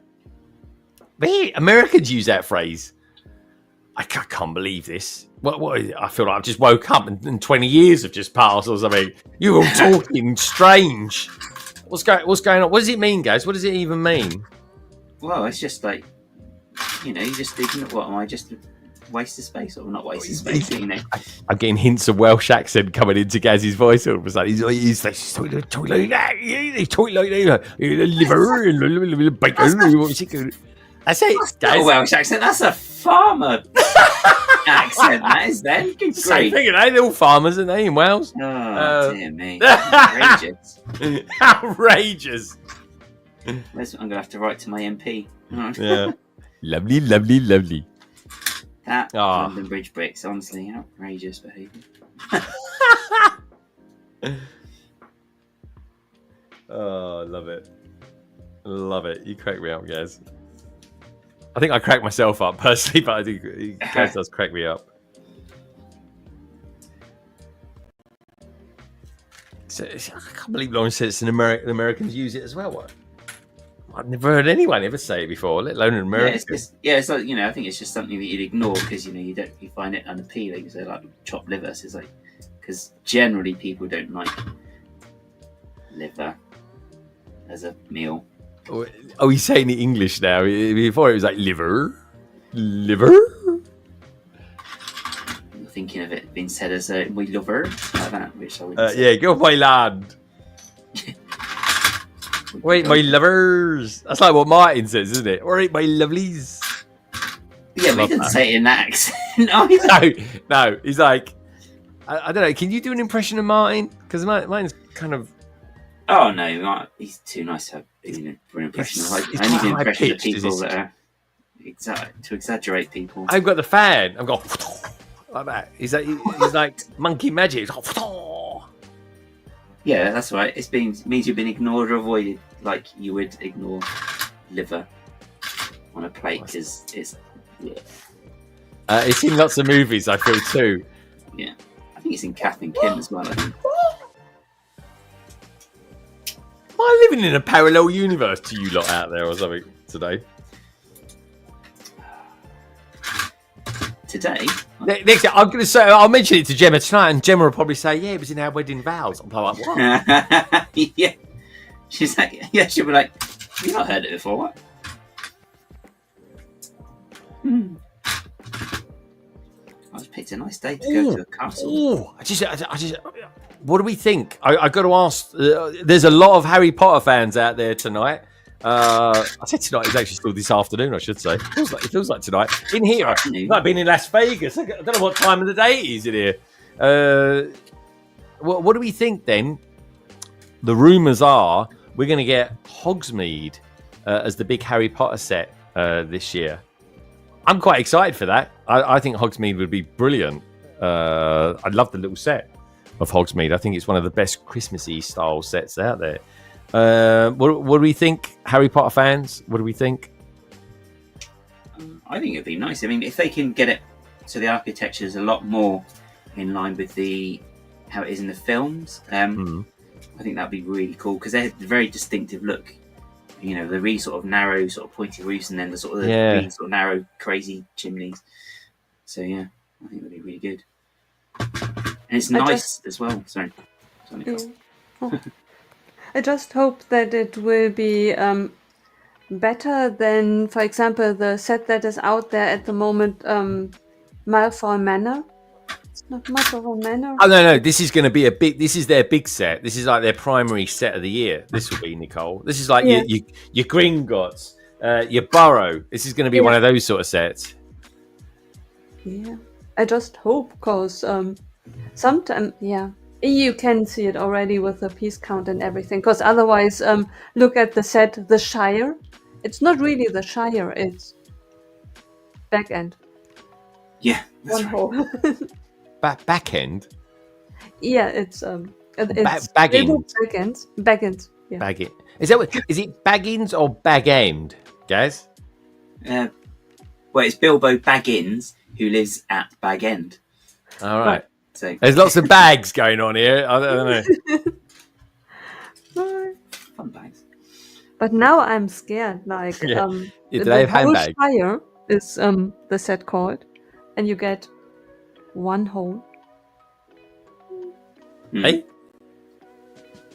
One hole in the ground? Yeah. Yeah. Oh, it's called the Shire. Yeah, because the Shire is the collective, isn't it? Right. I know. Do you know what? I was listening to I wasn't listening. I was watching as well. Mav and Keith this morning, and they said the same thing. It should just be called Bag End because it's not the collective. No. Yeah, that's what I think. Yeah, because it's all like a district, isn't it? It's almost. It's like I can't remember which way around it is. I always get it wrong. I think it's the Shire's like Kent, that sort of idea. So that's like the county, and then within that you've got Hobbiton, the Shire. I think that's the right way around. Yeah. I think Fab says she's all for it. I can't wait to see some images. Yeah, I'm a bit like Lauren in that respect. I definitely try and avoid reviews on stuff now. I'm trying to do that. I kind of feel I get a bit more out of the set now. Lauren's saying, "Oh my God, Greg." I'm not really sure what she's saying. "Oh my God, Greg," about. Really happy to get Hogsmeade. 3 brooms and Hogsmeade and more pubs in Lego. Yeah, that's the thing. That's what that is. Don't let them fool you, folks. It's not an inn. It's a pub. Kate's out there. Hello, Kate. How you doing? Hi, everyone. How are you? I bought the Shire because I'm going to New Zealand in August. Ah, cool. It's a Hobbiton tour where the Shire is. Oh, that's cool. That's really cool. Bilbo Baggins. Yeah, Kate.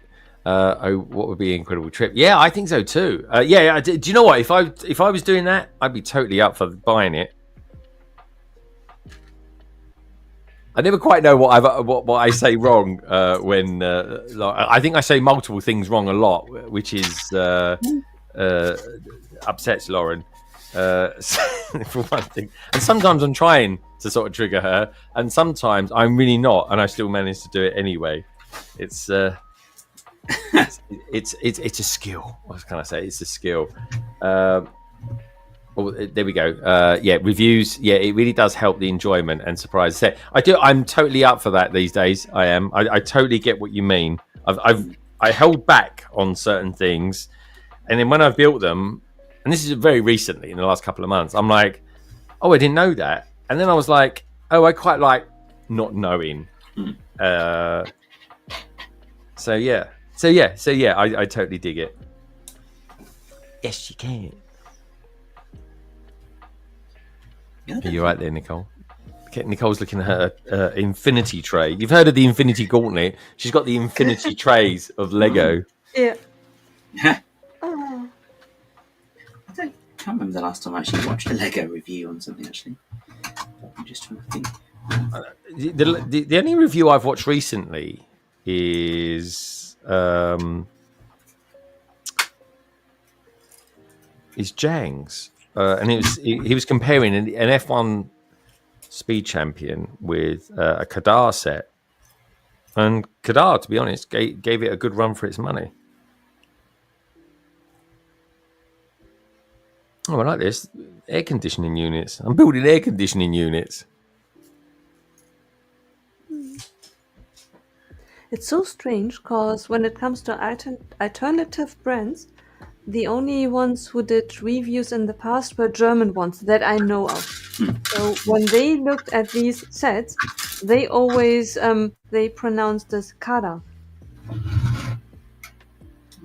Oh, is it? Yeah, I don't know what the proper pronunciation is. I always go Kadar, like when you reveal something. Right. Kadar. Oh. What do you reckon, Gaz? Gaz, he's looking. He's like, look, I'm trying to read Gaz's face. He's like, oh God, he said it again. So it's like ta-da. I just thought what made me laugh this week was when the peeps over at the RFLM days, I should say, over in Billund did the reveal for the Lego Marvel bust. It was such an anticlimax. I'm surprised Lego even let the people use that. I would have thought, I would have read the room and gone, this hasn't gone down as well as we thought. Everybody, do you mind not using your footage or something like that? Because it was a bit like, I don't know, even like I say, folks, I mean, I respect the designers, I really do, but even they were a bit kind of like, ooh, this hasn't gone down too well, sort of thing. Or maybe they should just use a smaller table, like a coffee table next time or something like that, guys. What do you reckon? A coffee table for a little set reveal? Yeah, I mean, okay. I just think it's at the point now, unfortunately, where it's kind of, it's almost like it's a self-parody, which is a shame because when there are some ones that genuinely are breathtaking. So like when they did like going back, the Rivendell one, that would have been genuinely. That looks amazing because it does look amazing, but yes, I think it's 100%. overdone now. They've over-egged the pudding, as it were. So yeah, I think they have actually. In fact, it's become a meme, really, hasn't it? Yeah, I mean, it's a shame because the trouble is as well. I mean, it's easy for us to sort of say, "Oh, that set looks terrible," blah blah blah blah. Yeah. But actually, you have got at the end of it, you think, well, okay, actually, we've got a team of people who have worked on it. They've managed to produce what they produced with so many restrictions and whatever else they've had to be being put on them, but then also they're not the ones that decide the price point for the things. So they've worked their hardest to get this product, and they've maybe they've been told no more than this number of parts, so they've managed to get it in looking half decent for the part count, and then it's like, yeah, by the way, we're going to charge like 70 quid for this thing that's like 200 parts. And everyone then it's easy then for us all to be, oh, that's outrageous, what a load of rubbish for something so small, or it doesn't even look that good for the price. It's like, yeah, but on the other hand, you've got this poor designer who spent hours and hours maybe trying to perfect it with the number of parts they've got, and then someone said, yeah, this is going to be really expensive, and they've got no control over that side. So Yeah.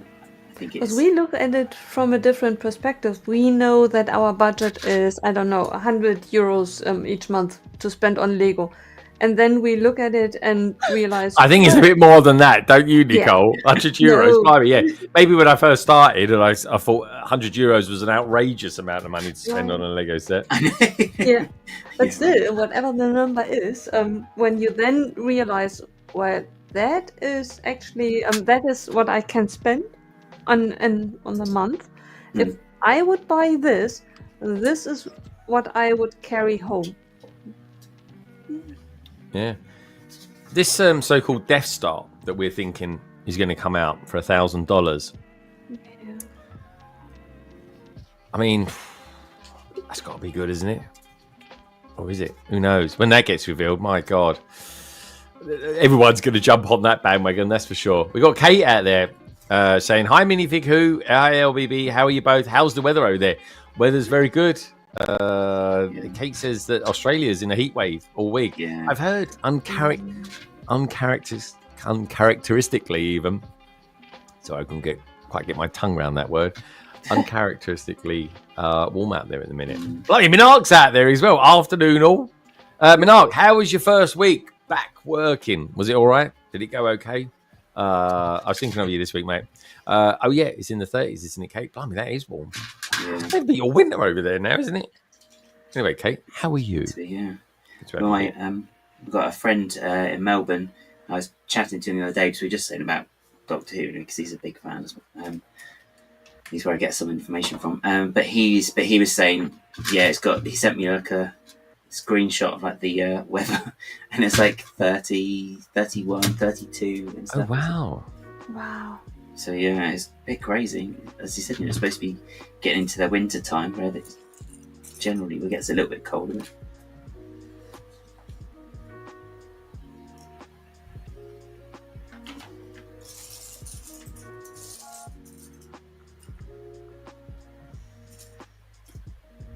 Yeah. It was in Germany today rather warm as well for the month. It's middle of April, and I think we had 23 degrees. Yeah, that's what we've got at the moment. It's the warmest day of the year here in London. Yeah. You sort of think, if it's hot everywhere, where's the cool places? I mean, is that where we're at the moment? Look at these. I've got to show you these. These are such lovely images when you're building this. There we go. Look at these. You get these images all the way through it. Sometimes they're just black and white. Sometimes they're just recreated in colour. Yeah. There we go. It's absolutely lovely, those. Yeah. It really is fantastic. That goes the wrong way. I'll show you another one. I think this is kind of like the negative of it before the designer coloured it in. Here we go. I think it would affect it. Yeah. Really, really cool. It really Love is cool. Yeah. Mark says, thanks, Lauren. Hey, Pandemonium. And yeah, it was really good. Thanks. Everyone was very welcoming. Lots of training. That's cool. That's very, very cool. Well done, dude. Like I say, was thinking about you earlier on this week. Glad it went really, really well for you. It's always tough. It's always tough starting a new job. It really is. Right. Okay. I think I've just finished another bag. Let's have a look. I've got some pieces left over though from a previous one. I think I might have missed something. Anyway, I'll sort it out later. Maybe post stream. Right. Okay. It was really good actually. I really enjoyed that part. What am I up to now? I'm up to bag 10. Here we go. Right. Let's pop myself over here then. Let's guys, show us what you're building whilst I turn around and pick up some Lego. While you're out there, folks, do me a little favour though. Please do give the stream a thumbs up. Oh, so guys, it's that new one, isn't it, guys? Yeah. So I've got a book part of it's done so far. I'm on the DNA double helix, but I understand, and hopefully anyone in chat, please tell me if I'm wrong. I understand actually it goes the wrong way on the Lego one, so I'm trying to flip it so it goes the right way. Because I think it tells you I can't explain it without visual, and I haven't got a good visual. Yeah, so it twists. Just say it, guys. Just spit it out. No, guys. I can't quite work out the words. So it spirals. So it spirals incorrectly. Yeah, I think in the model. So I'm trying to just flip it so it's the right way. It's not too difficult then. Well, if anyone can work it out, Gaz, I'm sure you can. Oh yeah, it's literally just putting the pin instead of in that hole, you put it in that hole for it all to go up. See.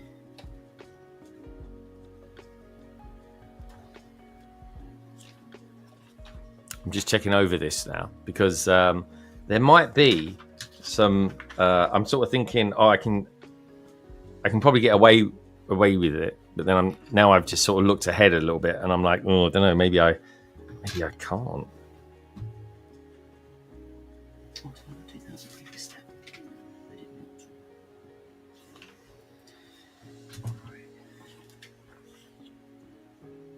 No, I don't think I have made a mistake, actually. Nope, don't think I have. Jolly good. God forbid I made a mistake. Gee, this is my reputation. I'm a Lego YouTuber. What do I know? Okay. This looks like a jolly good build, this one. Right, we've got a minifigure to start off with. There's a lot of minifigures in these Ninjago sets.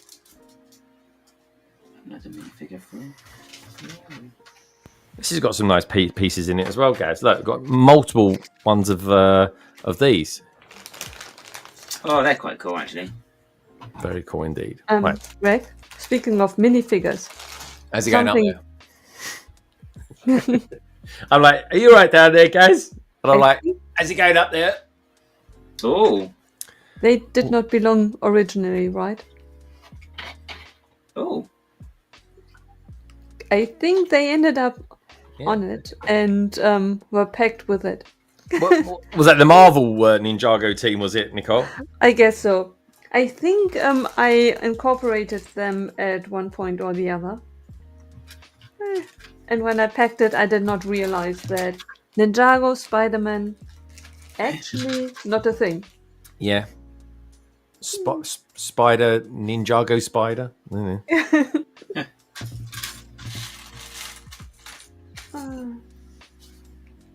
That's the downside of moving.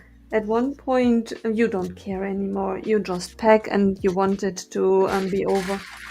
Really? Yeah. Did you think to yourself, oh God, it's going to be ages before I get to do another stream again or something? It breaks your heart when you take everything apart.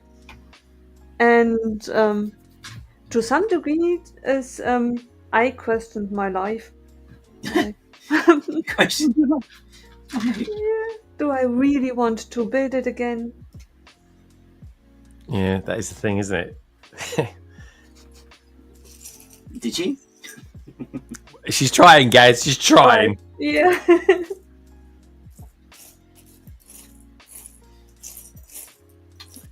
Get Cooped out there. Hey, Get Cooped. How you doing?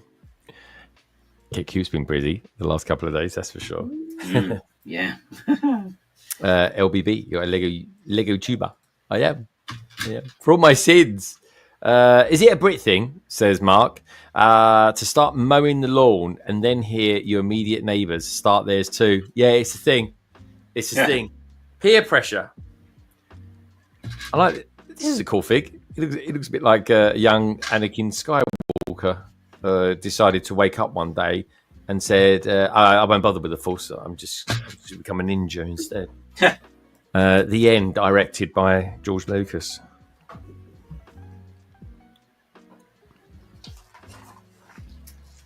Guys, you know lots about cinema and stuff like that. When can we go to the cinema and see Revenge of the Sith? When's that happening? Oh, I don't know. Did they? It sounds like something they would do in May. But I just want to see that opening scene again. Because obviously it's been a while since I've seen it at the cinema. It's been a little while. Is anyone else out there doing that? I can't even remember. I did see it. I think I did see that one in the cinema. Keep it up, Get Cooped. You're doing well. Though I am always intrigued by the timing of it all. But yeah, I know you've been busy, dude. Okay.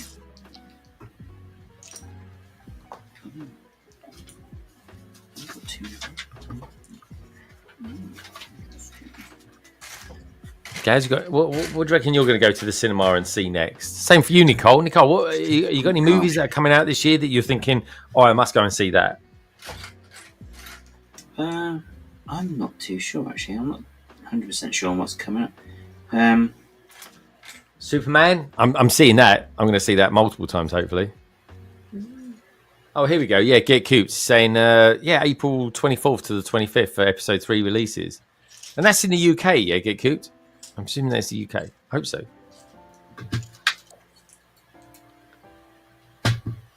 Yeah, I hadn't heard of any movie that I now think that I really need to watch it. I'm trying to think what else is coming out. I know there are quite a few things coming out. What's coming out? Something's coming out really soon, near when Superman... Oh, Fantastic Four. That's it. Oh, yeah, that's right. Thunderbolts is next, though. That's in May. I think that's going to be a good movie, you know? Yeah, and they're going to be in the Avengers Doomsday as well. Yeah, everyone's building up to Avengers Doomsday. My God, one of my favourite comics of all time was Secret Wars, and they're totally going over it at the moment on YouTube. Yeah. Oh, yeah. It's I think that's their plan, isn't it? Because they're kind of because they've had to obviously change gear a bit with all the Kang stuff. So they're leaning into Doomsday instead.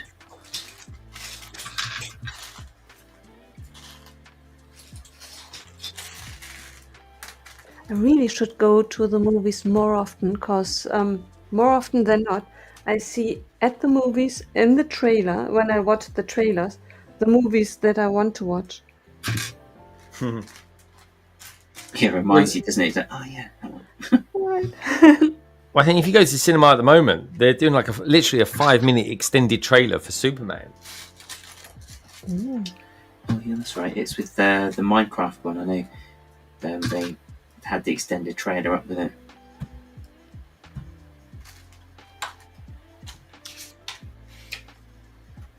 And that Minecraft film is doing really well. I think it's doing better with audiences rather than reviews, but then yeah, it tends to be that way, doesn't it? With some films, you know, reviewers are like, "Oh, this is dreadful," and the public are like, "What are you talking about? This is fun." You know? yeah. I mean, you got someone like in their sort of 20s, 30s, 40s, whatever, reviewing the movie, and it's like, well, it's not actually geared towards you. It's for kids. You want the kids should review it. Yeah. Yeah, it's true.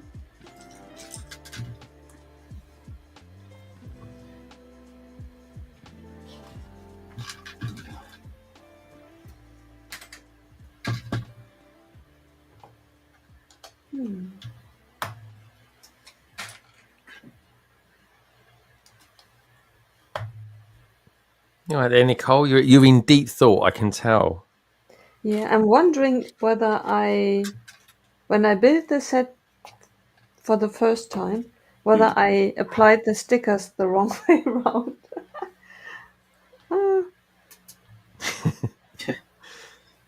Just go with it, Nicole. Just go with it. Yeah.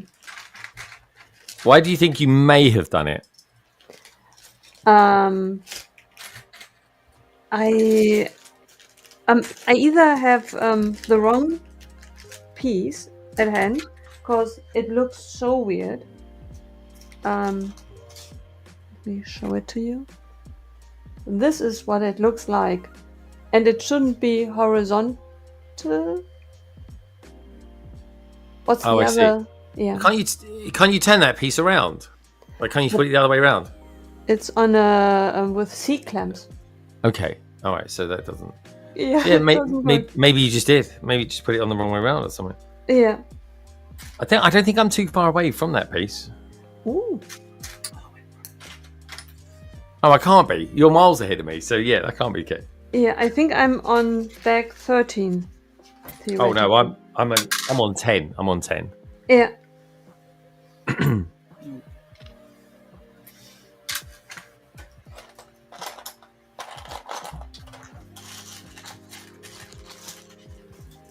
Oh, yeah, it's those. But you have beautiful builds ahead of you, cause the way the second floor is finished up, it's really beautiful. Yeah, it's so random, the pieces that I got here. I've got a yellow frog. Bye. What about a yellow frog? That's where the frog is. Oh, Mark's saying the last time he was at the cinema was with us guys when we went to see Wicked. They do cinemas and wait for it to hit the streaming platforms. And to be fair, they do hit. Like, I think tomorrow night I'm going to be watching the new movie. Oh, what's her name? What's her name, guys? I've forgotten her name. I've forgotten what it is. What's it about? She's been doing the movie for years. It's about a boy. something about a boy. Oh, Bridget Jones. Bridget Jones, that's the one. Thank you. Oh yeah, mad about. See, I've actually heard it's actually quite good. There's someone in my work who goes to cinema a lot. She was saying that in her opinion, it's one of the best ones she's seen this year so far. She's like, oh, okay, quite interesting. Yeah, I'm looking forward to it. The reason I'm looking forward to it, well, one of the reasons, me personally, it's not really my sort of movie, but they are actually okay. But one of the main things is just that I took Gemma to one of the restaurants that feature in it. I saw the trailer for it, and I was like, that looks like it actually exists. And I did, and I booked it there and then. So we've actually eaten there. So I'm that's one of the reasons I'm kind of looking forward to watching it.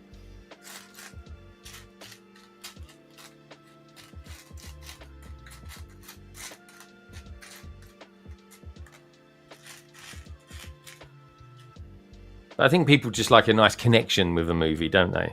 Yeah, and it helps as well when you've got a character that's been in.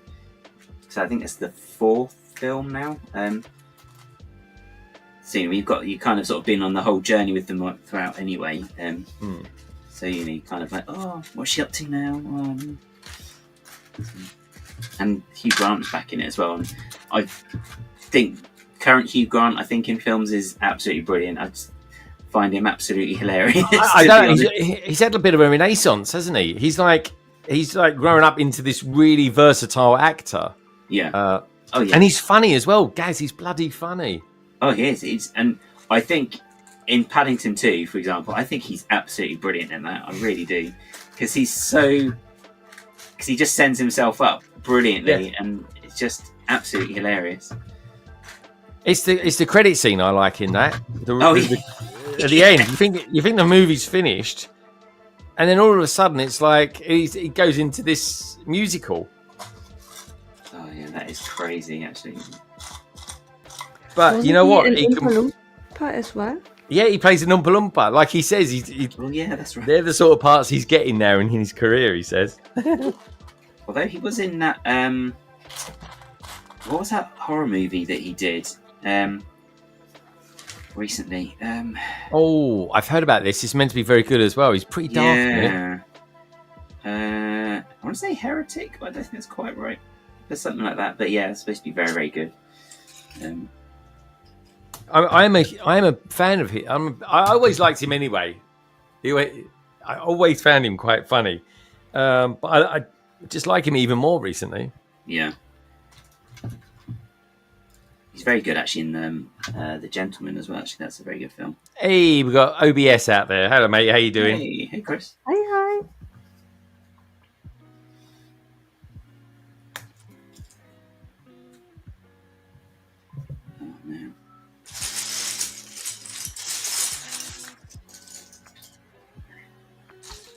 How's it going, Mr. One Brick Stud? How you doing? Have you had a good weekend? Is there any football this weekend, OBS? How do you feel? I hope you're all good.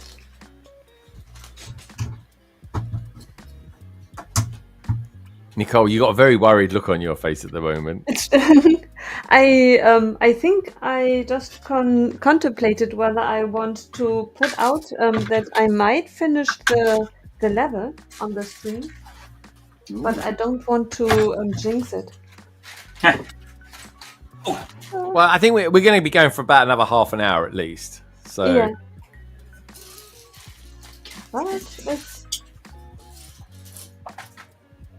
But Would you like me to show you how far I came so far? Of course, Nicole.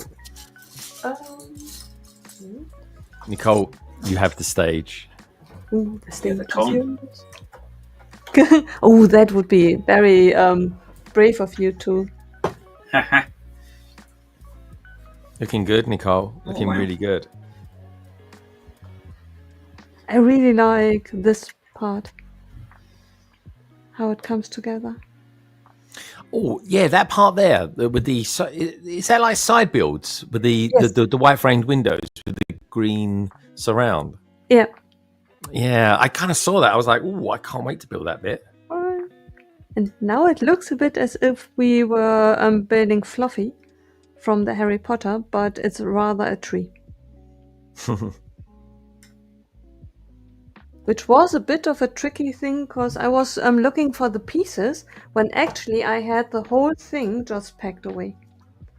Because it's a Technic element, or based on Technic elements, and yeah, I just kept it together. And I was frantically looking for the pieces, not finding them. What do you? How do you feel about that level? Do you think it's a good level? I think level 2 so far. I think this is like I really love the restaurant. This has been such a lovely part of the build for me. Yeah. I think the second level is my favorite, the one that you are building right now. But this one is enjoyable as well. But the second one is, I think, my favorite. What about the minifigure so far? What's your thoughts on that? Because you get quite a few with this. That is now a bit tricky because my minifigures are in 2 bags. So I'm not. Okay. Ooh. I'm not really experiencing the figures. It's just. You kept them together. All right, good stuff. Right. Good stuff. Chris says he's built. Oh, here we go. He's gone. First of all, Newcastle. We've got Newcastle away tomorrow. Tough game. Premier League. Premier League is pointless now. Our seasons is all about Europa League now. Yeah, that's the thing. That is the thing. Same here. We're not even got that. Honestly, Chris, for us, for West Ham United, it's pre-season. To be honest, it's pre-season training. Mav is saying Assembly Square was such a good build. Yeah, it is. It's a brilliant build. I need to put that. Maybe I'll do a video on it. But I need to put it onto Mills plates. He looks like a. minifigures. Is that a sushi dude? Yes, and I believe, if I remembered correctly, he is not part of the set because you have on top a sushi restaurant. Yeah. And I thought it needed a sushi chef. Yeah. If I remember correctly, I put him in there, although he does not really belong there. You got to have a sushi chef. Mav is out there as well still. Mav, when are you and Keith building or continuing the Shire? I kind of want to tune in. But yeah, let me know, Mav, when you guys are building or continuing building that. Or is that going to be like you're kind of do it next Saturday sort of thing? Let us know. I'll start Ninjago City Gardens soon. Hey, do you guys? Here's a question for everyone. Should I? Oh, that's weird. It goes the wrong way around. That's fine. Should I do these in order? Should I do the Ninjago sets, the big city sets? Should I do them in order?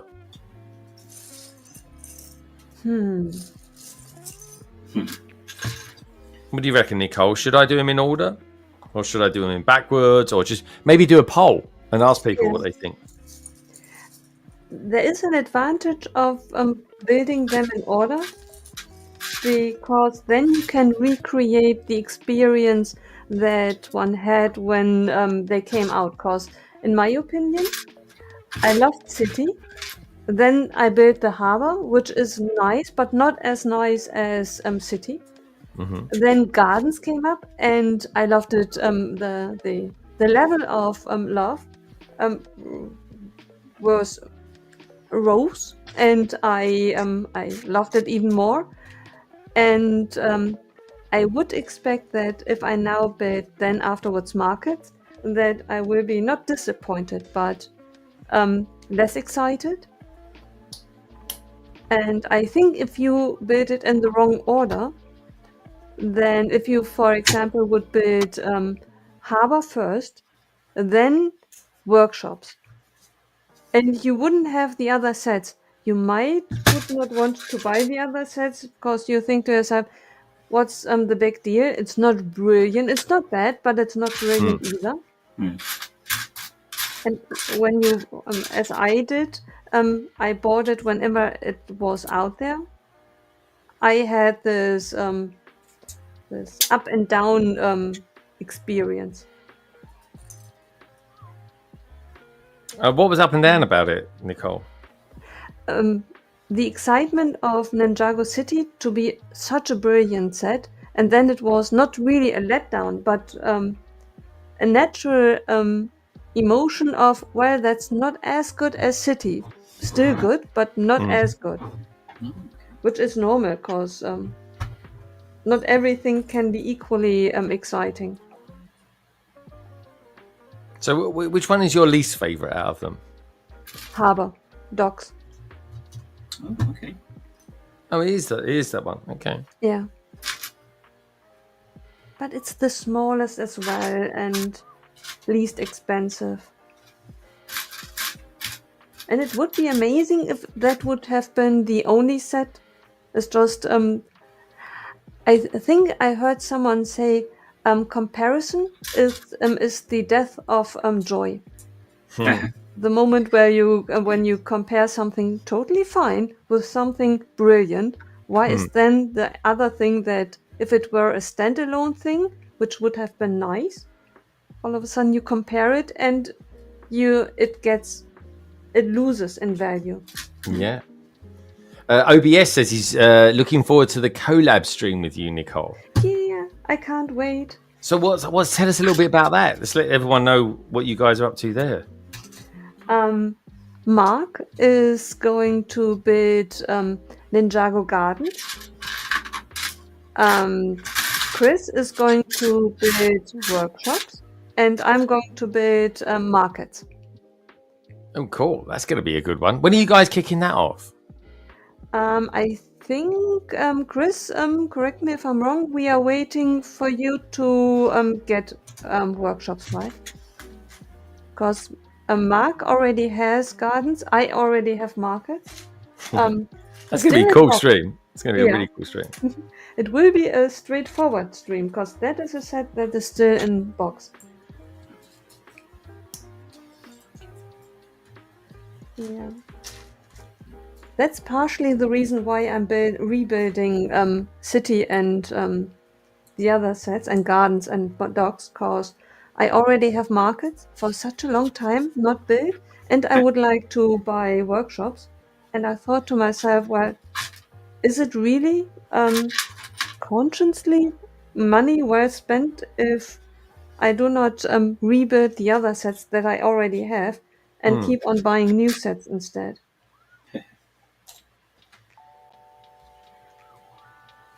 Or is it in the end just a habit that I keep on buying them because I once started buying them and now I'm on a... Got that completionist in you. It's like, oh, you must complete the set. Right. Yeah, that is the thing. It is the thing, Catch isn't them it? all. Mav says Greg will be live at 2:30 p.m. Eastern time, so at 7:30 our time. So not too long after actually this finishes. Very cool. So Mav, are you guys kind of making a point of getting it sort of done and dusted as soon as you can? You're going to be streaming for several days. I think with Instagram, because you guys are on Instagram, check them out, folks. It's Keith and Mavericks. Yeah, is it because you can only do 4 hours at a time on that, which is it's a bit of a bummer, really. But I mean, let's face it, there was times when people only used to do like hour-long streams. That was the norm then.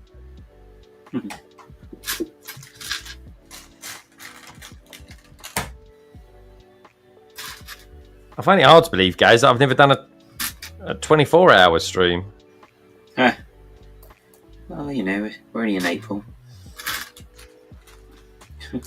Imagine that, 24 hours. Dear God. Yeah.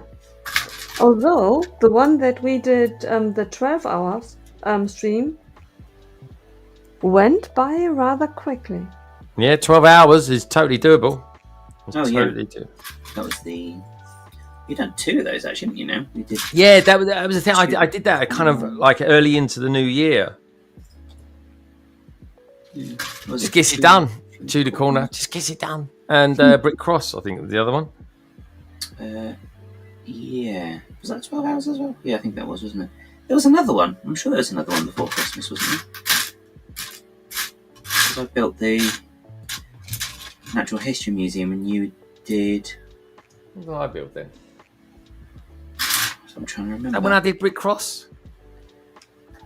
No, because I was moving my room around then, so I didn't do any build during that one. Yeah. Yeah, Mark's saying he did a 12-hour stream with Maxine as well. Yeah, that's right. That was for. They did that for the fires in LA, I want to say. Oh, what was that one? What did you build? I can't remember what you built now. I'm gonna have to look it up. I think it was Brick Cross.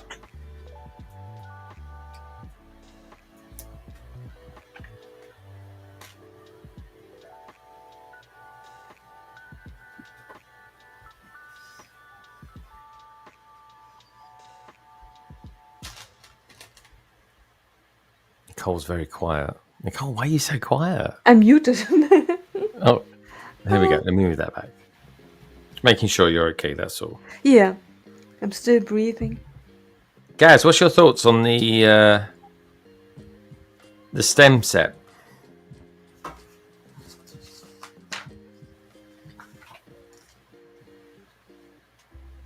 Oh, Gaz? Hello, yeah. Yeah, I say, Gaz, what's your thoughts on the STEM set? He was a million miles away then. No, I didn't hear it. I was like, you kind of said, Gaz, what's your thoughts? And it cut out. I was like, on? Your STEM set. How's it going? Is it a good set? You liking the figures? It's quite varied, isn't it? I quite enjoying it actually. There's some nice little builds in it. I've got the DNA spiral done as well, so that's on there now. Which looks quite cool, but you can turn it as well anyway, so that's quite cool. Oh, sorry, dude. Let's put it on there. So is this spiraling the right way round? I believe it is. I believe it sort of goes. Oh, let's look at it.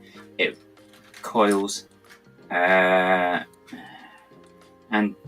anti-clockwise versus Lego one is clockwise. So, but yeah, no, it's really quite cool. There's some nice little bits in here so far, and I've got some really great minifigures. I've got Isaac Newton and the George Washington. Oh, you love the historical ones, guys. They are cool. Yeah. Yeah, so that's why we want to get that Leonardo one. So. But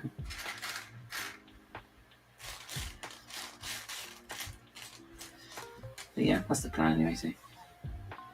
And is this going to be extra stuff for your Doctor Who figures? Yeah, I'll be able to use the figures if nothing else.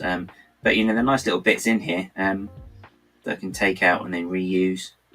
So I mean, not so much the DNA spiral as such, but the other pieces, particularly some of this, going to be like the apple tree as well. So I haven't got to the tree yet, so I don't quite know how it rates on the tree scale, but it's we'll see. Optimistic. How long do you reckon that'll take you to build that, Gaz? I mean, sort of thinking. I'm on bag 4 out of 7. So. Okay. Well, you're a pretty quick builder anyway, so. Yeah. What are you guys building out there tonight? Let me know how you guys are doing. Here we go. There's the voting so far. 60% on Rohan, 40% on Bruni at the moment. Oh, he's pulling away. 10%. And Mark says, yeah, we did Tudor Corner to raise funds for the American Red Cross to support those affected by the fires out there.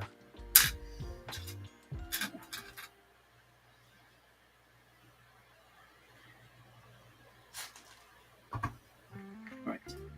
you go. These are nice parts. I've seen these used in some Star Wars figures. Oh, the jetpacks, aren't they? Yeah, they're the alternative jetpacks to the alternative to Mandalorians, that's for sure. How cool is that? I like those. Videos. Let's have a look at the lives. Oh, I mean, 11 coins is there? Oh gosh, too many.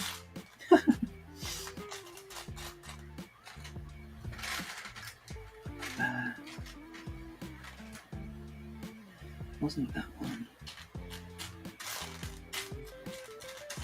Alexander, wasn't that one? Interesting. Yeah. That wasn't the first one, though. What's your favorite part so far? Oh, there you go. Who's that question to, Nicole? To you, Greg. Oh, so far, I really like the restaurant. I really like the restaurant. I think that's very nice. Yeah. You know the ones with the two with the crabs in it. Yeah. Right. I really like that. I think that's kind of come together quite nicely, and you kind of do it. You come back to it. Yeah. Yeah. The way how the corner and the door. Yeah, the door comes together, and then you kind of put the outlets on it as well. The beams that kind of come outwards on it. Right. Really like it. Yeah, I'm doing some writing at the moment. God, it's really intricate. It totally reminds me of doing Tudor Corner as well. Yeah. You will love it so much when you can see the whole writing. The then comics, so much yeah, there's the word comics. It was the Sanderson sister house. That was the first 12-hour one you did. Ah, I think that was Halloween. 'Cause I think that's when Lauren built the bat box as well. The shadow box, I should say. she was so close to finishing that. I tell you what, though, guys, that bat box, if that had been at Bricktastic on offer, I would have bought that instantly. Yeah, I was really sold on that set actually during that stream. I was like, this thing's, well, first of all, it's massive, and secondly, I was like, yeah. It is fantastic. I absolutely love that I bought it, and I enjoy it so much. Do you think that was a really underrated set, Nicole? Yes. That particular one? Yeah, it got so much hate or dislike, and I built it, and I absolutely love it. It's black, but it's Batman. What does one expect? Yeah. And I got exactly what I was looking for.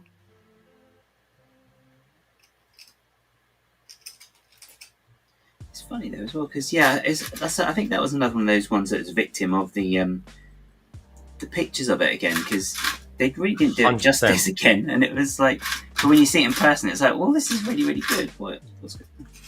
Yeah. And I think the box art was all black as well, guys. So it just made it look so mundane. And that was another one that was on the black background again, as we were saying last night as well. It was like, come on. yeah, it's getting monotonous. Yeah.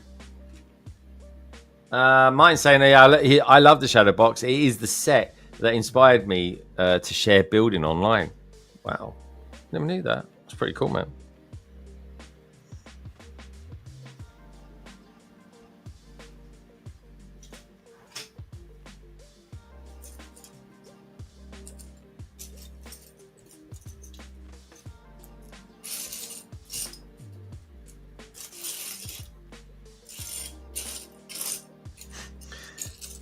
This is wild. Building this comics is just wild. You're like, you got no idea what you're building here, but it kind of says it.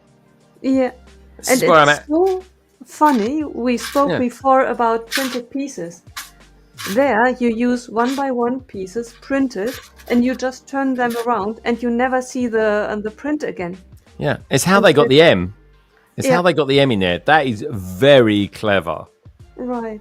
And they got these little prints. These are 1x1s with a tiny little speck of black on them.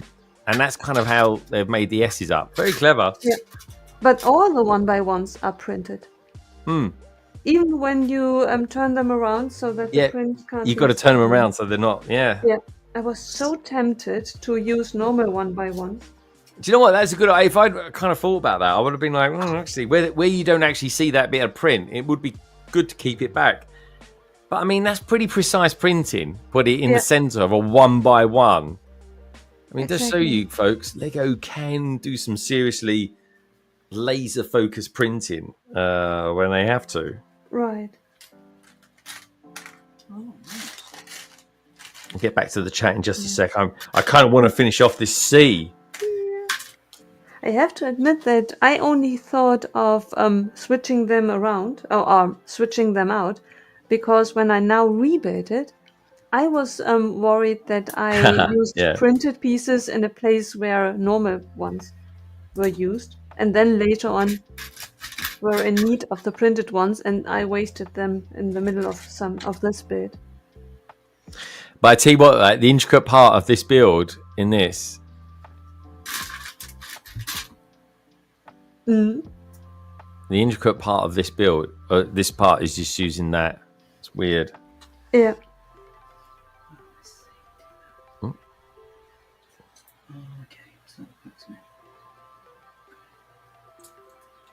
And there we go. Oh wow! So it's got some. Looks like they've got some exclusive prints in there. So quite cool. Have they, guys? Yeah, show us them off, guys. Show us them off. Make sure they're on properly. Yes, there's these two. No, it's not going to focus, is it? Of course, it's not. Well, if I put that behind it, if I do that and then do that. Oh, come on, you monkey. Oh well, you can't see it brilliantly, but there's like a chewing gum type, bubble gum type one here, and this is like a cat one, cat print as well. It's really quite cool. I think the chewing gum I saw on the pub wall. Oh, okay. I think it's not 100% sure what it's meant to be, but it's pretty cool. I like it.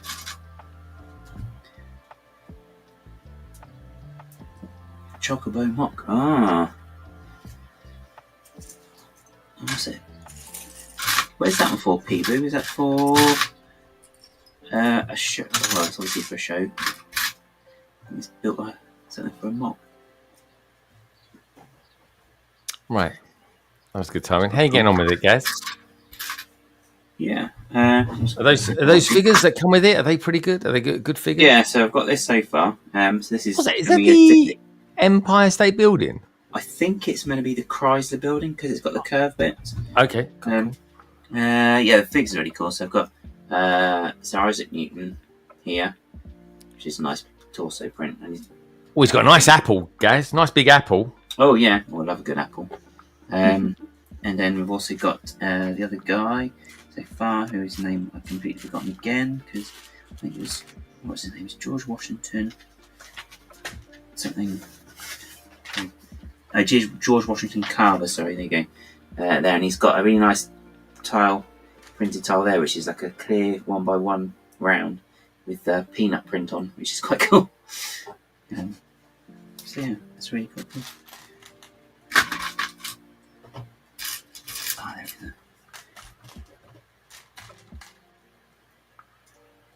go. What they say out in the chat. See what they're saying. I finished deconstructing the Market Street. Some mold variations for some pieces and 2 pieces in the wrong color, but also 1 extra piece. They did say they had substituted some mold variations. Okay, interesting. I always never know. Sometimes I spell mold how Salix spells it, or I spell it MOULD. Both are fine, by the way, folks. I'm just sort of saying I use them interchangeably. Mark says, I'm bored of the black boxes design. Same here, dude. Lego boxes are pieces of art in their own right, and those icon sets just look boring, sadly. I totally agree. Paboo says, earlier, I was building a display stand for my Hey, I think that's how you pronounce it. Chuckaboo mock. I thought I was done. But just been looking at the images of Chuckaboos and think the headed and the towel might need more work. Oh, ooh, baboo, says Minark. We saw a model of Kate Sith at Lego House. So Final Fantasy did make it there in some form. Oh, yeah, I might have taken some pieces of that. Was that in the Masterpiece Gallery, Mark? And Salix is saying, I wasn't sure if it was mold or mold. They're both used interchangeably, my friend. Honestly, I often think it, and I'm like, every time I check it, if you Google it, they'll tell you. Oh, it's a plane. Nice. Right, where does that go? That thing.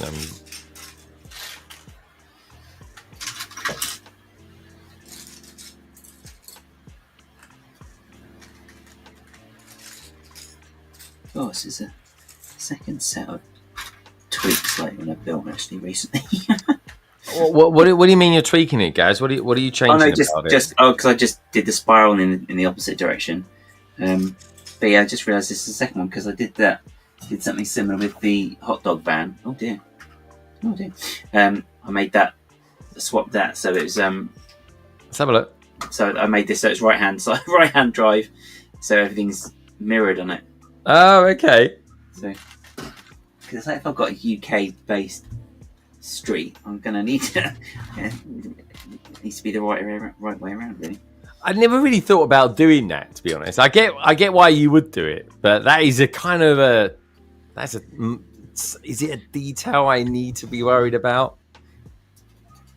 Oh, I'm really funny with stuff like that, though. It's like, oh, bloody hell. I mean, for my city, then that means all the cars that are in it are imported.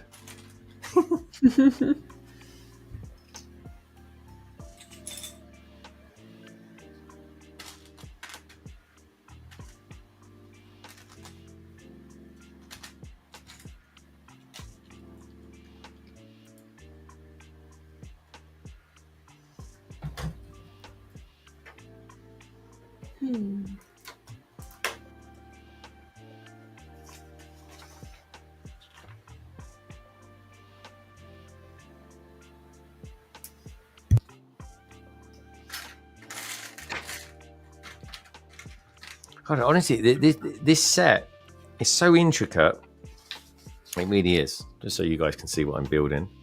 But this, I mean, it's one of the most intricate things I've built in ages. That is the comics. Yeah. Very, very cool. So well.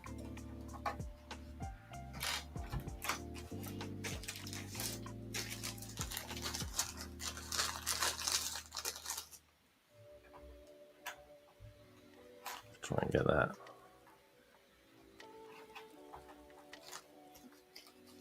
Okay.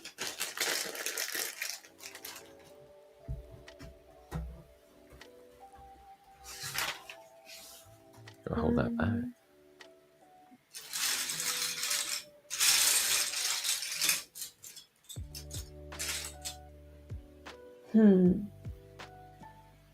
You're deep in thought there, Nicole. Yeah. I'm at a difficult stage. I'm about to close on the second book. Mm-hmm. It's just that I'm trying to build a tree with loads of small parts. Oh yeah, the tree goes through one of the rooms, doesn't it? Yeah.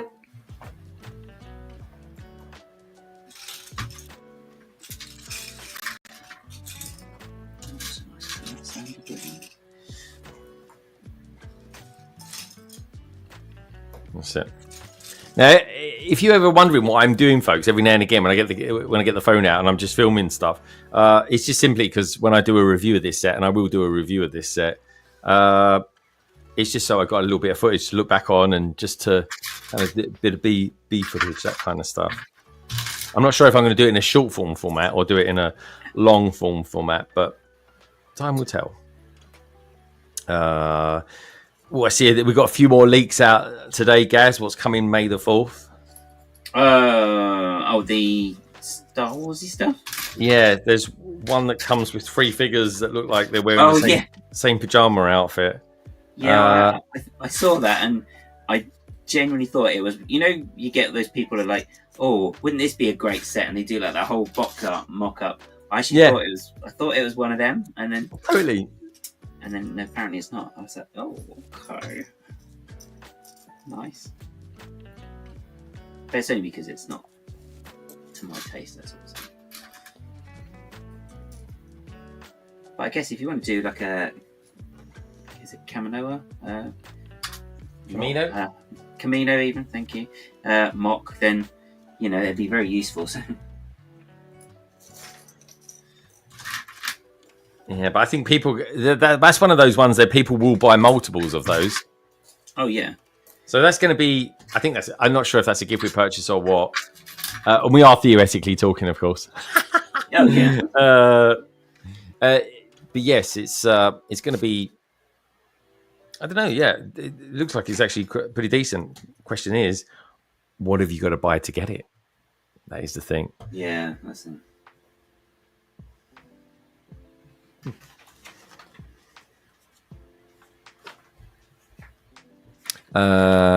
Salix says, although the night bus is correctly on the wrong side, but I don't want to change that up. I want to keep it authentic.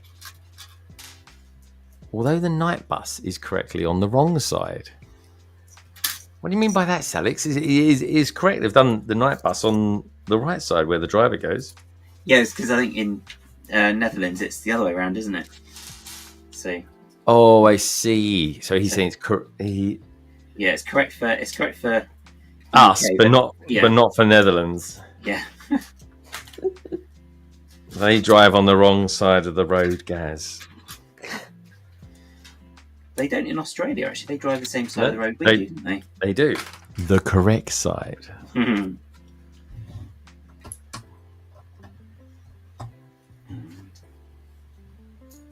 Click. No click. No click. That's why. Click. The driving on the other side is not that bad to me.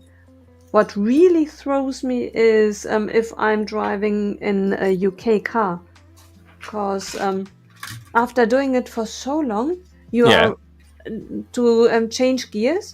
I'm used to the fact that I'm changing gears with my right hand. It's on my right side, and I'm changing gears with my right hand. And once I tried to drive with a British car, and I kept on bumping into the side door, because you were trying to change gear and the gear stick wasn't there. Exactly. Oh. Oh, I've seen this piece before. What's exciting? Oh, Gaz has got a new element. I think it's been out for a while, but I just haven't had one in a set before. Wait, what is it, Gaz? Oh, it's this one. Oh, it's very small. It's like a 3. I think they use it for utensils and all sorts. It's like a ring that the minifigs can hold, and you can just attach different bits to it. Oh, very cool.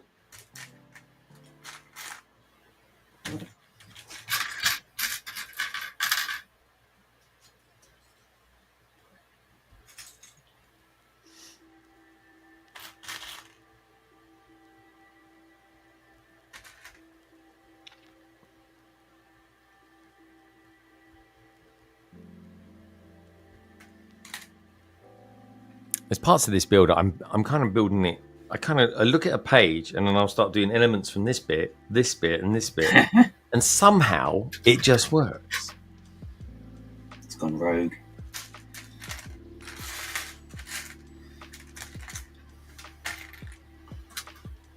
That said, I think I might be missing a cheese slope. No, I'm not. No, I am not. Very rare. So far, touch wood, I haven't actually been missing any pieces. You need a tube piece though. Tube and a axle piece. We got that. Question is, where's the tube piece? Come on, tube piece, come to me. I feel like I should be seeing it. Yeah. Let's see if it's down here. No, not there. Not one in there. It's because it's here. On there, it looks a lot lighter than it actually is. The problem with the colors is really not easy to to master, especially since I have everything on the table. At least you have only the one bag that you opened. Yeah, that's true. NS Claus. Hi there, I'm new. I'm a huge fan of Disney Pixar movies, especially Cars. Oh, cool. Good stuff. I've never. I think I might have watched the film once. Oh, Actually, I don't even think I've seen it, to be honest. Who's your favorite character from Pixar's Cars? I don't know. The red one? Does that count? I like Ant Queen. I'm the same. Not seen it. Not to say I don't like it. I do like. I really like cartoons as well. I know a lot of people that can't watch cartoons.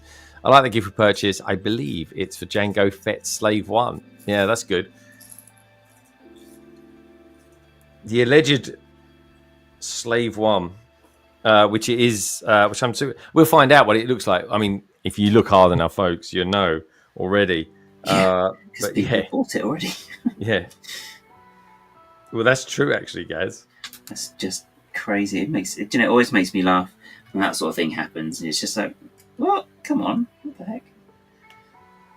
Guys, do you think there's going to be anything next week that Lego show us that is going to be something we have we don't know what it's going to be? I can only think it's going to be the Death Star.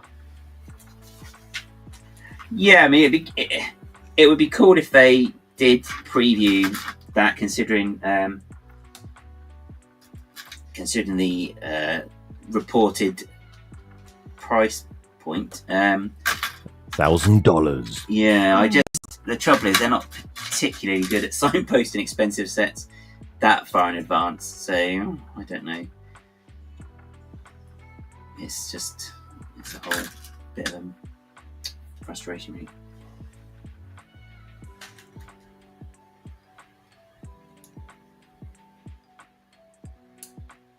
Mark says he actually loves Cars. He thinks it's a good film.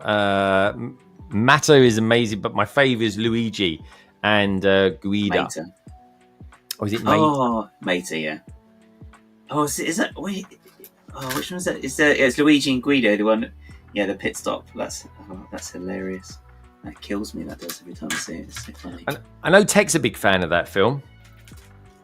Yeah, they're good films. I think they're not as bad as people, critics again, make out. But again, it's all down to personal taste. Oh, I thought they were universally kind of acclaimed movies.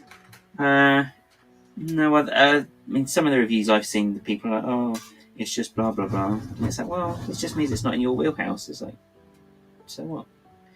Just people, but you find that with films as well, I think. It's like you get a film can be you get atrocious reviews, and you watch it, and you're like, yeah, this is hilarious. What are you talking about? Yeah, so I think the like the Jumanji ones weren't necessary. I mean, dude, I found them very funny. Yeah, I really did. Like even the second one, I think people are like, oh, the second one, blah blah blah, and it's like, yeah, but actually, it's still fun. It's like, what are you watching? Not watching the same as me. But yeah, it's personal taste. 100%, dude. 100%. And Jumanji, I thought they were hilarious. Hmm. The Rock is actually, I think, quite a funny actor. Yeah. Oh yeah, he plays well with Kevin Hart as well. Yeah, the actress from Doctor Who is in that, isn't she? Is the companion? Yeah. Karen Gillan, yeah. And she's done really well for herself, guys, hasn't she? Oh yeah, no, not a shadow of a doubt. She's really, really done really well, and she's just had, she's just welcomed her first child as well. Actually, I'm sure she's just become a mum. Oh, so I know Jenna Coleman is as well. She was pregnant recently as well. So all these little baby companions out there now. Oh, how about that? That's coming along quite nicely, isn't it? Oh, I love it when they do breakbeat writing like that on. It's really clever. It's really cleverly done. The M is like masterful. It's like on Galaxy Explorer, they had that arrow, didn't they? Sort of built into it, and that was really well done. The way they did that was quite smart. Yeah. And sometimes it's really something something simple like at the front of the restaurant, there is this column, this 1 by 2 by You're right there, guys. which Was that a is cat moment, guys? No, I knocked over my Hoover. So Yeah, Hoover, guys. You got a Hoover in the room with you. Yeah. Ah, I think mine's bigger than yours, guys. I don't care as long as it does its job. Is that... Ah, look at he didn't bite at all. Absolute rubbish. Cool as a cucumber, he is, old guys. Cucumber. Do you like cucumber, guys? Really, guys, I had cucumber bagels yesterday. They were lovely. cucumber campaign. Oh no. Yeah. So it's so bagels, toasted, and then cream cheese, and then some salt and pepper on it. Yeah. Then cucumber, and then maybe a little bit more cheese because sometimes I put a little extra blobs of cheese on the cucumber, Yeah. and then get some smoked salmon. Put that on it. Wow. It's very nice. Very nice indeed. Very cool. This is a good bag. No, cucumber and tomatoes, I think they're two things you shouldn't put in sandwiches because they make them go all soggy and horrible. You leave them. This is a good bag. I've got this piece, the Harry Potter glasses piece that we all know how that Donnie Chen's used this in his Amazing Dragon. But also, it's got another one of these, the new stud with a clip on the bottom, but this one's in blue. So that's another new colour. So that's actually really cool. So I've got got some in gold, some in black, and some in blue now. I think there are new parts for this year as well. Guys, I didn't know there was such a piece out there. It's a new element. Yeah, it came out this year. So I got it. It's in the Horizon set. I think it's in a botanical set as well. I think if Mark's in the chat, he'll correct me on that one. But yeah, I think it's just out there. But it's so useful because you can just plug it in from the anti-stud to another piece and then just use the clip for all sorts. So I've used it on the on my mock actually underneath where I've got all the cables. I bought like loads of them on Bricklink. So they're very useful. Yeah. Oh, and it's got one of these new rose pieces as well. Oh, nice. What's that? Well, show us the rose piece, Kaz. You can't Oh, pull this up like this and then just leave us hanging. It's very small, but it's really nice. It's a white, this one. I think they're more in the pinks and stuff on Botanical Gardens. Oh my God, I'm building a crab. I'm actually building a crab at the moment. I didn't know what I'm building, and I'm building a crab. Oh, there we go. Mark's like, yes, it's in the mini orchids. Very good. It's also in several F1 speed champion cars as well, says Celescape. Martin saying, damn it. The limited edition Wicked Bricks display case for the B&B castle is really, really, really, really pretty. Can I say? I really like the Beauty and the Beast castle. To be honest, if I had the choice of what 3 big sets I would probably get, I think the B&B castle would have been it. I really do. That's the Steamboat, the B&B castle, and of course the Shire. Maybe the Shire with the gift with purchase. Maybe. I suspect we'll see that again. They didn't get rid of them all. They didn't get rid of them. No, if they do a deal where they're doing Rivendell and that, I might. That's when I might actually go. Do you know what? I'm in. But then equally, that gift with purchase is like I might just buy that because that was a bit of a major scene, wouldn't you say, Gaz? I mean, that's where Gollum is born, pretty much, isn't it? Yeah, that's the kind of the origin story, isn't it, for him? Which is. So, why is Gollum called Gollum then? I think that's just the name he gave himself, wasn't it? Yeah. Was that because he was like disgusted by himself or something like that? What was? In the film, they sort of frame it as that's kind of like just like almost like a noise he makes when he's retching, I suppose you'd say. Yeah. He does that a lot between Smeagol and Gollum. But We've got Brigadier out there saying, haven't you finished this yet? Blimey, do you know how big this is? It's 4,000 pieces, this is.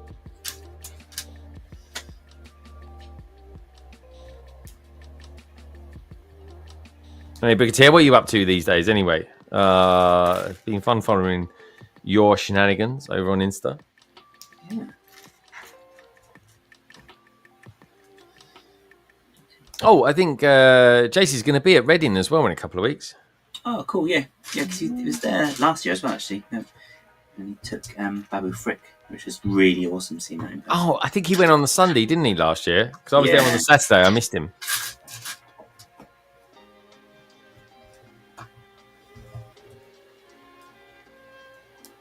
And his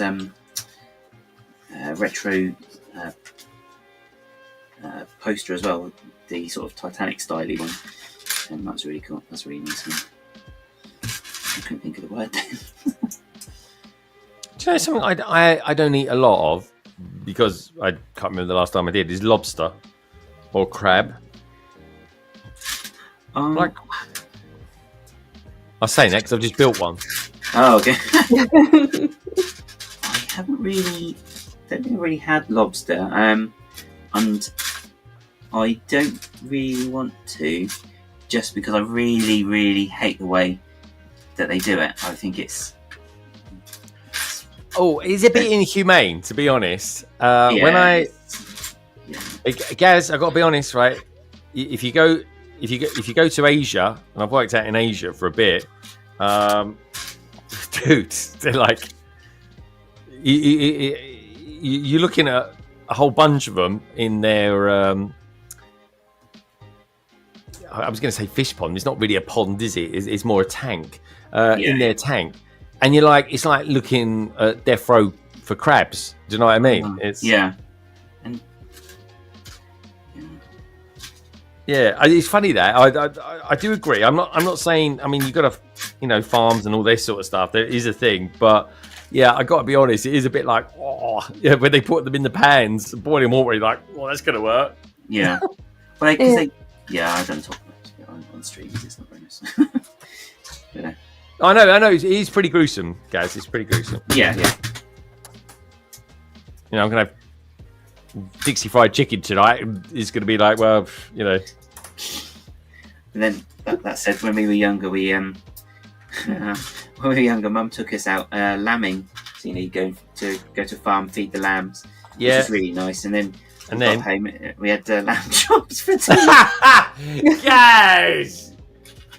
Guys! Mum was like, yeah, I didn't really think about that properly. It's like, nope, never mind. Yeah. Aww. Oh, guys. Hey, I'm not the chef. Did you have mint sauce with it, guys? Probably. You've got to have mint sauce with lamb.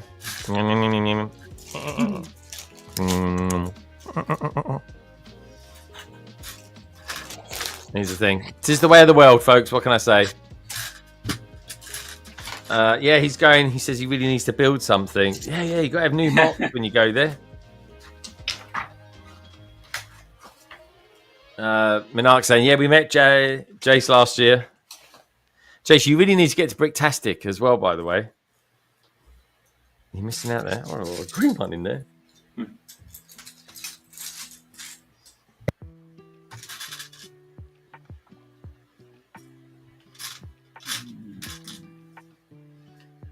Babu's coming again. Yes. Babu. Oh, he's there both days this year, Greg. So you better. So we'll see you in there. That's good.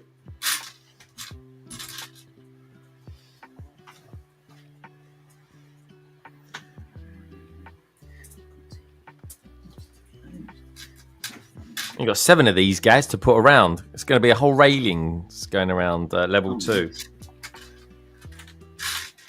I think they keep that sort of railing as like the constant throughout all the sets, don't they, Nicole? And they just attach adverts to it or something. Yeah, right. It really gives it a very smooth, constant look. Oh, I see.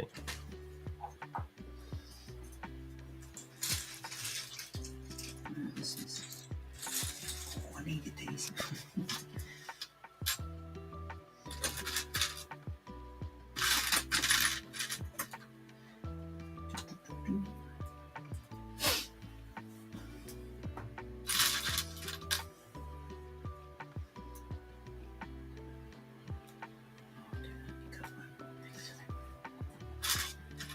Yeah, this is a really nice build. In a funny way, I was a kind of a part of me that never ever wanted to sort of finish it off. I was a bit like that with the Batmobile, the 1989 Batmobile.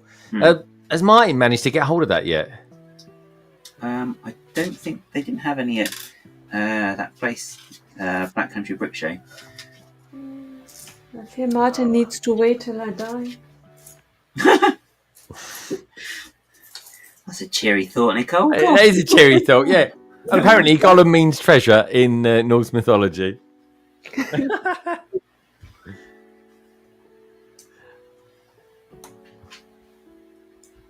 don't think you can't die, Nicole. We are here forever. Oh, okay. In YouTube, we are anyway.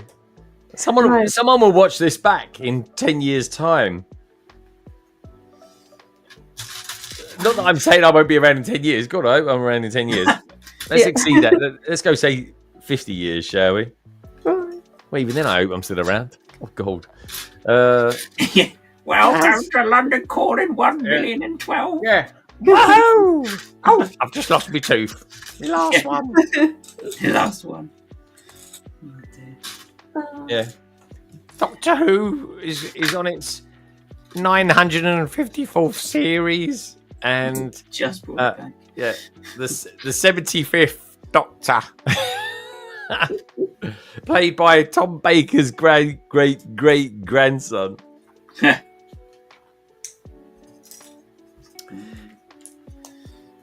Is your favourite Doctor still the one? Oh, I've forgotten his name now. The one that came after Peter Davison. Colin Baker. Well, yeah, sorry. It does oscillate, really, which one's... Sorry, you're right, yeah, the one that came after Colin Baker is the one I meant. Yeah, Sylvester. Yeah, I always like Sylvester, so that's the main one. Sylvester, that's it. Yeah. But, yeah, I mean, it varies. It's usually... Cause I don't think they're... Because they all bring something unique to it. So, it just depends really what mood I'm in sometimes as well. But then they're also that's a nice build. There are always some stories that you always go back to as well. So, Minark, what's your favourite one? Just out of curiosity. Mark's actually a big Who fan, isn't he? Yeah. I reckon we'll be going for about another 30 minutes, and then you guys okay to go for that long? Gaz, you okay for 30 minutes? Yeah. Just built this nice little car as well. Pretty cool. Oh yeah, is it? Car. Really, it's not minifig scale at all, but it's really nice. Really seeing the size they've had to work with. Is it soapbox-tastic scale though, Gaz? Is it soapbox-tastic scale? I mean, you could take out the 1x3 tile and replace it with the modified tile with the jumper plate one and stand a figure in it. Actually, it probably could work as a soapbox. Actually, that's it. That'd be quite cool. You could do a yellow one, the Hoovian car, whatever they called it. Yeah, I've already got one of those. I don't even bother. Oh, here we go. Now I've already got one of those. I've got one of limited edition that came with gold bespoke wheels, and I've also got another one that came with a registered number plate. I love you collectors, guys. Honestly, you Hoovians. Oh, nightmare. Guys, just out of curiosity, you've watched the new Doctor Who. Did you then kind of take a little peek into what the Who fandom was thinking about it? Not really. As I only looked at like the surface bits of some of the articles or news stories, but a lot of it, people were actually being quite nice and not spoiling stuff. Good. They're like, oh, it's it's because a lot of them act like it's not available on iPlayer, even though it is. So they're like, oh, it drops tonight at 6:50 on BBC One, and then I think that's when everyone will go to town, as it were. But yeah, it's all right. Are you what's the new companion like? Yeah, I like her already. Excellent. I think she's so cool. I really, really like her. I think she's quite a good actress as well. I think she has been a lot, as you say. She's in Andor. She's been in it before. I think she's been in quite a few other things as well. So, I think she's a rising star, mate. She's a rising star. Yeah. And what's happened to the other one, the blonde lady? What happened to her? So she's still going to be in some episodes because she's working for Unit. That's how they've kept her in it. Okay, I hear you. Yeah. And what about? So you got this Doctor Who, but there's also the David Tennant Doctor Who who's still in this universe. Oh yeah. Like he has to feature surely in this season. No, because it would take away from Shooty. So. But no, they won't. They won't feature him. I think they've said that he won't be coming back anytime soon. But why did they write that into it then, Gaz? What is the point? I don't know. I was talking about this to one of my friends the other day, and we were just saying how with the specials they did, they would have been better off really doing it as if it was a flashback.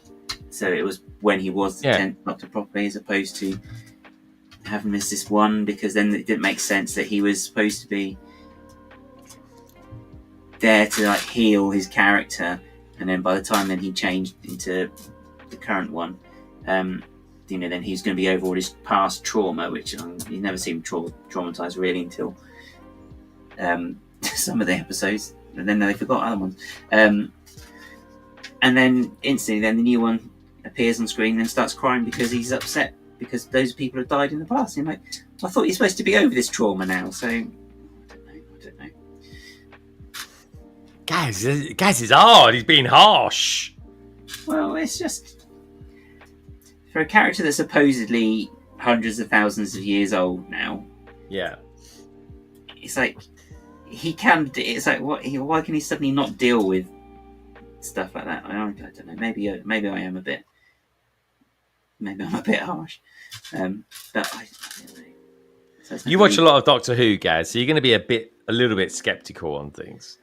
Yeah, I just don't think. I think I just don't like it when stuff's done for the sake of doing it rather than actually having a good reason behind it. So I don't know.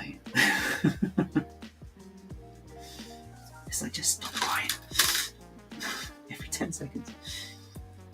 I think there was something actually though, and it sounds really bad, but I know have seen online a few people doing polls of how long into the episode before he's going to cry this week. Oh really? Yeah, and I do know the answer as well. So. Of course, Gaz would. Yeah. Now, Nicole, it says on the instructions, right, to make 10 of these. I've got to make 10 of those, and then it only shows you to deploy 6 of them. Oh no, I can see the other 2 now. It makes a point of pointing out where 6 of them are. Yeah. And I'm like, well, there's only so many that can go around there. And then I found the other 2, which is great. Yep. Okay, I know where they go now. See, we only need to talk about it, and everything becomes clear. It just works, doesn't it? It just works. Yeah. By the way, I finished the 3rd level. Yeah. And started on the 4th. Ooh. Okay, very good, very good. Mark's saying that technically they are coexisting now. Oh. Now, one of my favourite Doctor Who's was the Peter Cushing one. Gaz, where are we at with Peter Cushing being canon Doctor Who? I mean, they all are now, aren't they? I mean, there's like 1 billion apparently. So. They haven't. Oh, that was a dig about 4 seasons ago. I think that is. Yeah. No. They haven't said anything about that one particular one. They have about lots of other ones, but not him. So I think probably they're saying no. But then they did acknowledge in one of the books that they're aware of Peter Cushing because they filmed a couple of stories of what happened in his life. So, and Peter Cushing was the Doctor in it. So,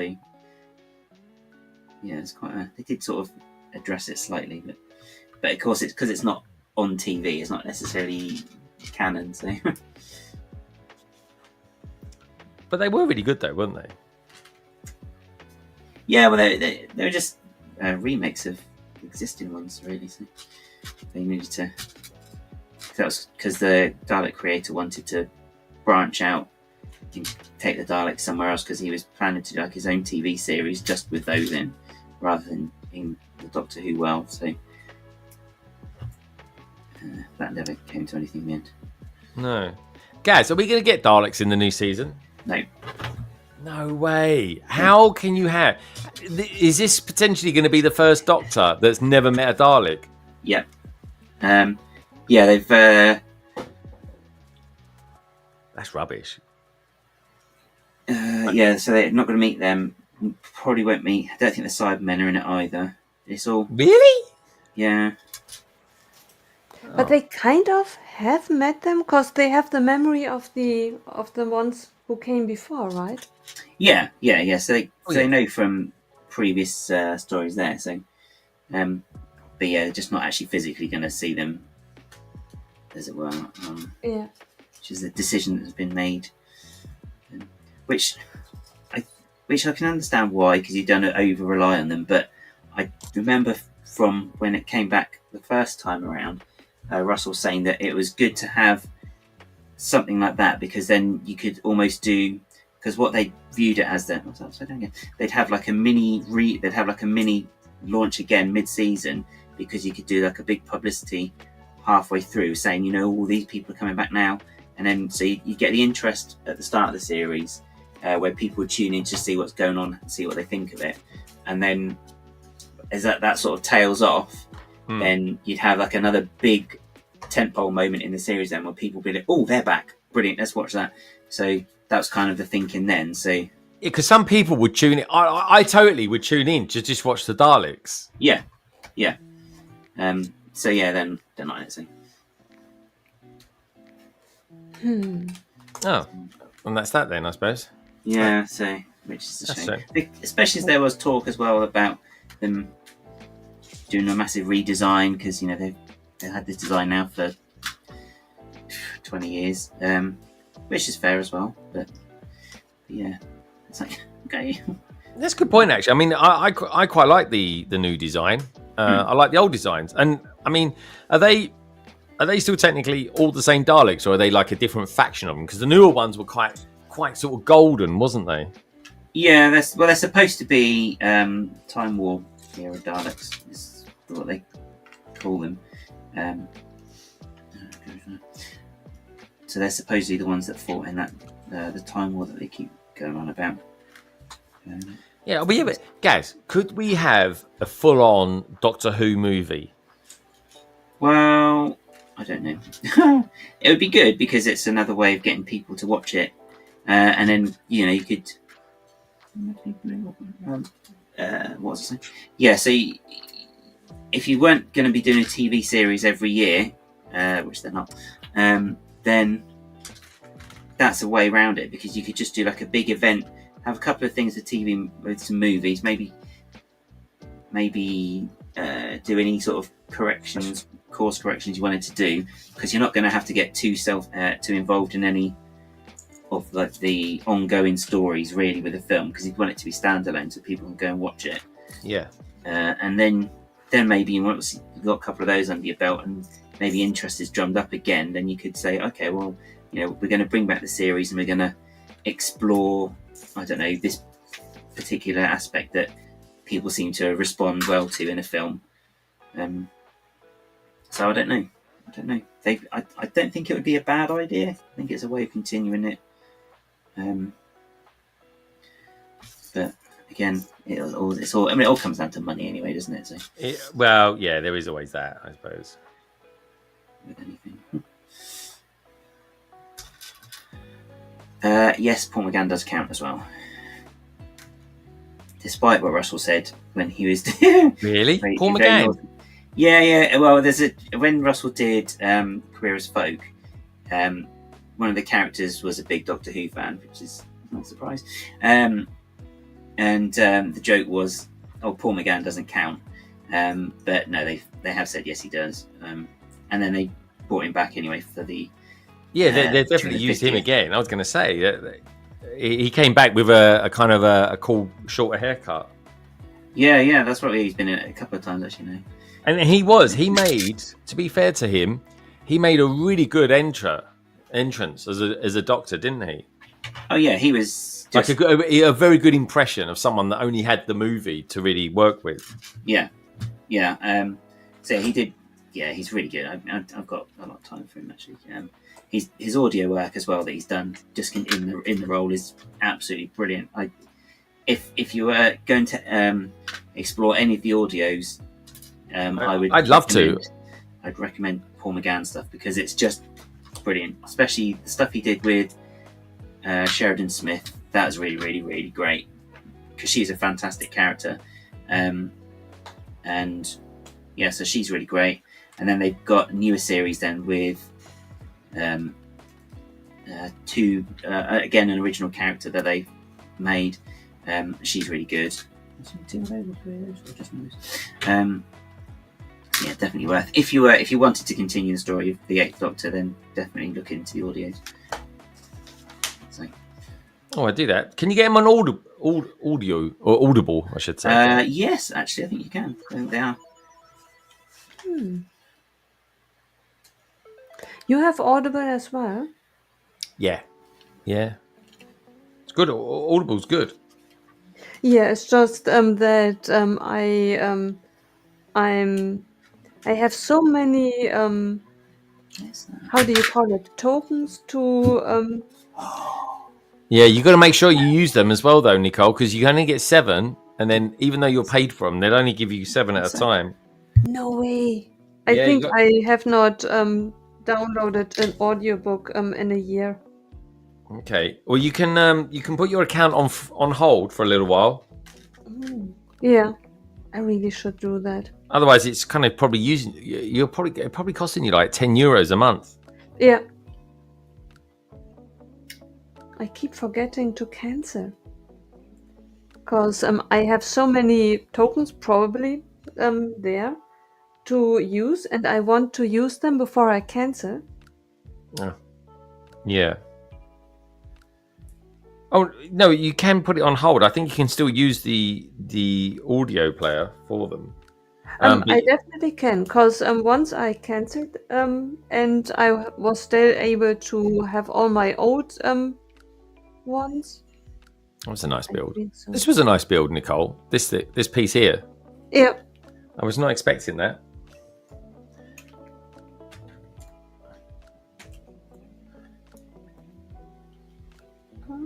I'm confused.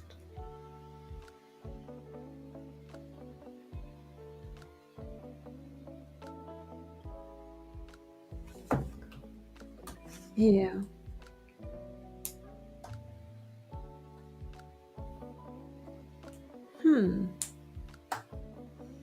What are you confused about, Nicole? I'm supposed to have this this part, add that to the structure, and then have C-clamps with a build to it being attached through another piece, a window piece. Yeah. It doesn't really fit. It feels as if it were not high enough, as if I had missed something. You might have missed out like a level of plates or something, Nicole. Right. I think as Kat agrees with you. I think so too. So it's the right thing to do, Nicole. Yeah. Guys, what's the name of the cat we can hear? It's Paso. He's the only one you'll hear like that. You won't hear Samba at all. She doesn't meow. Really? Why doesn't she meow? Is she really a cat? Is she a ferret? Maybe. I don't know. No, she squeaks. She doesn't actually meow. Her brother's the noisy one. And her brother's a very naughty boy as well. Oh, that sounds like a little story behind that one, guys. Yeah, well, so this has got a flex tube in it. I didn't know it had a flex tube in it because when I tipped the box up to get the bags out, it was separate. So it was just sat on the floor, and I just thought it's like a thin piece of cardboard. So, you know, like when you open boxes of some stuff, you get like that thin bit of cardboard where like maybe it's just been pushed out. So I thought it was that. And it was only when I just saw that it had a flex tube, I was like, oh, okay. Where's it gone? So he's partially chewed it. So Oh no, guys. so there's meant to be this carbon atom thing, and it's got a nice bit here. Yeah. He's completely chewed it. So I'm gonna have to get a replacement. So Oh, yeah. What, a new cat? You're gonna get a new cat? oh no. Need to get a new one of these. Oh, It's a cheeky monkey. I was gonna say that's a bit drastic, isn't it? A cat chews a bit of your Lego, and then you think, "Oh, I'm gonna decide to get a new cat." Oh no. Never replace these two. Oh, Gaz, you're honestly a big old softie. You really are.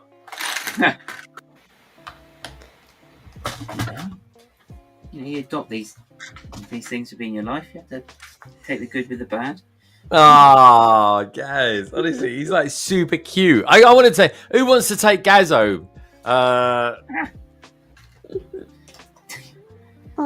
and it's only fair at the end of the day.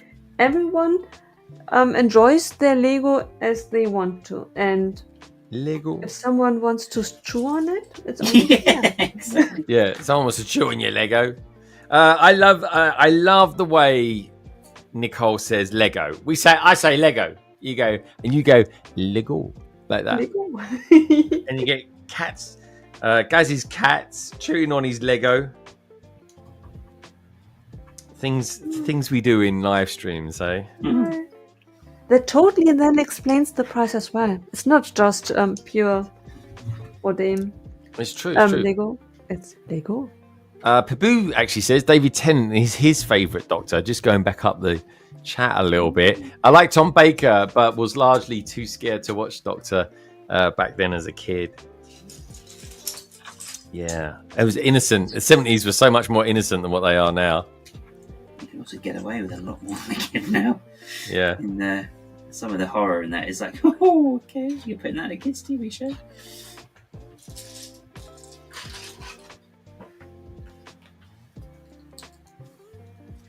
You don't see people nearly being drowned on kids' TV these days. Yeah. Eva's off now. It goes, I have to go now. Thank you, London Bridge Bricks, Lady McBrick, and the Minifiku, and all in the chat. Enjoy the rest of the stream. Thank you, mate. Oh, thank you. And I will practice trying to say your name as well. Eva. Eva. Yeah, that's what I said. I said it, guys. I did say it. I'm working on it. Eva. Have a brilliant rest of your day, my friend. Fab Blondie says, cats are great. Lego helpers. Yeah. He's just pointing out to me that it was Lego by running off with it. Yeah, very helpful, thanks. This is a spare 1x2. Cool. Probably not. I used to have a cat that was obsessed with anything yellow, and if it was furry and yellow, they absolutely had to eat it, or at least carry it around. Yeah. Actually, you say that. We've got a cat toy, and it's got loads of different. It's got loads of different balls that they sort of hit around, like in this maze thing. And so you've got red, blue, and yellow. And it's the yellow one that they always prefer as well. So I wonder if it's maybe a colour that cats can see better. Maybe. Yeah, maybe it is. Yeah. So I used to have this like picture frame. We're going back to the 90s here, folks. And I used to have this picture frame, and it was like a really furry picture frame, and it was bright yellow. And my cats just used to come along and just pick them up and just carry it around the house with it in their mouth like it was a toy. And it was a bloody picture frame.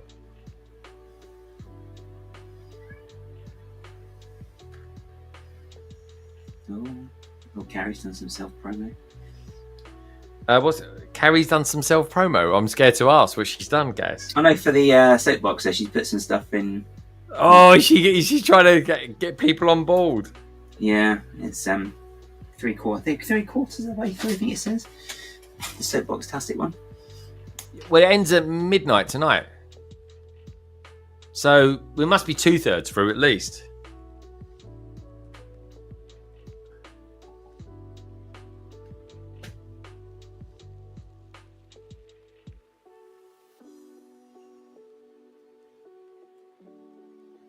This is a very unique build, this Ninjago City. It is just genuinely unique. It really is. It's like some parts you're just the detail, the greebling. It just sometimes it feels like you're just putting parts on for the sake of putting parts on, and then it kind of comes to something. It's very, very cool. Yeah, I think that's the uniqueness to it, that there is no dull moment. Yeah. Oh, Emily's off now. She goes, I'm going to have to go and get my tea. Thanks for the stream and bye, everybody. Yeah, we'll be going soon as well. I've got like a handful of parts to put in. Bye, M, says Sad Escape. Bye, M, says Mavericks as well. Hello there. Bricks, one goes, another comes. What can I say? Everybody who is coming in, do me a little favour. Do me a little favour. Or like Doctor Who there, guys. He always does that in his poses. He does that. Do me a little favour. Give the stream a thumbs up, folks. If you're watching this back in the future, do me a favour. Give it a thumbs up. Back to the future. Oh, sure. I don't remember him saying that, guys. Yeah. If while live streaming, only someone can leave if someone else comes in. Yeah, that's right. Yes, that's true. Yeah, you'll never leave. You've got to wait for someone to come in. Yeah, we should make that a thing. I'll spare one of those. I don't know why I got spare pieces at the end of this build. But we have. I have. Anyway, I've got a square red piece. I'll have to look that up a little bit later. Spot. But we will. Yep, very cool. All right, let's put that down there. This got a spare one of the... this has got that glow-in-the-dark radiation tile. Oh, let's have a look, guys. Oh, it's very small. Oh, yeah, the radio. Yeah, dude. There's like a spare one. So it's like... Oh. Excellent.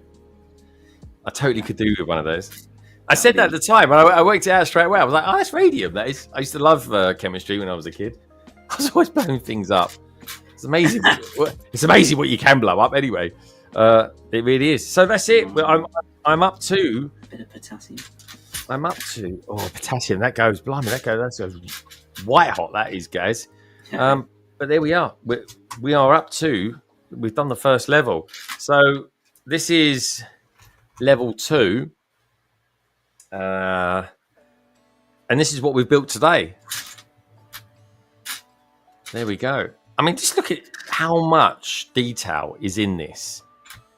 And sometimes I look at it and I'm sort of not even sure quite what I'm looking at. Now, what I'll do over the course of this week is put the stickers on these because I wanted to sort of speed up the building process a little bit.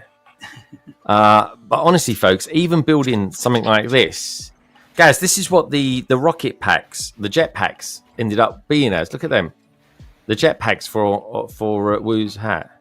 Oh, wow. Yeah.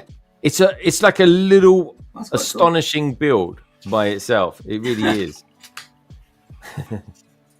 It's crazy. So anyway, apparently this can go on top of level 1 now.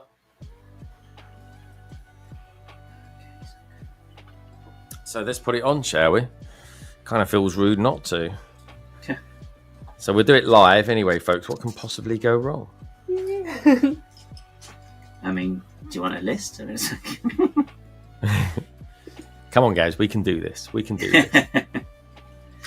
So yesterday, and I was like, "Oh yeah, what happens if it's a tie?"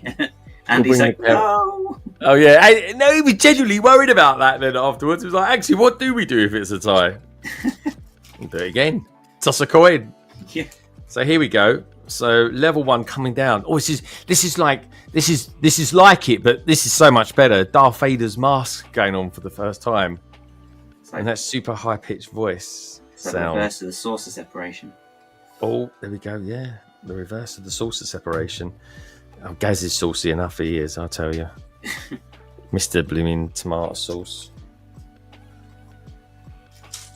Oh, I think that's nearly there. I think we've done well there. What do you reckon of that so far, folks? We're nearly there. Oh, wow. Push it down a little bit more. There we go. I think that's lined up okay. How's that looking there? Well, yeah, that needs probably straighten up a little bit more. But I'll push it right down after the stream, after I've done the stickers and stuff like that. Just make sure it's okay. Because I got a few spare pieces. I'm like, I'm not sure about that. Only a few. It's like this. I've got these. I'm sure they go in somewhere fairly sensible. There we go. Nothing major, just a couple of those. Oh, okay. But yeah, otherwise, it's structural. Don't give me that, guys. Don't give me that. But there we go. Look, because I have them. I just came across them as well. Yeah. Because I needed them in black, and I had them in dark blue, dark gray as well. Oh, so okay. I have leftover pieces like these as well. Okay. It must be the norm then. It must be the norm.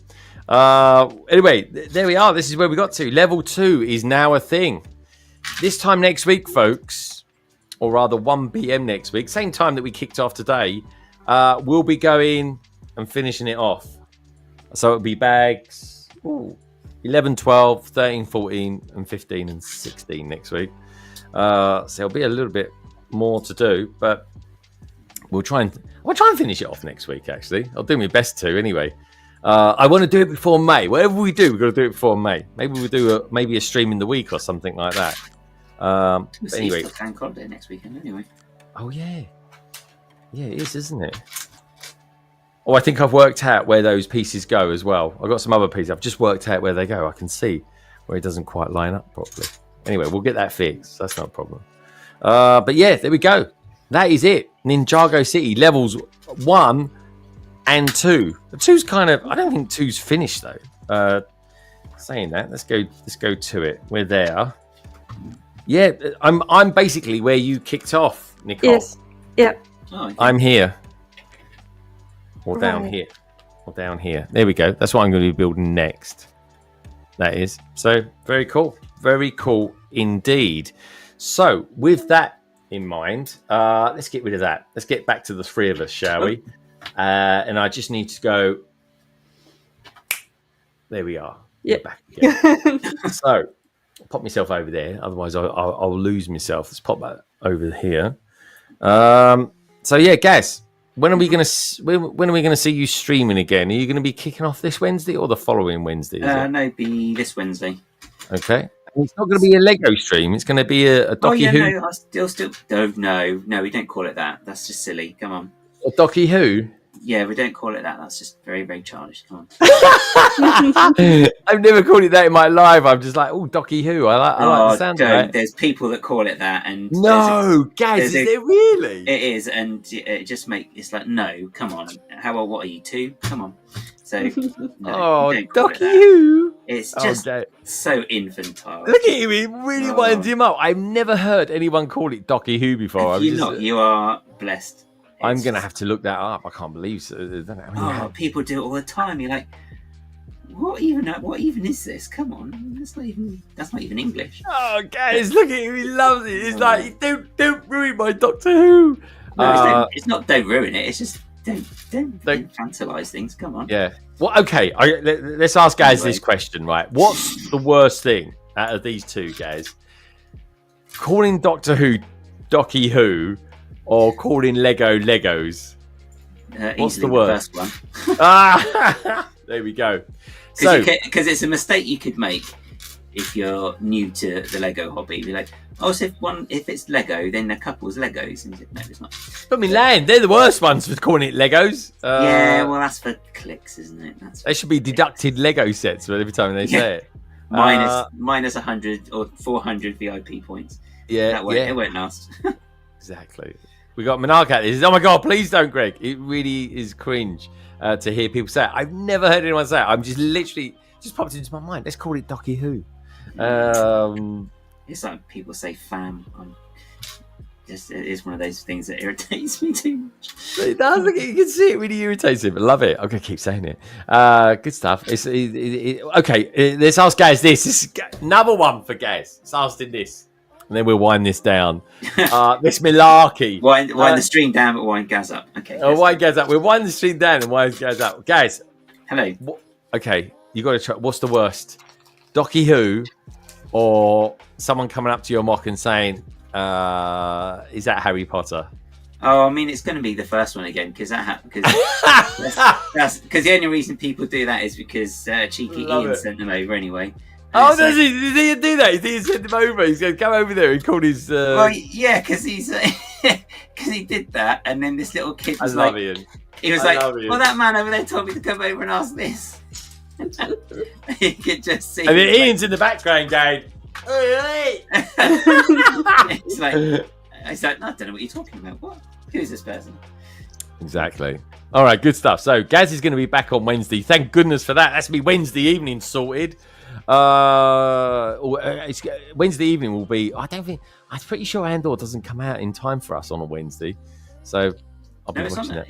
Because the first one's out the 22nd anyway. Yeah, but is that 22nd like PST time or something like that? Which is like so late, it might as well just be the next day for us. What did you say? What? PST. Oh, right. Yes. It's there's an eye missing there. But anyway, I've got pizza waiting for me, folks. I say waiting for me. It's someone somewhere in about half an hour is going to be cooking something for me. So I'm off tonight to watch the rest of Andor. I've got 7 episodes to get through tonight, which is great. It's still daylight out there. I can't believe it. It's 20 past 7.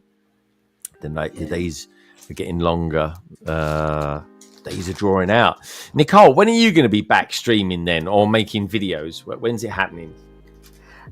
Probably on Wednesday. Theoretically, it would have been on Tuesday, but Tuesday I can't. So hopefully, fingers crossed, either Wednesday and Thursday. I will catch up then by doing a early Easter stream on Thursday on YouTube. It will be Easter stream on YouTube. Thursday?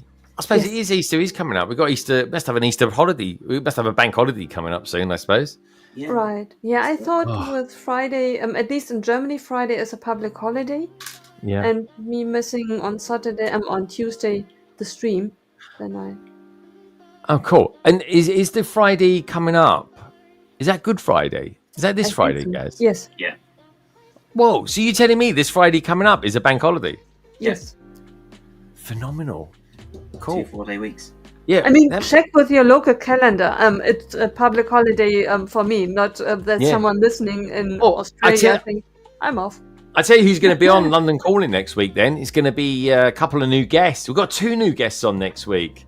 So you guys are getting the thing on this. So next week, if it's Good Friday next week, I know exactly who's coming on next week then. Of course, we're going to have Gaz on. Gaz is always on. It is. He loves it so much. We're going to get the Bods on. Of course, we'll have Mad Lib on as well, telling us all about Soapbox-tastic. We've got 2 new guests. One of the guests is Mav Bricks, who I've mentioned a couple of times tonight. He's a good lad. He really is. I'm looking forward to meeting him, getting to know him as well. Love his stuff. Love his streams, especially the ones he does with Keith as well. But we're also going to have Ian's Bricks on Friday as well. So who knows? We might pick up a little Bobby Dazzler deal off him or something like that. Who knows? Give him the old LBB 10. What can I say? I'm looking forward to that. So Nicole will be back next Thursday, potentially Wednesday as well. Gaz will be back on Wednesday too. Look, you've got 2 screens, folks. I've got 3 screens. One on here, one on there. But I'm always early. I finish usually before guest starts or just after here. Yeah. Good stuff. You know, you're always going to get a little bit of overlay. You kind of, what can I say? There's a lot of us. There's a lot of traffic out there. But anyway, folks, I'm going to go and have some pizza and chicken wings and just kind of chill out, really, for the rest of the evening and sit back and admire my Ninjago City handiwork. But anyway, for the time being, I just want to say thanks to so many people for tuning in today. We even did a survey as well, 67 votes, just asking, would you like me to live build Ninjago City docks? And thankfully, I'm kind of thankfully on it anyway. Out of 67 votes, 85% of you said yes, which I super appreciate. Gaz probably voted for nah, because he's naughty like that. He really is. But But anyway, what can I say, folks? It's been really good fun today. I've super enjoyed it. I hope you have too. If anyone's watching this back, and if you're interested in watching the previous ones, because it was like 10 months ago that I started building this set, why it's taken me this long, I don't know. I honestly forgot about it. I really did. Check out the description below. You'll find details of Gaz and Nicole in there, but also the previous stream to this as well. And you might think, blimey, Greg's lost a little bit of weight since then. You'll be right. I have. It really was. It's a different year and everything. But anyway, folks, I want to say a big thank you for Nicole and Gaz being here today. Gaz, how far did you get into finishing your Lego set? So I've got this far so far. Oh, it's practically done. Yeah, so the bit spins at the back, and then the atom bounces, which is quite a nice big piece of action. So yeah, that's good. That's it. Got some nice little builds as well. So you got like the car, the robot arm, the city, and some nice little floral bit here, and there's also a desk as well. Where's the desk? There, which is quite cool. Gaz, what's the tree like? Gaz, what's the tree like? It's all right. It's a piece in it I haven't actually seen before as well. So yeah, it's quite good. It's not bad considering the scale they've got to work with. It's actually all right because they've used the like handlebar type piece for the branches. So yeah, no, it's quite good. Yeah, I do quite like it. Very good. Gaz quite likes it, and of course, Nicole. Nicole, you're gonna be back with us next week, Nicole. Yes. Good stuff. She'll be back with us as well. Good stuff. Oh, we're going to be joined by someone else next week too. It's going to be the finale. Who's going to be joining us? Who's the king of Ninjago? Nicole, who is the king of Ninjago? Well, there can only be one, which is TJ. You've got it. Hole in one for you, Nicole. Good stuff. Right. Anyway, thank you so much, everybody, for tuning in today. Sadicscape, Fab, Martin, thank you so much, Martin. It was really good fun having you out there in the chat as well, by the way. We have to get you back on. We have to get you back on for another one. Brickspace 9 was out there too. Lovely Minark was out there too. Minark, I'm really glad you had a really good week in your new role as well. So super proud of you, my friend. Coaster Bricks was out there. She's super excited. She is for the new Universal Studios that's going to be opening up. One Brick Studies probably a little bit excited about it as well. But he's excited about getting a few bits and pieces up for his new city. Of course, we had the Bricketeer out there as well. We kind of came and went as the stream went on. Salixgate was constantly out there too, as was NS Claus. That was a jolly exciting one. Of course, we had the Fab Blondies out there. Mavericks. Check him out next week, folks. He will be on London Calling as well. And last, but by no means least, we had Craigster out there too. Anyway, folks, don't forget, if you take one thing away from this stream and just one thing only, it's this. The Lego. It really is a wonderful thing. And each and every one of you out there are too. Even Nicole and Gaz in their own wibbly wobbly ways. All right, folks, take care. Enjoy the rest of your weekend. Stay safe, be good, and have fun building your Lego sets. Take care. Bye for now. Bye.